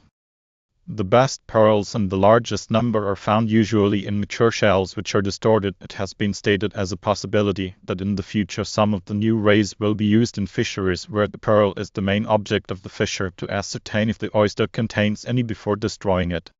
M. Dubois of Lyons has experimented with Roentgen rays for that purpose. As the fish is enormously prolific, it is more probable, however, that effort will be directed instead toward the preservation of the mollusk from the enemies and accidents which are occasionally greater than its productiveness. One of the greatest dangers in Indian waters to a bed of young oysters is a little mollusk known locally in Ceylon as Surin modiola. These cluster in masses on the sea bottom and, spreading over the surface of the coral, crowd out the delicate young of oysters recently deposited. The Japanese fisheries suffer from the occasional infection of the waters by a weed, Dinoflagellata gonorrhoeae. It accumulates in immense quantities, causing a wide discoloration of the seawater, and is very destructive to an oyster bed. It is called the red current or red tide. So far, no preventive or remedy has been found. Hitherto the most general and fatal danger to oyster beds has been the ungoverned extravagance of irresponsible fishers who seek to harvest in the present regardless of the future, but these are gradually being made amenable to restrictive laws as authorities awake to the value of the industry. A greater danger which threatens the unity of American streams is the pollution of the water by the discharge of the refuse of factories and the sewage of cities into them. A mussel bed will recover in time when denuded by fishers, but sewage and poison kills it out entirely. Although freshwater pearl-bearing mussels are found in the streams of many countries, only in the United States are they taken in sufficient quantities to make the fishings important as an industry. They are to be found throughout the Mississippi drainage area and in part of that of the St. Lawrence. Few exist on the Pacific coast, and those of the Atlantic coast are generally inferior as pearl mussels. There are many varieties of the unionbow which yield pearls. Latin names are given by different writers to distinguish them, but as scientists differ in their classifications, the names are not always uniform and are not sufficiently well established to be useful descriptively to the general reader. In treating of the various kinds of pearl-bearing uninos of the United States, therefore, in these pages, the common names by which they are known will, as a rule, be used with the scientific names appended, as revised by the Department of Mollusks of the United States National Museum. From the times of Roman colonization until now, pearls have been taken from the mussels of British streams. There are 3 varieties of pearl-bearing mussels in Great Britain: Painter's mussel U. victorum, the swollen river mussel U. tumidus, and the pearl mussel U. margaritifera. The first 2 occur only in the streams and ponds of England and Wales, and the pearls found in them are of inferior quality. The latter inhabits the streams of Scotland and the northern counties of England, and to some extent are found in Ireland and Wales also. The shell is oblong, rather flat and heavy, and about 5 1/2 inches long. The exterior surface is rough and blackish brown. The pearly interior has a tint of flesh color mottled by stains of dull green. It was from this variety the Punctate pearls were taken, which gained so much notoriety in the middle of the 18th century, when some $50,000 worth were sent to London from the stream in 3 years. Scotch pearl fishing was revived in 1860, and some fine ones were sold to Queen Victoria, the Empress of the French, the Duchess of Hamilton, and others. Her mussels have been found in Lough Rannoch, Tay, Lubnig and Arn, also in the Don, the Leith and other streams. Some are found in the Welsh streams, and the River Bann in Ireland was noted for the fine pearls found in it. Many years ago there was a pearl fishery at Omagh in the north of Ireland. An old writer claims that Caesar obtained pearls of such bigness in Britain that he tried the weight of them by his hand. The fishers wade for them in shallow pools, or thrust sticks between the open valves, or drag branches over them, for as soon as anything enters between the 2 shells they close upon it at once. The mussels are found generally set up in the sand of the river bed, with the open side, if the current is very strong, turned away from it. The custom of the peasantry is to fish for them in the autumn after harvest. Pearl mussels are found also in Saxony, Bavaria, Bohemia, Mesopotamia, Lapland, Canada, Labrador, the Hawaiian island Oahu, Japan, especially the Anodonta japonica, China, the United States and Italy, and the Guai and Shingani rivers of southern Rhodesia, South Africa. Nowhere are they found, however, in such quantities or in so many varieties as in the United States. The number taken from the streams here of late years has been so great that the shells have largely displaced the marine Egyptian and have affected the demand for the better qualities of South Sea mother of pearl. The pearls found in them also have been of such quality and quantity that they now have an important place among the jewels of the world.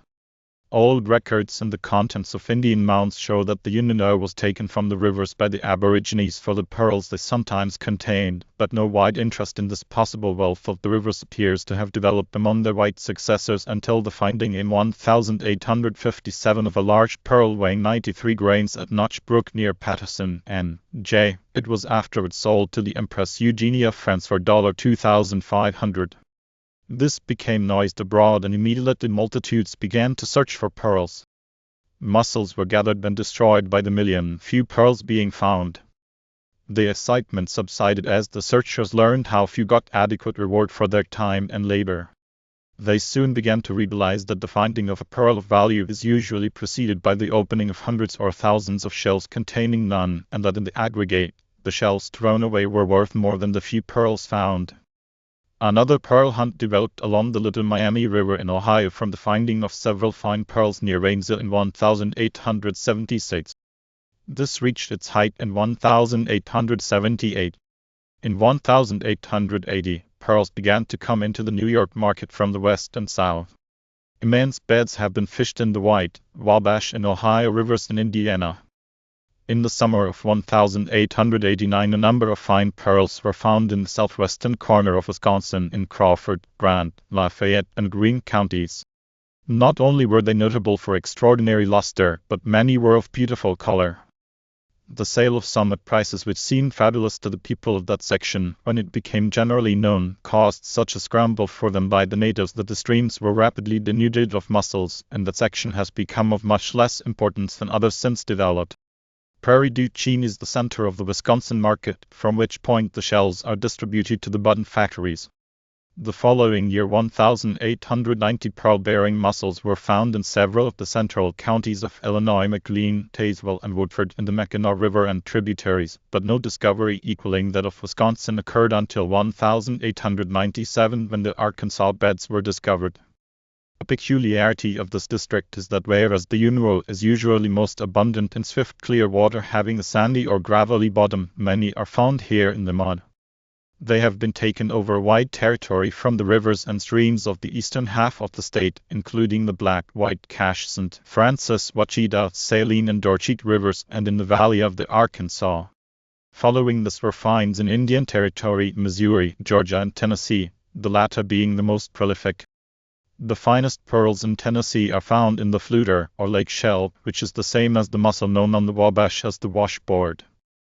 A yellow shell is found in the Clinch River similar to the mucket of Arkansas, from which pearls are taken.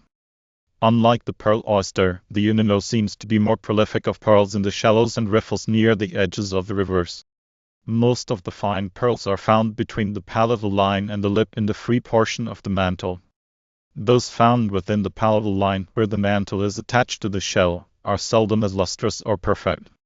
Pearls are found in many states besides those mentioned, but the fishing is done quietly, and in some cases the sources of supply are known to only a few who in the marketing of their pearls carefully avoid giving any information. This is particularly true of some of the eastern states. Streams in the northwestern section of New York State are regularly fished, but without excitement. The large fisheries of the Mississippi and West are fished principally for the mother of pearl and the shells. As with some of the marine fisheries, the pearl is regarded as an extra. The mussels are taken in various ways. In Canada, boats drag brush and the branches of trees over the river bottoms, gathering the mussels into the boat as the twigs become clogged. In the large beds often found in our western rivers, fishing is done wherever possible by dredging. Metal scoops, hand, shoulder, and scissor rigs are used, and the mollusks taken in immense quantities are cooked to open them, then cleaned of the meat, which is afterwards examined for pearls. This method is used where the mussels lie in great masses or on sandy bottoms. Where there are boulders or large stones, a great number of hooks are dragged over the beds. The mussels, partially buried, lie penned up and the shell slightly parted. Should anything come within this gaping aperture, the mussel at once closes upon it, nipping on with such tenacity that the hold is not loosed until the fisher draws it into the boat and forcibly releases the hook. It is said the mollusk's shell would remain thus tightly closed for 10 or 12 hours. After dragging the hooks over the bed, the mussels are taken off and the process repeated. Various rough devices are used, the principle in all being the same. One, illustrative, consists of a piece of lead pipe or an iron bar several feet long, from which depend a number of double or triple hooks several inches apart. This is dropped overboard, the rope on which it is hung is fastened to the stern of the boat, and the boatman rows over the mussel bed dragging it after him. Men who dredge for the mollusks are called clammers. Pearlers are those who at odd times fish for the mussels with pearls as the main object.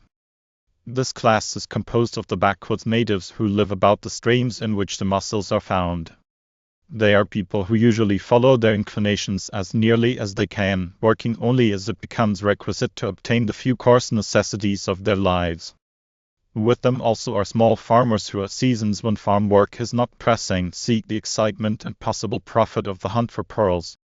For all such persons the occupation has a great fascination. The difficulties of following the streams through almost impenetrable surroundings, the coarse fare of bacon, meal, and coffee, the long tramps back and forth to their mountain huts, or the exposure to night in the tangle of the woods, have no terrors for them, they are but common experiences. Few pearls of value are found, but the occasional pearl which each one does get, makes expectation tingle, and hope recounts again and again the great finds which others have made. There are curious happenings which illustrate the uncertainties of the work. It is told on the Clinch River in East Tennessee that a pearler, having patiently fished all day, examining the fish from time to time as little heaps of them were gathered, without finding even a small pearl, finally decided to quit. He was about to examine his last small heap when a man standing by offered him 50 cents for the lot. The offer was accepted. From the first shell opened, the buyer extracted a ball pearl which was afterwards sold for $1,000.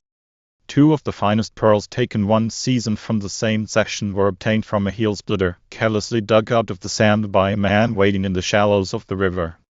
The heel splitter is a large thin-shelled variety, so named by the natives because of the sharp, cutting quality of the shell which protrudes from the sand of the river. They rarely contain pearls, but when they do, the pearls are usually fine. The largest proportion of fine pearls to the yield of any section since discoveries have been recorded came from Wisconsin, and many of the best of these, especially of the fancy-colored ones, were taken from Sugar River. Many of these were exceptionally beautiful in both color and luster, and a good proportion of them were also round. Much is written and told of the marvelous pearls found in our streams worth large sums of money. Such pearls are found undoubtedly, but not in such quantities as one might think from the enthusiastic reports current in daily papers. Finds are written up by reporters who know nothing of pearls and prefer to write a readable story of wondrous gems and great values to a statement of plain unvarnished facts. In this the news gatherer is assisted by some simple native with an eye single to a good price and a capacity for exaggerated ideas of value impossible to maiden lane. It is no uncommon trick when buyers are present to find again a pearl which has been to New York and back, and the ruse often succeeds. Pearls are frequently sold at the fisheries for much more than they would bring in the East. In fact, it is difficult to buy ordinary pearls at a reasonable price. The natives will sometimes sell a really fine pearl for less than it is worth because they do not understand the relative values of quality, but they usually overestimate pieces of poor quality. A large majority of those found in our freshwater mussels fail in some essential quality. Many are chalky or lustrous at 1 or 2 points only. Others are faulty in shape, or spherical, deeply pitted. Really fine pieces are usually small or button, and when large, are baroques. Some of the latter are magnificent, weighing 50 to over 100 grains, with skins of extraordinary luster and iridescence, white or of a beautiful pink tint. These strawberry or rose pearls, as they are called, frequently excel, by every standard of beauty, the imperfect spheres which command a greater price in the market because they are round. The most common variety of unimo in American rivers, especially in the Mississippi River, is that known as the niggerhead quadrilla bina. It is also the principal species used for button making. Similar is the warty-back quadrilla pustulosa, so called because the shell has a number of warts or excrescences on the outside of the valves. The Bullhead.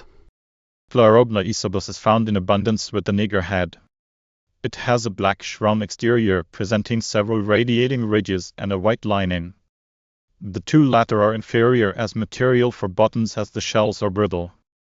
The Mucket Lancelis ligamentinus is a large shell, average size 4 inches, has a dark brown exterior and cream-white lining.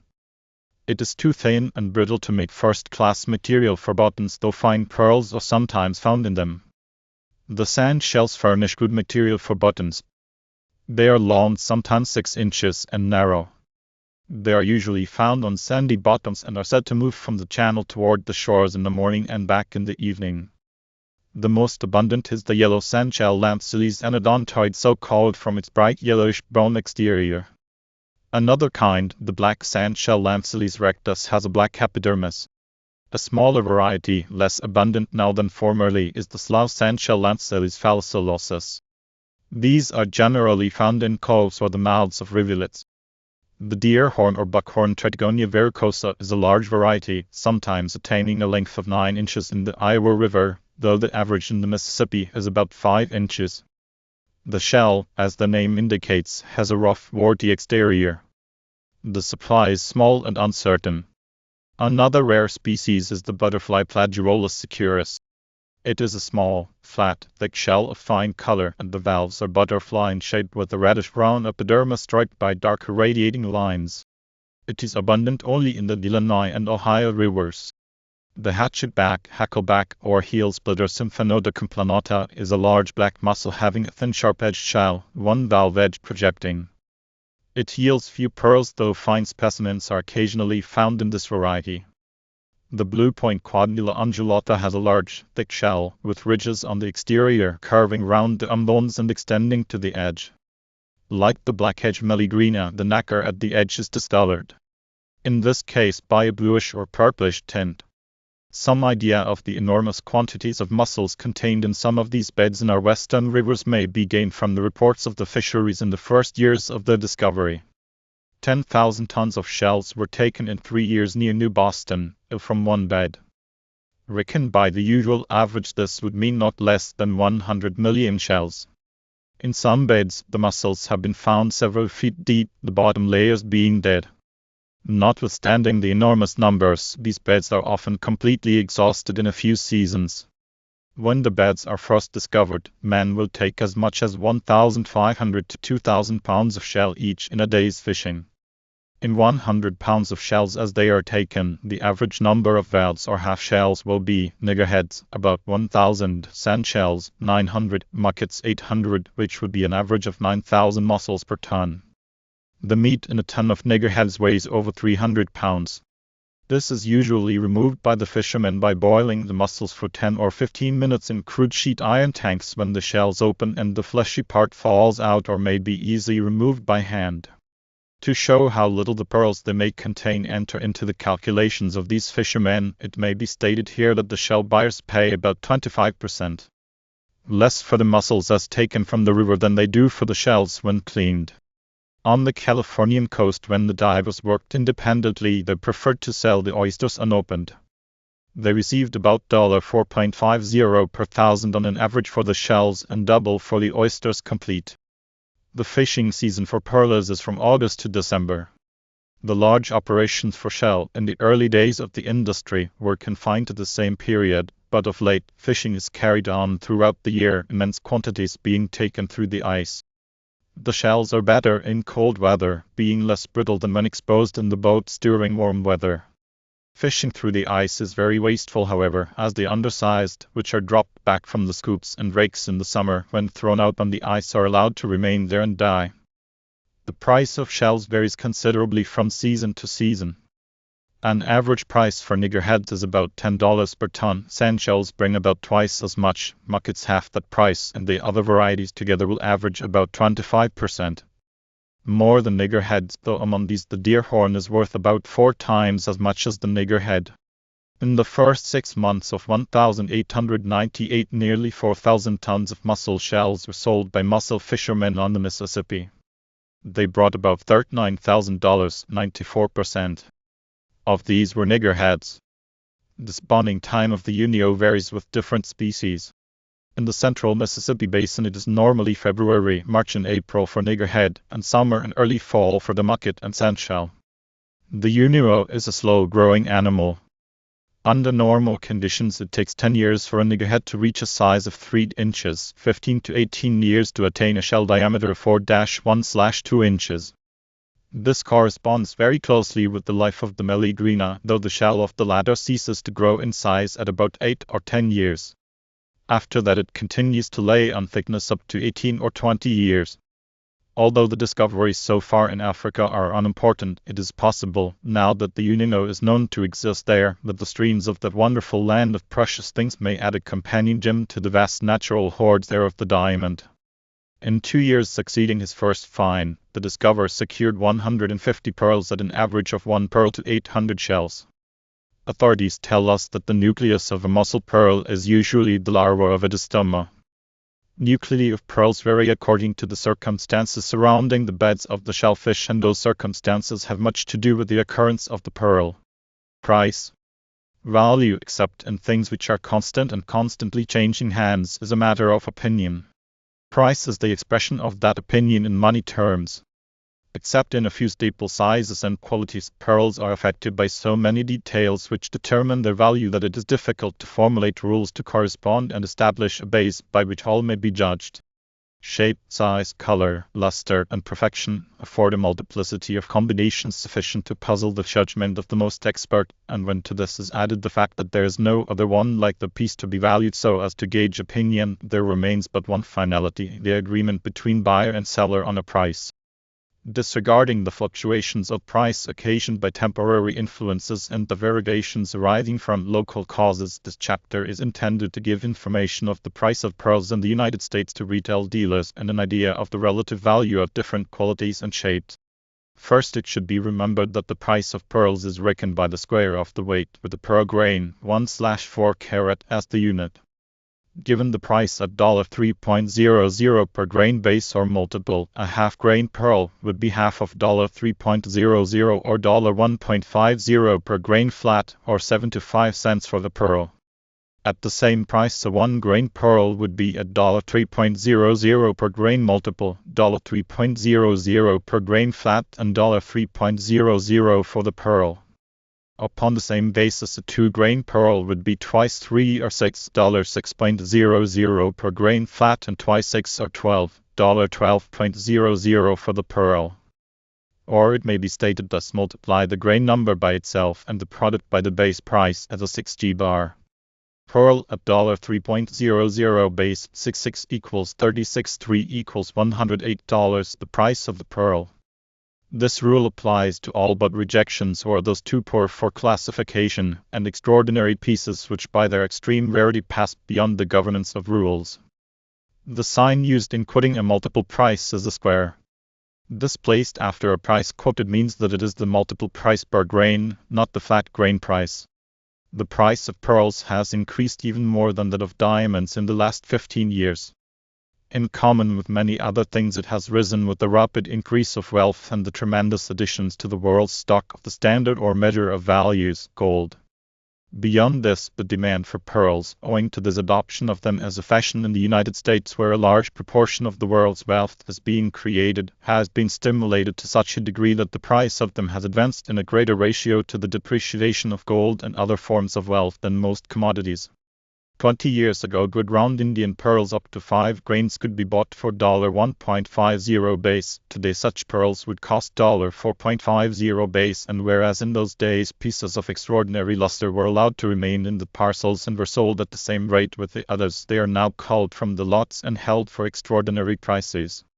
Size also now counts beyond the multiple of the square. The quality held at $4.50 base up to 5 grains costs $6.00 above that size, and at 10 grains will bring $8.00 and over.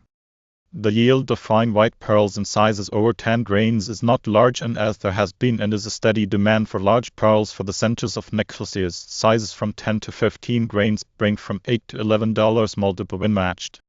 Egg and pear-shaped pearls of the same grade, from 5 grains down, are worth 25 to 30%. Less than round pearls, between 5 and 10 grains, 10 to 15%. Less, and as they near 15 grains and over, the pear-shaped become of equal value with the round.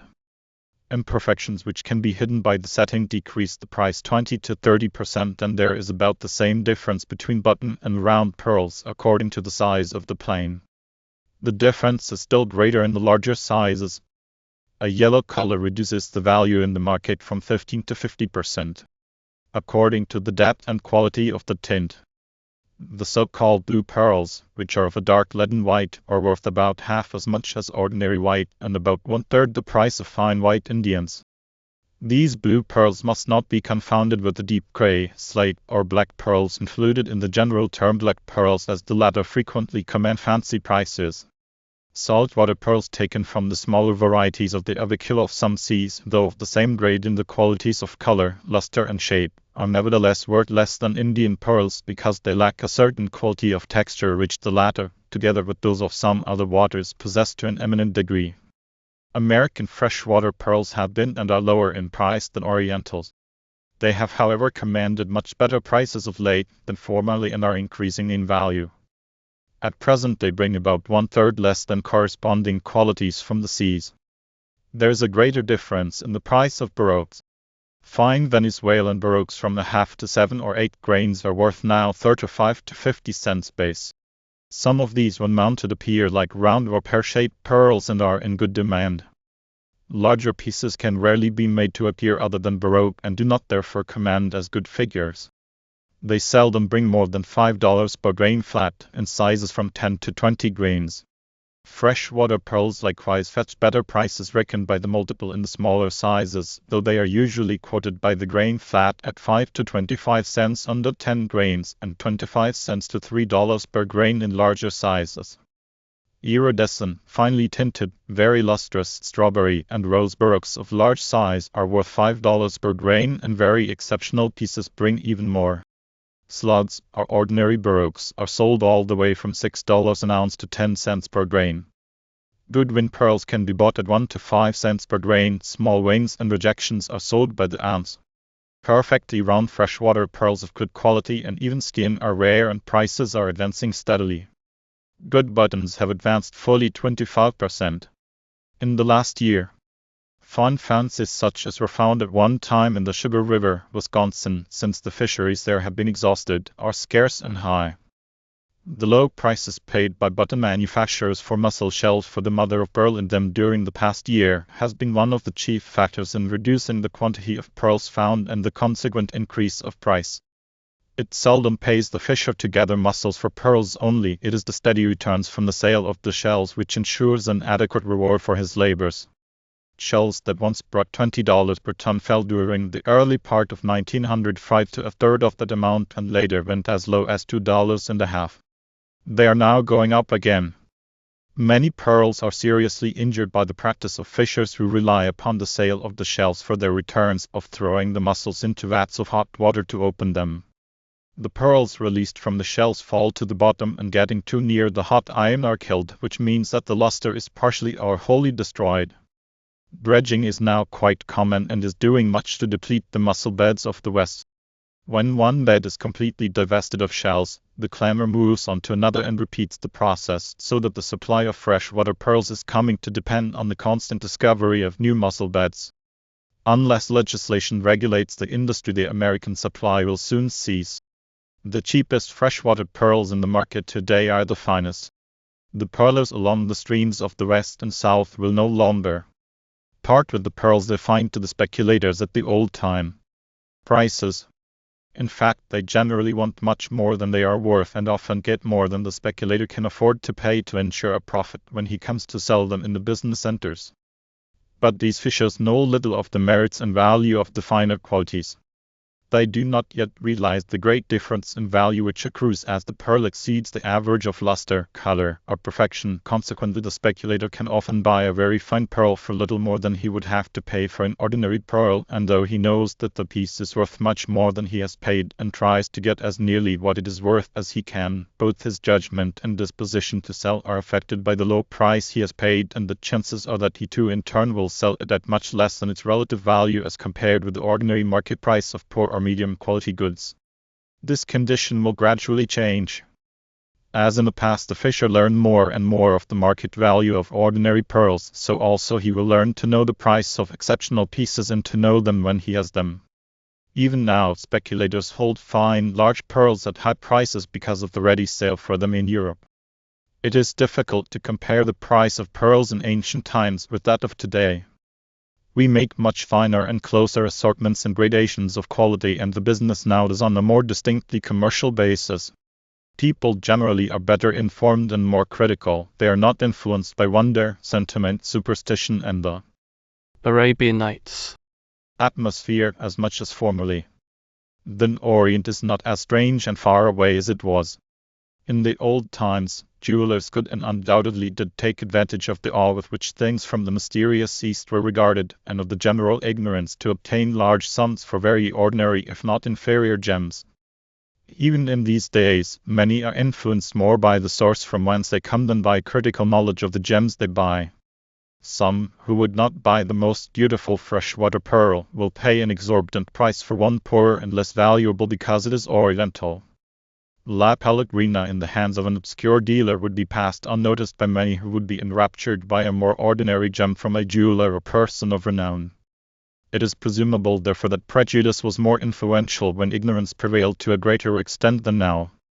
John Spruce of Edinburgh in 1705 complained that he could not sell a necklace or pendant of fine Scotch pearls in Scotland. He says, "The generality seek for oriental pearls because farther fetched." And continues, "At this very day I can show some of our own Scots pearls as fine, more hard and transparent than any oriental. It is true that the oriental can be easier matched, because they are all of a yellow water, yet foreigners covet Scots pearls. The price in those days was regulated by general appearance and loosely with regard to weight, rather than by definite assortment and the exact system of reckoning by the multiple of the weight as now, for he says, If a Scotch pearl be of a fine transparent colour and perfectly round and of any great bigness, it may be worth 15 to 50 rix dollars. Yea, I have given 100 rix dollars, about $82.00 US for one. In 1862, Scotch pearls sold for about 75 cents to $10 or $12 each, an extraordinary piece bringing occasionally as much as $25, but after they were brought to the favourable notice of persons of distinction, and it was known that Queen Victoria had bought one for $110, the price of them quadrupled. In the time of Charles Roman II, of England, an Irish pearl weighing 144 grains was valued at $200. In London during the early part of the 19th century, pearls from Panama of good size and quality brought about $4 per grain. About 1,865 fine oriental pearls were sold in London for $1.25 to $1.50 per grain in sizes up to 3 grains. Oh, that the price increased gradually with the size, so that 5 grainers were worth about $2.50 per grain, 10 grainers $5.50 per grain, 20 grainers $13.00 per grain, and 30 grainers about $17.00 per grain. If the fine grade equaled ours, there has been a remarkable advance in the last 40 years, as fine oriental round pearls of 30 grains today are worth in the United States $240.00 per grain flat. Up to this time and after, prices were quoted very generally by the carat. Later, the method of reckoning by the square or multiple became more general, and the price went to about $2 per carat in London, or 50 cents per grain base for ordinary sizes, the larger ones being valued by the piece according to the individual rarity and particular qualities as before. At the Navigators Islands in 1858, fine round pearls of 1 to 2 grains were valued at about 50 cents per grain, the price increasing until those of 20 grains were considered worth $20 per grain. Second-class pearls under 1 grain, averaging half a grain, were sold for about 5 cents a grain. The same grade, about 9 grains average, were worth about 65 cents per grain. A third and fourth grade brought about 25 and 50% less respectively. These prices, compared with those of London, indicate that fine, large, round pearls commanded better prices then in the East than they did in Europe. Seed pearls sold at Tahiti for $10 to $15 per pound. This island of Labuan, a British possession in the East Indian archipelago, shipped pearls to Singapore in the 60s at an average price of 10 to 15 cents per grain. In 1871, 35 ounces of pearls shipped from Guayaquil were valued at $100.00 per ounce. As in former times, at many places where the fishing is done by independent naked divers, especially among the remote islands of the South Sea, there is no grading of pearls or definite ideas of value. The natives dispose of their pearls as they are able to traders, often for a very small price. It is so today at many points in the Sulu archipelago from Mindanao to the Tawi-Tawi Islands. The smaller established fisheries of the seas east of China sort roughly and sell in bulk to buyers from neighboring trading centers. The output of the large fisheries is practically controlled by the great merchants of neighboring cities who know the methods and intricacies peculiar to the localities. For instance, the pearls of Ceylon go to Madras, and Bombay handles the bulk of those from the Arabian coast and the Red Sea. Lower California pearls are marketed chiefly at La Paz. Those from Venezuela are shipped principally to Paris, and definite figures cannot be obtained. A few are brought to the United States direct from Venezuela, chiefly by Syrians who barter for them with the independent divers. These traders have no knowledge of market rates for assorted goods, but sell them in mixed lots for as much as they can get. The price of pearls of the first grade in Ceylon in 1904, weighing 4 grains and upwards each, was about $5.00 per grain.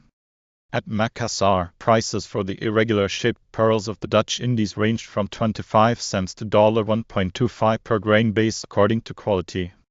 At the Ceylon fisheries, 2/3 of the oysters taken have been the government's share.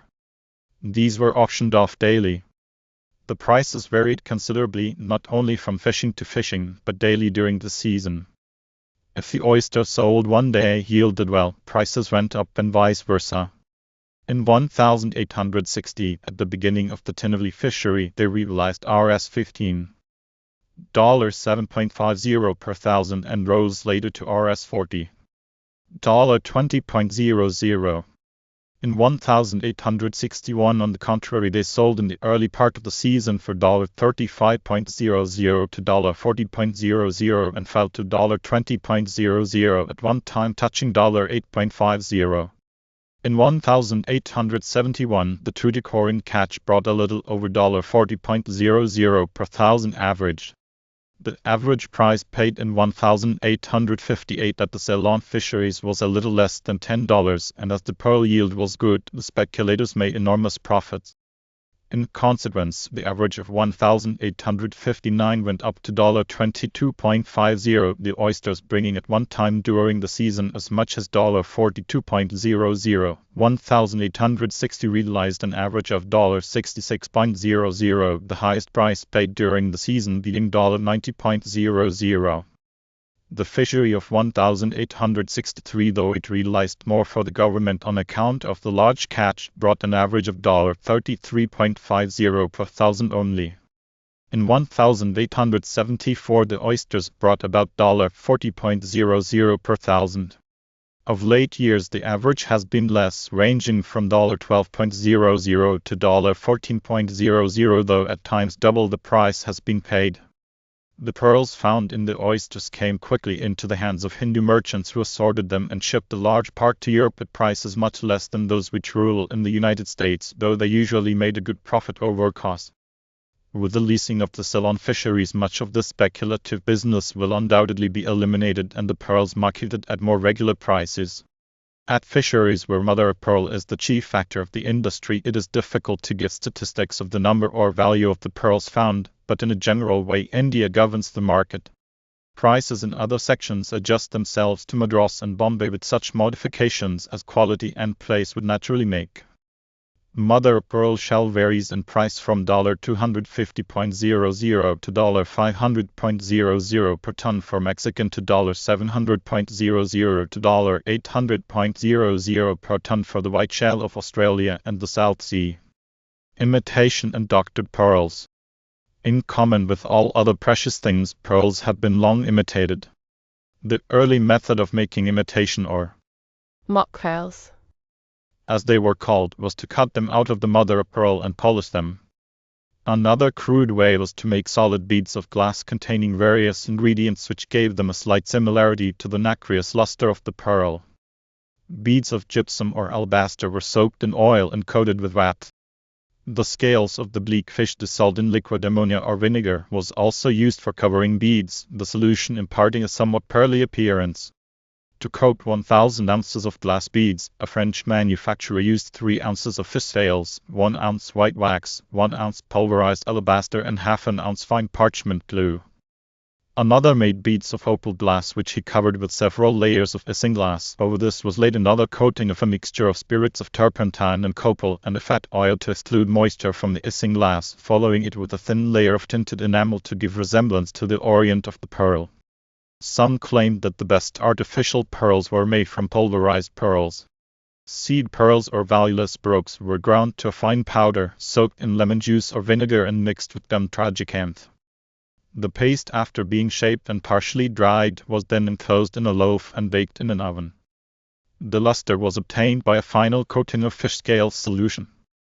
A lighter and better imitation was made by blowing hollow glass beads. This inside surface was covered with a preparation from the fish scales, after which the bead was filled with wax. This method continues in use today. The fish scale solution used is a guanine, the mucus which lubricates the scales of the bleak fish Albanus lucidus.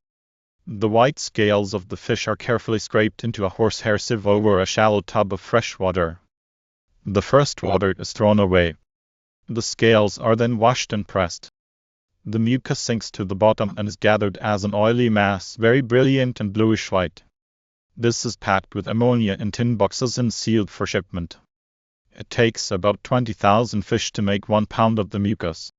A cheap imitation pearl is made of opal glass, a bluish-white milky appearing material to which a pearly effect is given by treating it with furic acid. Imitation black pearls are made from hematite, but as they require careful finishing to hide the metallic luster and are much heavier than pearls, they are seldom used. The Chinese and Japanese have been much more ingenious in their methods and have long produced, with enforced aid from the animal, imitations which are in part real pearl. The former insert in the Chinese pearl mussel and onto Hercules small figures of Buddha upon which the fish proceeds to deposit its nacre. When they are coated, which occurs in from 1 to 2 or 3 years, the pearly figures are extracted and sold to the devout. The Japanese do more. They attempt to produce a marketable gem and have so far succeeded that a considerable number have been sold of late in the United States, and in many cases the public buy them not knowing that they are an artificial production. The base upon which the nacre is deposited appears to be composed of a substance resembling porcelain shaped like a low dome hollowed out on the underside and having a hole in the center of the cavity. As there is no nacre on the underside, it must, when the bottom is placed in the mussel, be thereby protected from the action of the fish except at the edges where the nacreous deposit probably joins it to the shell, but in such a manner that it can be easily detached. The pearl-covered bottom is then fitted to a piece of polished mother of pearl of the same exterior size and shape, and the two are neatly joined, forming a double low-domed piece of pearl on one side and mother of pearl on the other. These Japanese pearls, as they are called, when mounted in a setting constructed to hide the underside, have the appearance of imperfect spheres of natural pearl. The beds where the culture of these artificial pearls is carried on are situated in the Bay of Ago, a few miles south of the Temple of Eyes, in central Japan on the Pacific side. It is a quiet piece of water and a coast broken by numerous inlets and coves. A little north of the center of the bay is a small island called Teboko, where the necessary buildings and the men connected with the industry are. Around the island and near it, about 1,000 acres of sea bottom are leased and used for the pearl oyster cultivation. The water is about 5 to 7 fathoms deep. The oyster use is the one common to the waters of Japan, the Aviculomartin suidankar. In May and June, stones weighing 6 to 8 pounds are scattered over the bottom of the sheltered shallows which run up into the land where the spat is collected. The breeding season is in July to August, and in the latter month very tiny shells attached to the stones by the bises may be seen already. The number increases as the season advances until in November, in order to protect the young fish from the approaching winter cold. The stones lying in very shallow water are removed with their adhering oysters to deeper water over 6 feet. After 3 years the oysters are taken out and the nuclei of the culture pearl inserted. This done, they are spread over the sea bottom, about 1 to every square foot, and left undisturbed for 4 years. They are then taken out and opened, and both the culture pearls and whatever natural pearls there may be are harvested. At present, upwards of 250,000 oysters are treated annually. Experiments are being made constantly in the United States and Europe to improve upon the hollow glass bead lined with fish scale, but so far without success. The finest of these imitate the natural pearl very well, and if finely mounted similar to the genuine, will deceive many while worn. Closer observation will reveal the glassy shine of the surface, and it will be found under the loop to contain numerous small holes. The specific gravity is also less. One finds occasionally in lots a mock pearl which has been cut and polished from the mother of pearl, but imitations of this character are scarce and find no place in the market. The few made are found usually in parcels of freshwater pearls and are put there by unscrupulous dealers, as also are hematite balls and even buckshot, to be sold with a lot by weight as genuine pearls. Since the price of pearls has advanced so rapidly, much ingenuity has been shown in the improvement of poor pearls. Button pearls grown to the shell are broken out and the under or flat side carefully scraped and smoothed to hide the irregular lines of juncture between the pearl and the shell. Protuberances on the surface of round pearls are scraped off and the broken skin edges smoothed down so as to be unnoticeable to the naked eye. In a like manner, chalky rings and spots are toned down.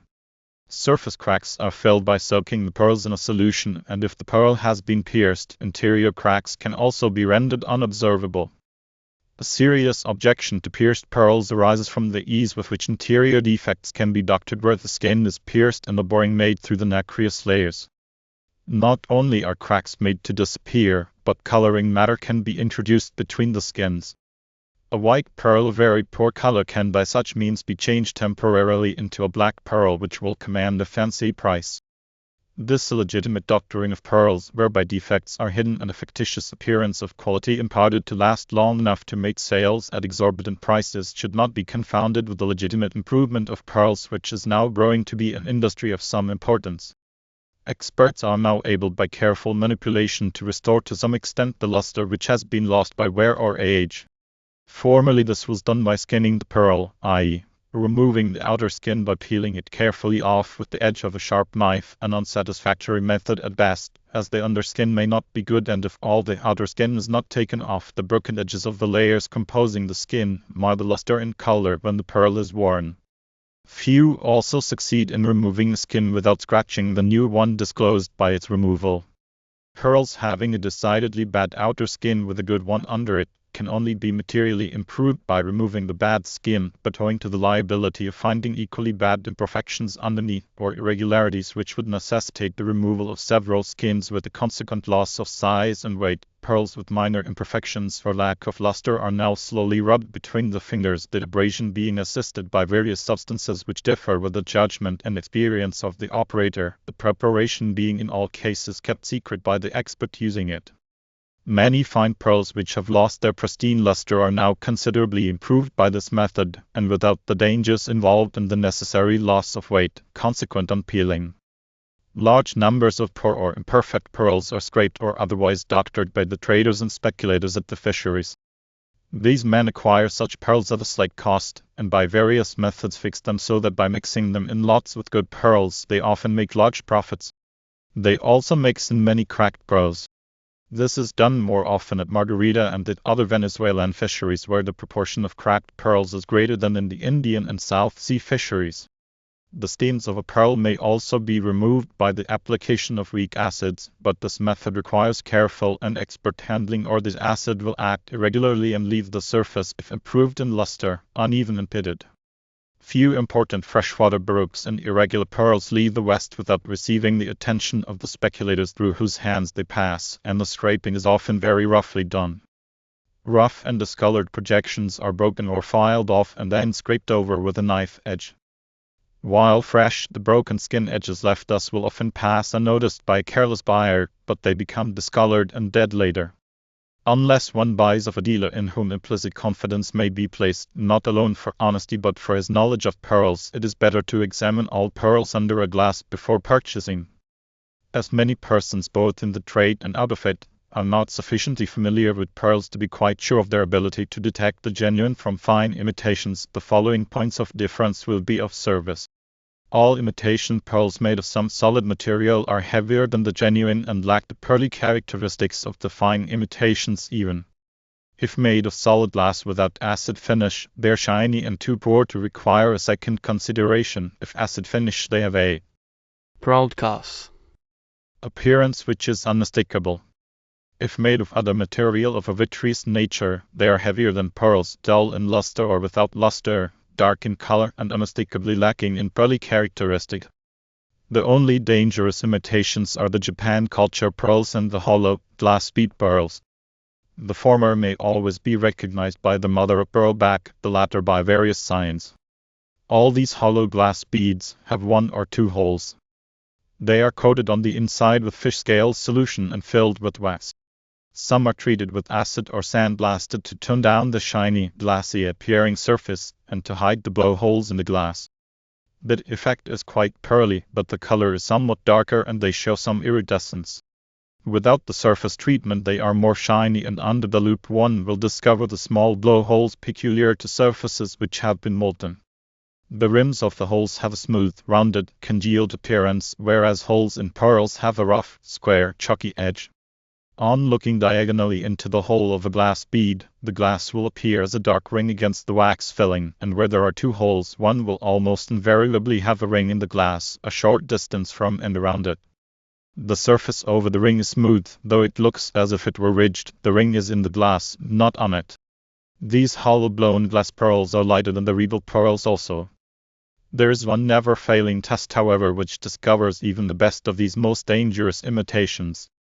Drop a small spot of ink from the point of a pen upon one, and hold it between the eye and the light, when two spots will appear, the one nearest to the eye being a reflection from the inner wall of the glass resting against the wax of the actual ink spot on the surface. The duplicate spot will be lighter in color than the original. On a real pearl there would be no such reflection, nor would it appear on a solid bead imitation, but as before stated, the weight of the latter betrays them, as they are heavier than the real, nor do they look as pearly, and on holding them between the eye and light they do not show the translucency at the edge of the circumference peculiar in a more or less degree to the gem. Facts and fancies. In ancient days there was a belief in the East that at the full of the moon the pearl oyster rose to the surface of the sea and opened its shell to receive the falling dewdrops. These congealing hardened into pearls. Similarly, the natives of India believed that Buddha in certain months showered upon the earth dewdrops from heaven, which the oyster, floating on the waters to breathe, received and held until they hardened and became pearls. These poetical imaginations of the Orientals were carried west with the pearls. Poets embodied them in verse. Prose writers, losing the poetry of the fable, trimmed them to the bare statements of impossible facts. An English writer early in the 18th century, speaking of the mussels in the streams of northern England, said that, Gaping eagerly and sucking in their G-streams they did conceive and bring forth a great plenty of pearls. Later writers also attributed the origin of pearls to the reception of raindrops from heaven by the oyster, and one gravely asserted that the fishermen always found more pearls after a season of heavy rains. He did not state that the oysters rose to the surface of the sea to receive the raindrops, neither did he explain how these drops from heaven passed through the brine to the oyster inviolate. Pliny was more definite. He stated that the quality of the pearls varied with that of the dew from which they were formed, and were clear or turbid as it was. The pearl would be pale-colored if the weather was cloudy when the dew fell into the shell, and large if the dew was plentiful. Thunder during the reception of the drop resulted in a hollow pearl, and if lightning caused the shell to close suddenly the pearl would be small. The people of Java and Borneo had a belief which should have been yet more difficult to acquire. They asserted that the pearls themselves breed and increase in number if placed in cotton. Clusters of twin pearls were said to be produced thus, and it is related that some had the audacity to sell breeding pearls claiming to distinguish the male from the female. This fable also traveled west and was received by the credulous. M.S. Lovell in his Edible mollusks says, A Spanish lady informed a friend of mine that if seed pearls were shut up in cotton wool they would increase either in size or number. To this day the ancient superstition or belief is believed not only by seaboard Malays but by Europeans, and there are those who claim to own breeding pearls and to have bred from them. The pearls are placed in a box with a layer of cotton seed and a few grains of rice under and over them. The box is then closed, and in a year, if one account given is a fair statement of average results, one may look for a fourfold increase, though the children will not be as large as the parents. Some of them may be as large as a pinhead. The rice will look crumbly and worm-eaten. Another breeder of pearls says that the breeding pearls themselves grow in size, and if the box has been kept undisturbed, there will be found with them at the end of the year others of various sizes, some almost microscopic. A year later these would be larger. It is also said that when a pearl is about to breed, a small black speck makes its appearance on the surface, and that during the period of breeding the pearl changes its shape from a sphere to an irregular ovoid, and develops layers of scales on the surface visible to the naked eye. After a time, the breeding pearls change their orient to a dirty white, the scales having peeled off. In all cases the rice looks as though some beetle had taken a circular bite out of the end of each kernel. Somehow a perusal of the accounts of the remarkable results leaves the reader with a conglomerate impression of transformed rice and imagination. Nevertheless, the breeding of pearls in cotton wool or cottonseed with rice is asserted and believed, and the methods by which the wonder is accomplished may be had with great circumstance and some variations from those who have experimented. No greater evidence exists of the childlike faith of people in the old times than the incredible stories about precious stones which were current in those days. It is equally wonderful that although it took centuries to disprove them, they received credence for more centuries after they were shown to be impossible, and one hears those same delightful fairy stories about angels, tears, drops of dew from heaven, raindrops, etc. seriously quoted in this matter-of-fact land today, often by people who after a moment's thought would become conscious of their fallacy. But romance supports reason, and though oysters cannot rise to the surface of the sea, nor raindrops pass immaculate through the ocean to the gaping mollusks, nor the downpour of one season increase the yield at once of things which are the growth of years, there will long remain some who will refuse the dictum of the biologist, that unless the dews of heaven and the tears of angels carry much lime in solution, the calcareous surroundings of the oyster's bed must have more to do with the genesis of the pearl than anything dropped into the ocean by the clouds above it, and will still cling to fancy in the face of fact. Meantime the priests of Buddha exact charity oysters from the fishers of their faith, that the god thus propitiated may cause the oysters to yield more pearls. A question often raised, and which by its periodical revival seems to be a favorite with newspapers and magazines, as well as to the general public, is: Do pearls live and die? It originated probably in observations of certain changes that occasionally take place in pearls which could be readily construed by a speculative or imaginative mind to mean death. Sometimes with pearls the brilliancy of youth fades and passes, and the clear skin of early days takes on the hue of age. If now a ready pen waited on fancy to state the facts, it would establish an imaginative theory for centuries, for like gossip, a thing once printed in a book will long pass on unquestioned and be quoted or restated many times. There are pearls which for certain qualities invite as a descriptive term the word live. There are others which by comparison appear and are described as dead. Then there are others that lose by untoward circumstances the live qualities they once possessed, and without dying become dead pearls. The calcite carbonate crystals of which they are formed dissolve in acids and are affected to a certain extent by the acidity of the excretions of the human skin, sufficiently in some cases to destroy, or at any rate dim, their luster. Gases in the atmosphere, sudden changes in temperature, heat, and various other influences operate more or less in the same direction. The chemical changes thus produced might with poetic license be called the death of the pearl, and in a sense the term would be true were the whole pearl involved, but as a rule these misfortunes affect the outer skin of the pearl only, so if the dye's death is but skin deep, a live pearl remaining beneath it. As life and death means the segregation of particles into a compact individuality and their final dissolution, pearls, like all other things in the restless economy of nature, live and die, but the loss of some of its native charms by the gem is not more a sign of death than the rougher cuticle of a weather-beaten sailor with which exposure has replaced the smooth skin of the boy. Nevertheless, the idea of death coming to the pearl fascinates, and enterprising writers succeed in frequently placing very interesting and readable articles before the public which incite the wonderment of the reader and perpetuate the impression that this beloved gem is some sort of a living creature subject to human vicissitudes. Lately a story appeared in current publications which told how the pearls of a lady's necklace sickened and lost their beauty. Much distressed, she carried them to the expert dealer of whom she bought them, who gravely advised her to let her maid wear them, whereupon they recovered from the illness and their lustrous beauty was restored. 20th century versions of fables older than this year are common. Shrewd traders and writers use them, nor are they always careful to attach the fable to the particular gem to which, by right of ancient usage, it belongs. The magical loss of color in the presence of impending danger to its wearer is the ruby's prerogative, but though pearls may lose their charms by exposure to heat, gas, and rough usage, the wily Orientals of remote or later ages provided no traditional recovery more wonderful than the prosaic method of feeding them to fowls and cutting them out of the gizzard an hour or two later. The pearl is generally considered to be the emblem of innocence and purity. Pretty fashion in vogue among parents who can afford it is of giving a pearl to each of their daughters on their birthdays.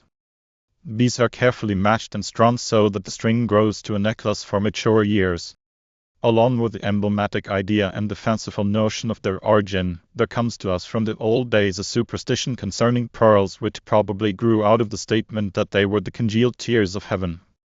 It was supposed that they brought tears to their possessors. The idea originated probably about 1,000 years ago in Western Europe. It did not exist in Rome during the time of the Caesar, for the pearl was then the sign of power and affluence and was coveted by men and women alike, and it remains the most popular gem in Italy today.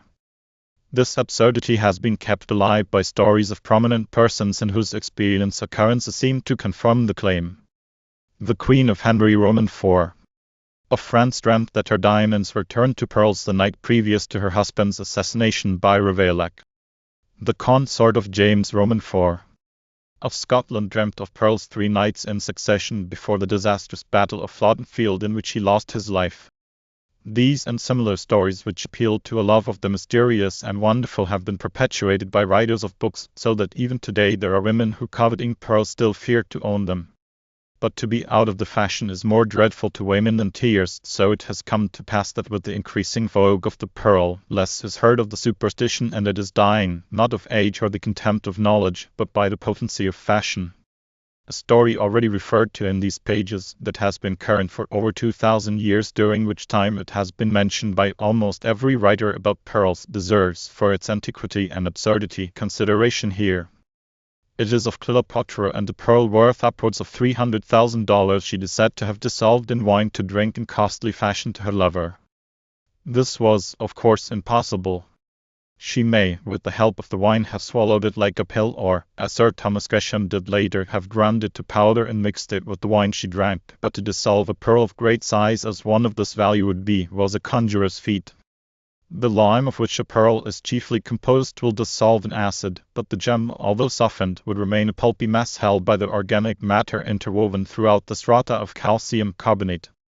Whatever she really did, or in what form she swallowed the pearl, if she did so, Cleopatra and her pearl are better known today to the general public than either of her Roman lovers, and they will probably be handed down through many generations yet to come. To exaggerate is a common tendency. Dealers usually place inordinately high figures on exceptional gems, which they do for several reasons. The great price excites wonder and interest, it makes a large profit possible, it permits considerable reduction to a shrewd buyer, and it pleases the person who finally purchases it, for if the sale is made public, the first asking price is usually given as the value of the jewel, and sometimes even that is exceeded.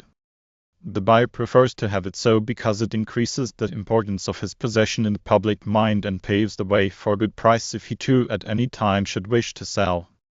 One reads constantly in the daily papers of sales where the prices given are enormously beyond the sums actually paid, for the public like big figures.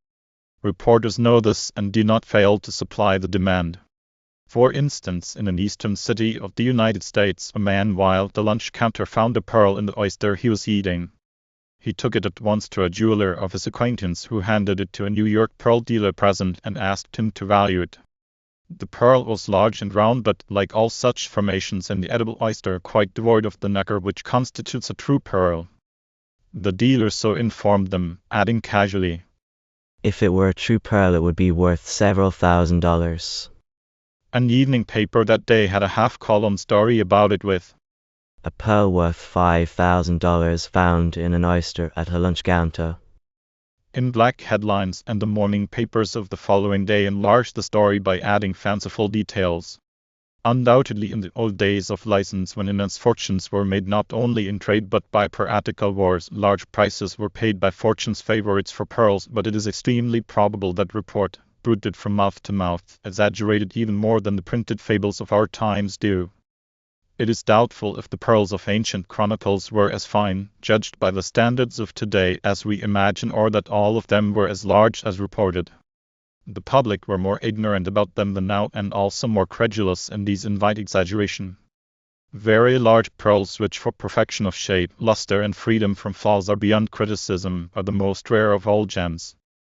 The conditions under which a pearl grows makes large size, without the development of irregularities in the form and imperfections in the skin, almost impossible, and as they all grow in the same way, by the same process, out of the same sources of supply and subject to the same limitations, we find bacon little, fine and ordinary, in about the same proportions as they occurred thousands of years ago. The fish that made them then makes them now, in the same kind of a narrow workshop and within the bounds of a life whose duration has not changed.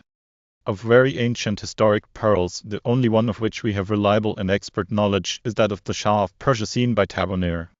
This and La Peregrina are supposed to be still in existence. Of the very large pearls generally mentioned by writers, three undoubtedly exist, viz. La Pellegrina, the Bells for Hope, and one of medium quality in the Austrian crown weighing about 1,200 grains. It is probable that very many pearls have been found, which if generally known would have become celebrated, but of those chronicled, most have passed out of public knowledge. It is probable that some of those about which much has been written were not as beautiful as others which have escaped notoriety.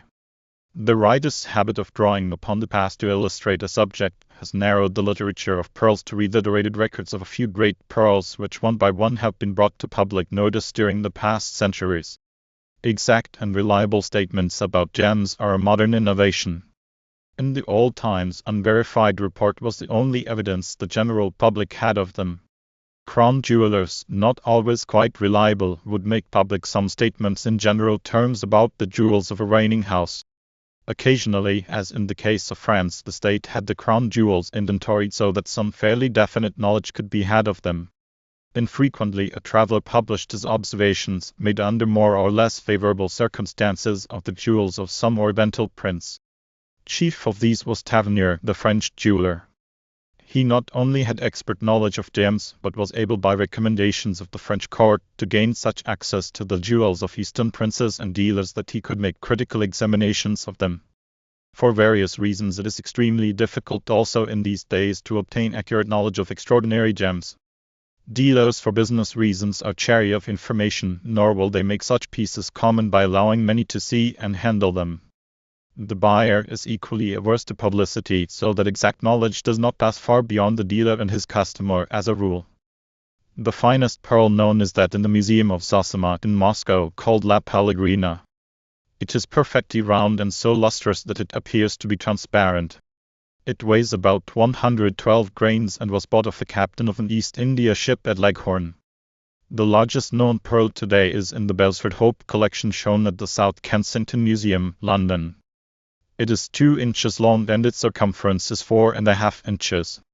It weighs 3 ounces 1,818 grains. Tavernier saw a pearl in 1663 belonging to the Shah of Persia which was valued at 3,200 tomans or about $320,000 of our money. It was very perfect, pear-shaped, and nearly 3 inches long. It is believed to have come from the ancient fishery at Cadifa in Arabia. Even this great sum was exceeded by Pliny in his estimate of the pearl Cleopatra is said to have swallowed. He placed the value of that at $375,000. As the Shah's pearl was about 3 inches long, Cleopatra's must have been large enough to reflect on the story connected with it. It is said Julius Caesar presented a pearl valued at an equivalent of nearly $250,000 to Servilia, the sister of Cato of Utica and mother of Marcus Junius Brutus. The pearl taken from the eardrop of Caecilia Metella by Clodius to dissolve and drink in vinegar was valued at $40,000. A large pear-shaped pearl weighing 1,000 grains was found at the island of Margarita off the Colombian coast and given to Philip Roman II of Spain. Some reports say it was obtained in 1579, others give the date as 1560 and say it was presented to the monarch by Don Diego de Temes. It was valued then at something over $30,000, but Frico, the king's jeweler, said it might be worth twice to 20 times as much, for such a gem was priceless. It was later known among the crown jewels as La Peregrina. Prior to this, a companion of Magellan reported having seen 2 pearls as large as hen's eggs in the possession of the Rajah of Borneo. The pearl which Sir Thomas Gresham drank in his wine to Elizabeth of England is said to have been worth $75,000. It was reported some years ago that the Queen of the Gambiers owned a pearl of extraordinary luster, as large as a pigeon's egg. There is a story that in 1779 a pearl weighing 2,312 grains, which cost in India $22,500, was offered for sale in St. Petersburg. It was called the Sleeping Lion because of its shape and must have been therefore baroque. The Republic of Venice presented a pearl to Solomon the Magnificent, Sultan of Turkey, which was valued at $80,000, and Pope Leo X bought one of a Venetian jeweler for $70,000. These sums make the prices of today seem insignificant, and it is very probable that many of the pearls which brought such large amounts would not pass criticism now. Perhaps one reason for the scarcity of large pearls among those taken from the fisheries in this age is that many of them are classed as baroques or are not sufficiently fine and perfect to attract attention. They pass therefore among those considered unworthy of notice. A brown pearl valued at $25,000 was exhibited by Marchesini of Florence at the Maritime International Exhibition at Naples in 1871. Among the Dudley pearls exhibited at the London exhibition of 1872 was a necklace of exceptionally fine pearls valued at $150,000.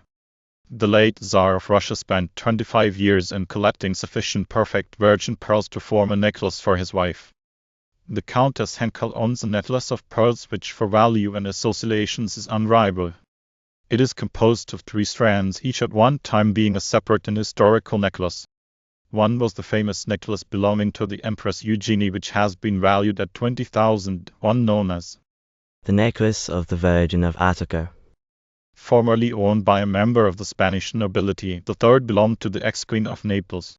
For value this is exceeded by a single-strand necklace of large pearls lately bought by a Western millionaire of the United States. It is composed of 37 pearls ranging from 18 to 52 and 3/4 grains each, the latter being the largest central pearl. The combined weight of the pearls is 979-3/4 grains and the value is given at $400,000. A very beautiful and nearly perfect pear-shaped pearl was found on the northeast coast of Australia in the 70s. It weighed 159 grains. There is a pearl about the size of a pigeon's egg in the French crown jewels valued at $8,000. Many fine pearls, especially black or colored, have been found on the Mexican coast during the last 25 years, among them a black pearl of 162 grains and another of 108 grains, a white pear-shape weighing 176 grains, an oval of 128 grains, and 3 weighing 300 grains, 180 grains and 372 grains respectively, the first 2 being found in the same year. In the World's Fair in Paris, 1,889 7 black pearls from this district, valued at $22,000, were exhibited. These and others are described in Gems and Precious Stones by Kuntz. No freshwater pearl has attained an equal notoriety with the cream pearl found at Notch Brook near Paterson, New Jersey in 1857. It weighed 93 grains and was sold to the Empress Eugenie. Another round pearl, 400 grains, ruined by boiling, had it been properly extracted from the mussel, would probably have been the finest and most notable pearl of this age, though another as large as a pigeon's egg, dropped from the mollusk and lost when the shell was opened, might have rivaled it. The finder was wading in a stream in Ohio, feeling for the projecting edges of the mussels with his feet, and opening them as he brought them to the surface, as was custom there. This, however, may have been like the fish that got away. Pearls in literature. In all countries where woman has been enthroned in the respect as well as the affections of man, the pearl has been inseparably connected with her in his mind as a peculiarly fitting accompaniment to feminine loveliness. In the romantic dreams of youth, which hide betimes the harsh realism of life under a golden haze of imagery, where belted knights and fair ladies live and move unfettered, and all the impossible delights of sweet desire free from untoward consequences are reasonable, where invincible swords have no thought of the horrors of carnage, and unimpeded love is without cold calculation or following of sorrow, pearls everywhere shimmer. And when in his exalted moods man paints the shadow picture of the goddess of his life, he finds one gem alone befitting with which to deck her, namely the pearl. This has come to pass probably because the ideal qualities of woman and the sea gem are alike purity and modesty. The beauties of the most lustrous pearl is unobtrusive and its qualities is virginal. In our visions of the spectral past, the shades of the consorts of the mighty all wear them. Pearls hang pendant from the ears of Egypt's voluptuous queens and Rome's proud matrons. Pearls clasp the dainty flesh of Moslem houris and rest in the soft folds of draperies that cling about those daughters of the Orient the common mortals of their day might not look upon. Great pearls hang festooned and pendant round the necks of lightly draped Dianas of the warm South lands, and coiled about the brown arms of the daughters of the chiefs in far-off islands of the South Seas.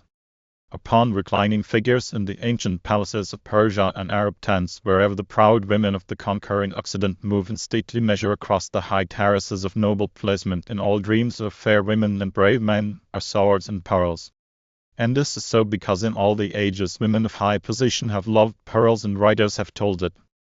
In our old world so far, neither earth nor sea has yielded aught else so fit to lie in the bosom of woman, or to symbolize her character and beauty as the chaste and dainty pearl.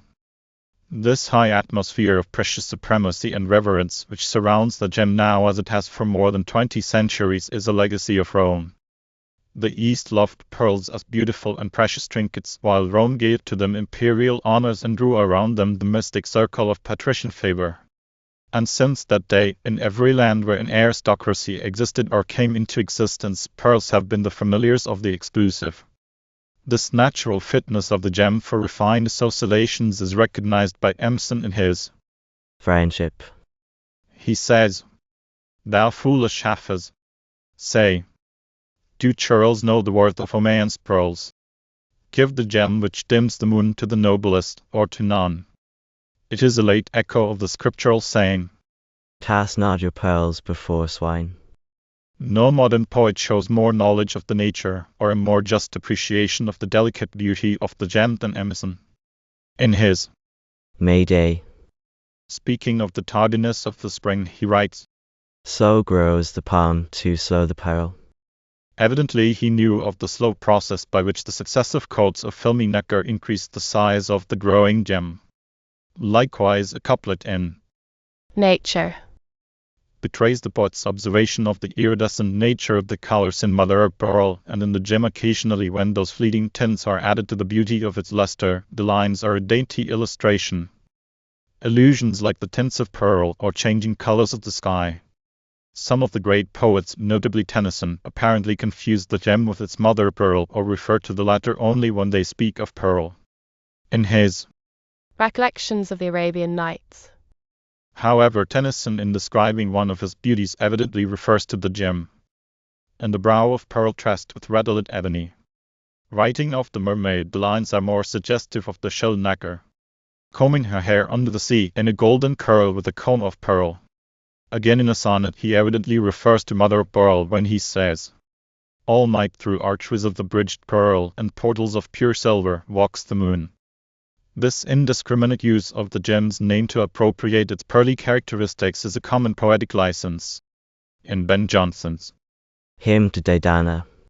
he bids her lay thy bow of pearl apart. Sometimes metaphor is worse mixed, as when Milton in Paradise Lost describes the waters above the firmament about the gate of heaven thus, and underneath a bright sea float of jasper or of liquid pearl. In this poem of gorgeous description, the author makes several allusions to the gem, and some of them, especially those in his word paintings of scenes in Eden, are poetically beautiful and true. One delightful to the eye of the mind. How from that sapphire found the crisp brooks rolling on orient pearls and sands of gold. And another in the description of morning in Eden, equally beautiful, though it takes more license. Now morn, her rosy steps in eastern clime advancing, sowed the earth with orient pearl. In his Epitaph on the Marchioness of Winchester, a couplet shows that he was familiar with the superstition of sorrow connected with them. And those pearls of dew she wears proved to be presaging tears. Herrick also associated pearls and tears, though more happily, as in Coroner's Main. Besides, the childhood of the day has kept against you come some orient pearls unwept. The same poet makes charming reference to pearls in his poem entitled To Daffodils, or as the pearls of morning do ne'er to be found again. Shakespeare made frequent reference to the gem, sometimes to illustrate the magnificence of wealth and station, but more frequently in connection with dew and tears. Oberon says, and that same dew, which sometime on the buds was wont to swell like round and orient pearls. King Richard Roman III. When he argues with Queen Elizabeth for her daughter's hand in marriage, promises with smooth and brazen villainy to so offset the wrongs he had done her, that the liquid drops of tears that you have shed shall come again, transformed to orient pearls. N. King John. Eleanor, speaking to Constance of Arthur, says, Draw those heaven-moving pearls from his poor eyes. and in King Lear. one of the gentlemen, speaking of the Queen of France when she received the news he carried, describes her mood thus. Those happy smilets that played on her right lip seemed not to know what guests were in her eyes, which parted thence as pearls from diamonds dropped. N. Midsummer Night's Dream. Lysander says to Helen, tomorrow night, when Phbe doth behold her silver visage in the watery glass, decking with liquid pearl the bladed grass. Among his recognitions of pearls as a sign of the luxury of wealth and high position, he makes a lord say in the Taming of the Shrew. Or wilt thou ride? Thy horses shall be trapped there, harness studded all with gold and pearl. And in King Henry v. The king, while deploring the sorrows incident to kinship, says, "'Tis not the intertissued robe of gold and pearl that beats upon the high shore of this world." These two quotations indicate that the Roman custom of decorating robes and even the harness of horses with pearls was followed in Shakespeare's day by the nobles. A line suggestive of the high esteem in which the pearl was held in his day, and often quoted, occurs in Othello's grand but heartbroken self-denunciation just before he stabs himself. Of one whose hand, like the base Indian, threw a pearl away, richer than all his tribe. It is evident also that stories were current then of the Western Indian's ignorant prodigality in the disposition of things common to him but very precious among more enlightened people. In King Richard Roman III. Duke Clarence sees in his dream of drowning Wedges of gold, great anchors, heaps of pearl. several times. The great dramatist puts the gem in somewhat gruesome setting. N. A sea dirge. However, the bare horror of that idea which grins at one in similar connections is transformed by the poetry in which it is draped. These are pearls that were his eyes, nothing of him that doth fade, but that suffer a sea change into something rich and strange. A favorite use of the sea gem by the lighter poets is to adorn their images of physical beauty. N. Don Juan. Byron, describing one of the Turks' Elris in the Harem, says, "Was slumbering with soft breath and lips apart, which showed the pearls beneath." And another poet writes similarly, "Those cherries fairly do enclose of eye and pearls a double row." Shelley confines his references to pearls almost entirely to descriptions of nature dubidet, as in the Revolt of Islam. I sate with Sifna, drooping Brahani, pearled with dew from the mild streamlet's shattered wave. And another in Prometheus Unbound. where the chorus of spirits sing, "Nor aught save where some cloud of dew hangs each a pearl in the pale flowers of the green laurel blown anew." And Arethusa. he uses them to enhance the idea of regal magnificence in these lines, "Where the ocean powers sit on their pearled thrones." The poets rarely refer to the gem as a symbol of spiritual attributes, though it is peculiarly adapted by its natural qualities to illustrate purity, innocence, and other qualities of the human soul, nor is it often connected with religious ideas. Among the few, Andrew Marvell in his Song of the Emigrants in Bermuda avails himself of it somewhat prosaically thus: "He cast of which we rather boast the gospel's pearl upon our coast." One of the most poetically beautiful references ever made to this ocean's modest jewel occurs in the Rosary, by Robert Cameron Rogers. "The hours I spend with thee, dear heart, are as a string of pearls to me. I count them over, every one apart, my rosary. Each hour a pearl, each pearl a prayer, to still a heart in absence wrung. I tell each bead unto the end, and their cross is hung." No poet has made more frequent allusion to pearls than Thomas Moore. His poems give evidence that he had read much of them in ancient writings and was alive to the poetic value. In his description of Ireland in Fairest. Put on a while. the lines, "Lakes where the pearl lies hid, and caves where the gem is sleeping," were founded on the statements of Nennius, a British writer of the 8th century, concerning Irish pearls. In passing, it is worthy of notice that Nennius recorded also that the princes of Ireland hung them behind their ears, a fashion similar to that of Persian and Athenian youth many centuries earlier. From Cardas, Moore learned of the ancient fable that pearls were improved by leaving them a while with doves, and utilizes the fancy in A Dream of Antiquity. Thus, as pearls, we're told that fondling doves have played with, wear smoother whiteness. An early reference to the gem is found in his Odes of Anacreon. No. Roman 22. Or even those envious pearls that show so faintly round that neck of snow.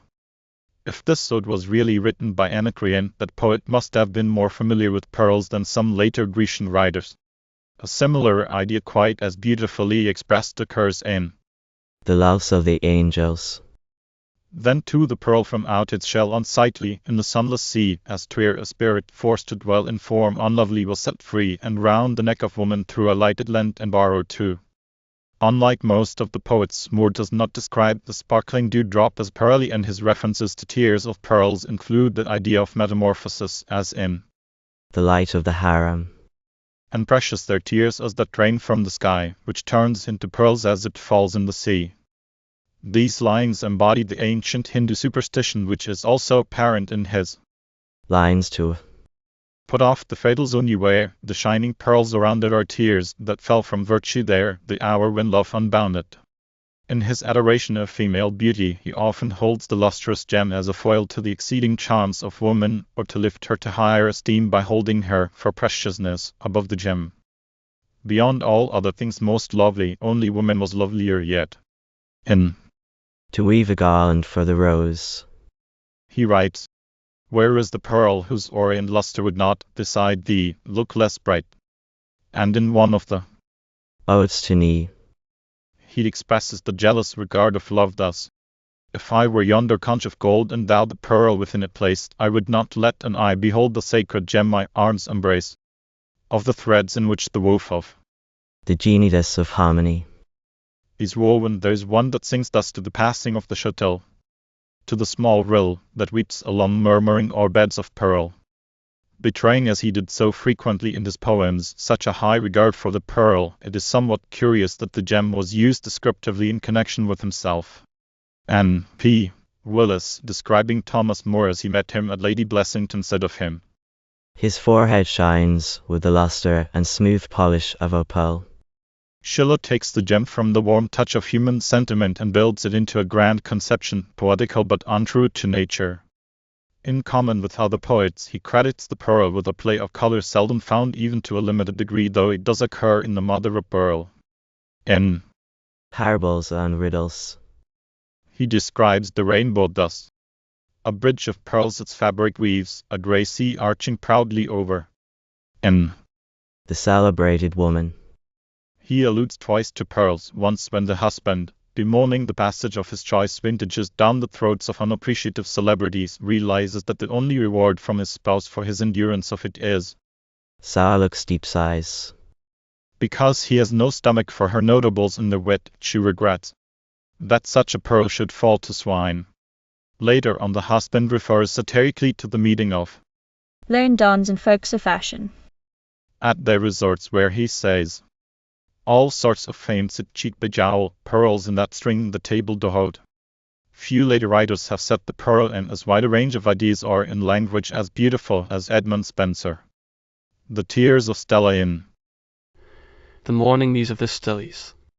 are more precious and gem-like than those in any lines which have followed until now. In these lines they are priceless jewels royally set. And from those two bright stars to him sometimes so dear, her heart sent drops of pearl, which fell in foison down twixt lily and the rose. As a means to wake imagination to the physical charms of woman, his use of the gem is equally happy and graceful, for there is always a soul in the flesh of his beauty, as when he depicts the charms of a fair one in one of his Sonnets. But fairest she, when so she doth display the gate with pearls and rubies richly dight, through which her words so wise do make their way to bear the message of her gentle sprite. In another place he expresses the worship of his love in this fashion: for lo, my love doth in herself contain all this world's riches that may far be found, if pearls, her teeth be pearls, both pure and round. Several of his poems show the fashion of pearls in his day, as for instance where he describes the Scarlet Lady in The Fairy Queen. as a goodly lady clad in scarlet red, purfled with gold and pearl of rich assay, and Hainan in Epithalamin. her long loose yellow locks like golden wire sprinkled with pearl. There is a passing breath of spice-laden gales, and the wonder magic of ships in far-off seas, carrying to perils and adventure men seeking the treasures of strange lands, while he tells in Virgil's Knot of the shepherd's content. Ne oft the well-kept pearls esteemeth he, which are from Indian seas brought far away. Poets are reminded not only of the teeth and neck of beauty by the luster of the pearl, but of the forehead also. What is there like Tennyson gives to woman a brow of pearl? In Memories. the girl has eyes glad with smiles and brow of pearl. And in Stanzas. he places the beauty of flesh above that of the dainty jewel thus: or a forehead more pure than the Parian stone, shaming the like of those orient pearls, which bind o'er its whiteness thy soft wreathing curls. Similarly Heinrich Heine in Longfellow's translation of The sea hath its pearls. Say, and fairer than pearls and stars flashes and beams my love. Probably in no poem is the pearl referred to so frequently or with so wide significance as in Whittier's. The Vaudeville teacher. The missionary, in his guise of peddler, having obtained an audience with the fair chatelaine, while extolling his wares, says, And my pearls are pure as thy own fair neck, with whose radiant light they vie. Naturally, this wisdom of the serpent with which his innocence was garnished brought favourable response, and the lady smiled on the worn old man through the dark and clustering curls which veiled her brow as she bent to view his silks and glittering pearls. After she had bought of his trinkets, the old teacher carefully introduces the covered object of his visit. Oh, lady fair, I have yet a gem which a pure lustre flames than the diamond flash of the jewelled crown on the lofty brow of kings, a wonderful pearl of exceeding price, whose virtue shall not decay. This statement at once arouses a keen interest, for in those days great gems came from unexpected sources and by unlikely hands, and coming seldom, excited desire to an extent unknown in these abundant times. Glancing at the mirrored pearls in her own hair, the lady says, Bring forth thy pearl of exceeding worth, thou traveller grey and old, and name the price of thy precious gem, and my pay shall count thy gold. Here is the golden opportunity of the zealot. From its place of concealment beneath the tempting wares in his pack, he takes a shabby little book and gives it to her, saying, Here, lady fair, is the pearl of price, may it prove as such to thee, nay, keep thy gold, I ask it not, for the word of God is free. Nor does the religious mind of Wedler fail to remember the gates of pearl, for in Edo he speaks of the pearl gates of the better land. Carlyle makes reference to the gem in a line greater in conception and more poetic than most of those which occur in the rhymes of the poets. She died in beauty, like a pearl dropped from some diadem. In Ruffini's Doctor Antonio. Man and woman are set in marriage as a foil and complement of each other, though the metaphor shows some misunderstanding of the qualities of gems, for black diamonds are not as fiery as others. The lines are, the fiery black diamond casting luster over the oriental pearl in return lending softness to the black diamond. Dryden does not forget pearls when he caparisons the royal Midian in Halaman and Asite. Fitly thus describes Metreus, king of Inde. His surcoat o'er his arms was cloth of Thrace, adorned with pearls all orient, round and great. It is remarkable that so many poets have seen in the pearl a simile for raindrops and dew. Among them, Browning in a song from Hipper passes. seas, the hillsides dew-pearled. At its best, the pearl is not luminous, neither does it flash nor sparkle. The quality of it is softly lustrous as of light that smoulders, but transferring by imagery the mist-white texture of dew when it is spread over leaf and brass blade to the transparent dewdrop. Poets see in the sparkling globule, which in the sun is of diamantine brilliancy, a simile of the pearl. In By the fireside. However, Browning creates a rain of pearls, a truer figure than pearly raindrops. Break the rosary in a pearly rain, and gather what we let fall. The metaphors of Lowell are more true to the nature of the pearl and its characteristics than those of many poets. One, seldom used though most appropriate, occurs in The first snowfall. And the poorest twig on the elm tree was ridged inch deep with pearl. Another instance of combined truth and poetry may be found in An invitation. A cloud Byzantium newly born, with flickering spires and dome of pearl. And in Pictures from Appledore. the same poet, in the embodiment of a delightful idea in words, says of the moon, rather to call it a canoe hollowed out of a single pearl. In these illustrations, imagination is true to nature on either hand, for the beady ridges of the half-melted or frozen snow on the tree twigs, the soft luster of a white cloud dome, and the pale round moon alike are characterized by beauties which are pearly. In his more involved metaphor, the same nice avoidance of incongruity is noticeable. Though raindrops are not pearly, the white fringe of a shore-driven wave is, which he notes in Seaweed. For the same wave that rims the carried shore with momentary breed of pearl and gold. There is a hint of Cleopatra and Sir Thomas Gresham in his lines to H. W.L. Let them drink molten pearls nor dream the cost. And in the lines from Moria pausatum. there is an understanding of the processes by which the gem grows. This death hath far choicer ends than slowly to impearl in hearts of friends. And in the poetic fancy in A familiar epistle to a friend. old sorrows crystallized into pearls. Nor does he omit the time-honored custom of poets to place the gem among the chief jewels of the great and in the mouth of beauty, for in The singing leaves. he makes the king's eldest daughter ask of her royal father when he journeys, "Oh, bring me pearls and diamonds great." And in A fable for critics. he says, "Your goddess of freedom, a tight, buxom girl, with lips like a cherry and teeth like a pearl." Bryant does not often allude to pearls, but in two instances, both in The Flood of Years. they appear in beautiful setting. In the first, a beam like that of moonlight turns the spray to glistening pearls. Later on, describing the ocean of the past, he sees dim glimmerings of lost jewels, far within the sleeping waters, diamond, sardonyx, ruby, and topaz, pearl, and chrysolite.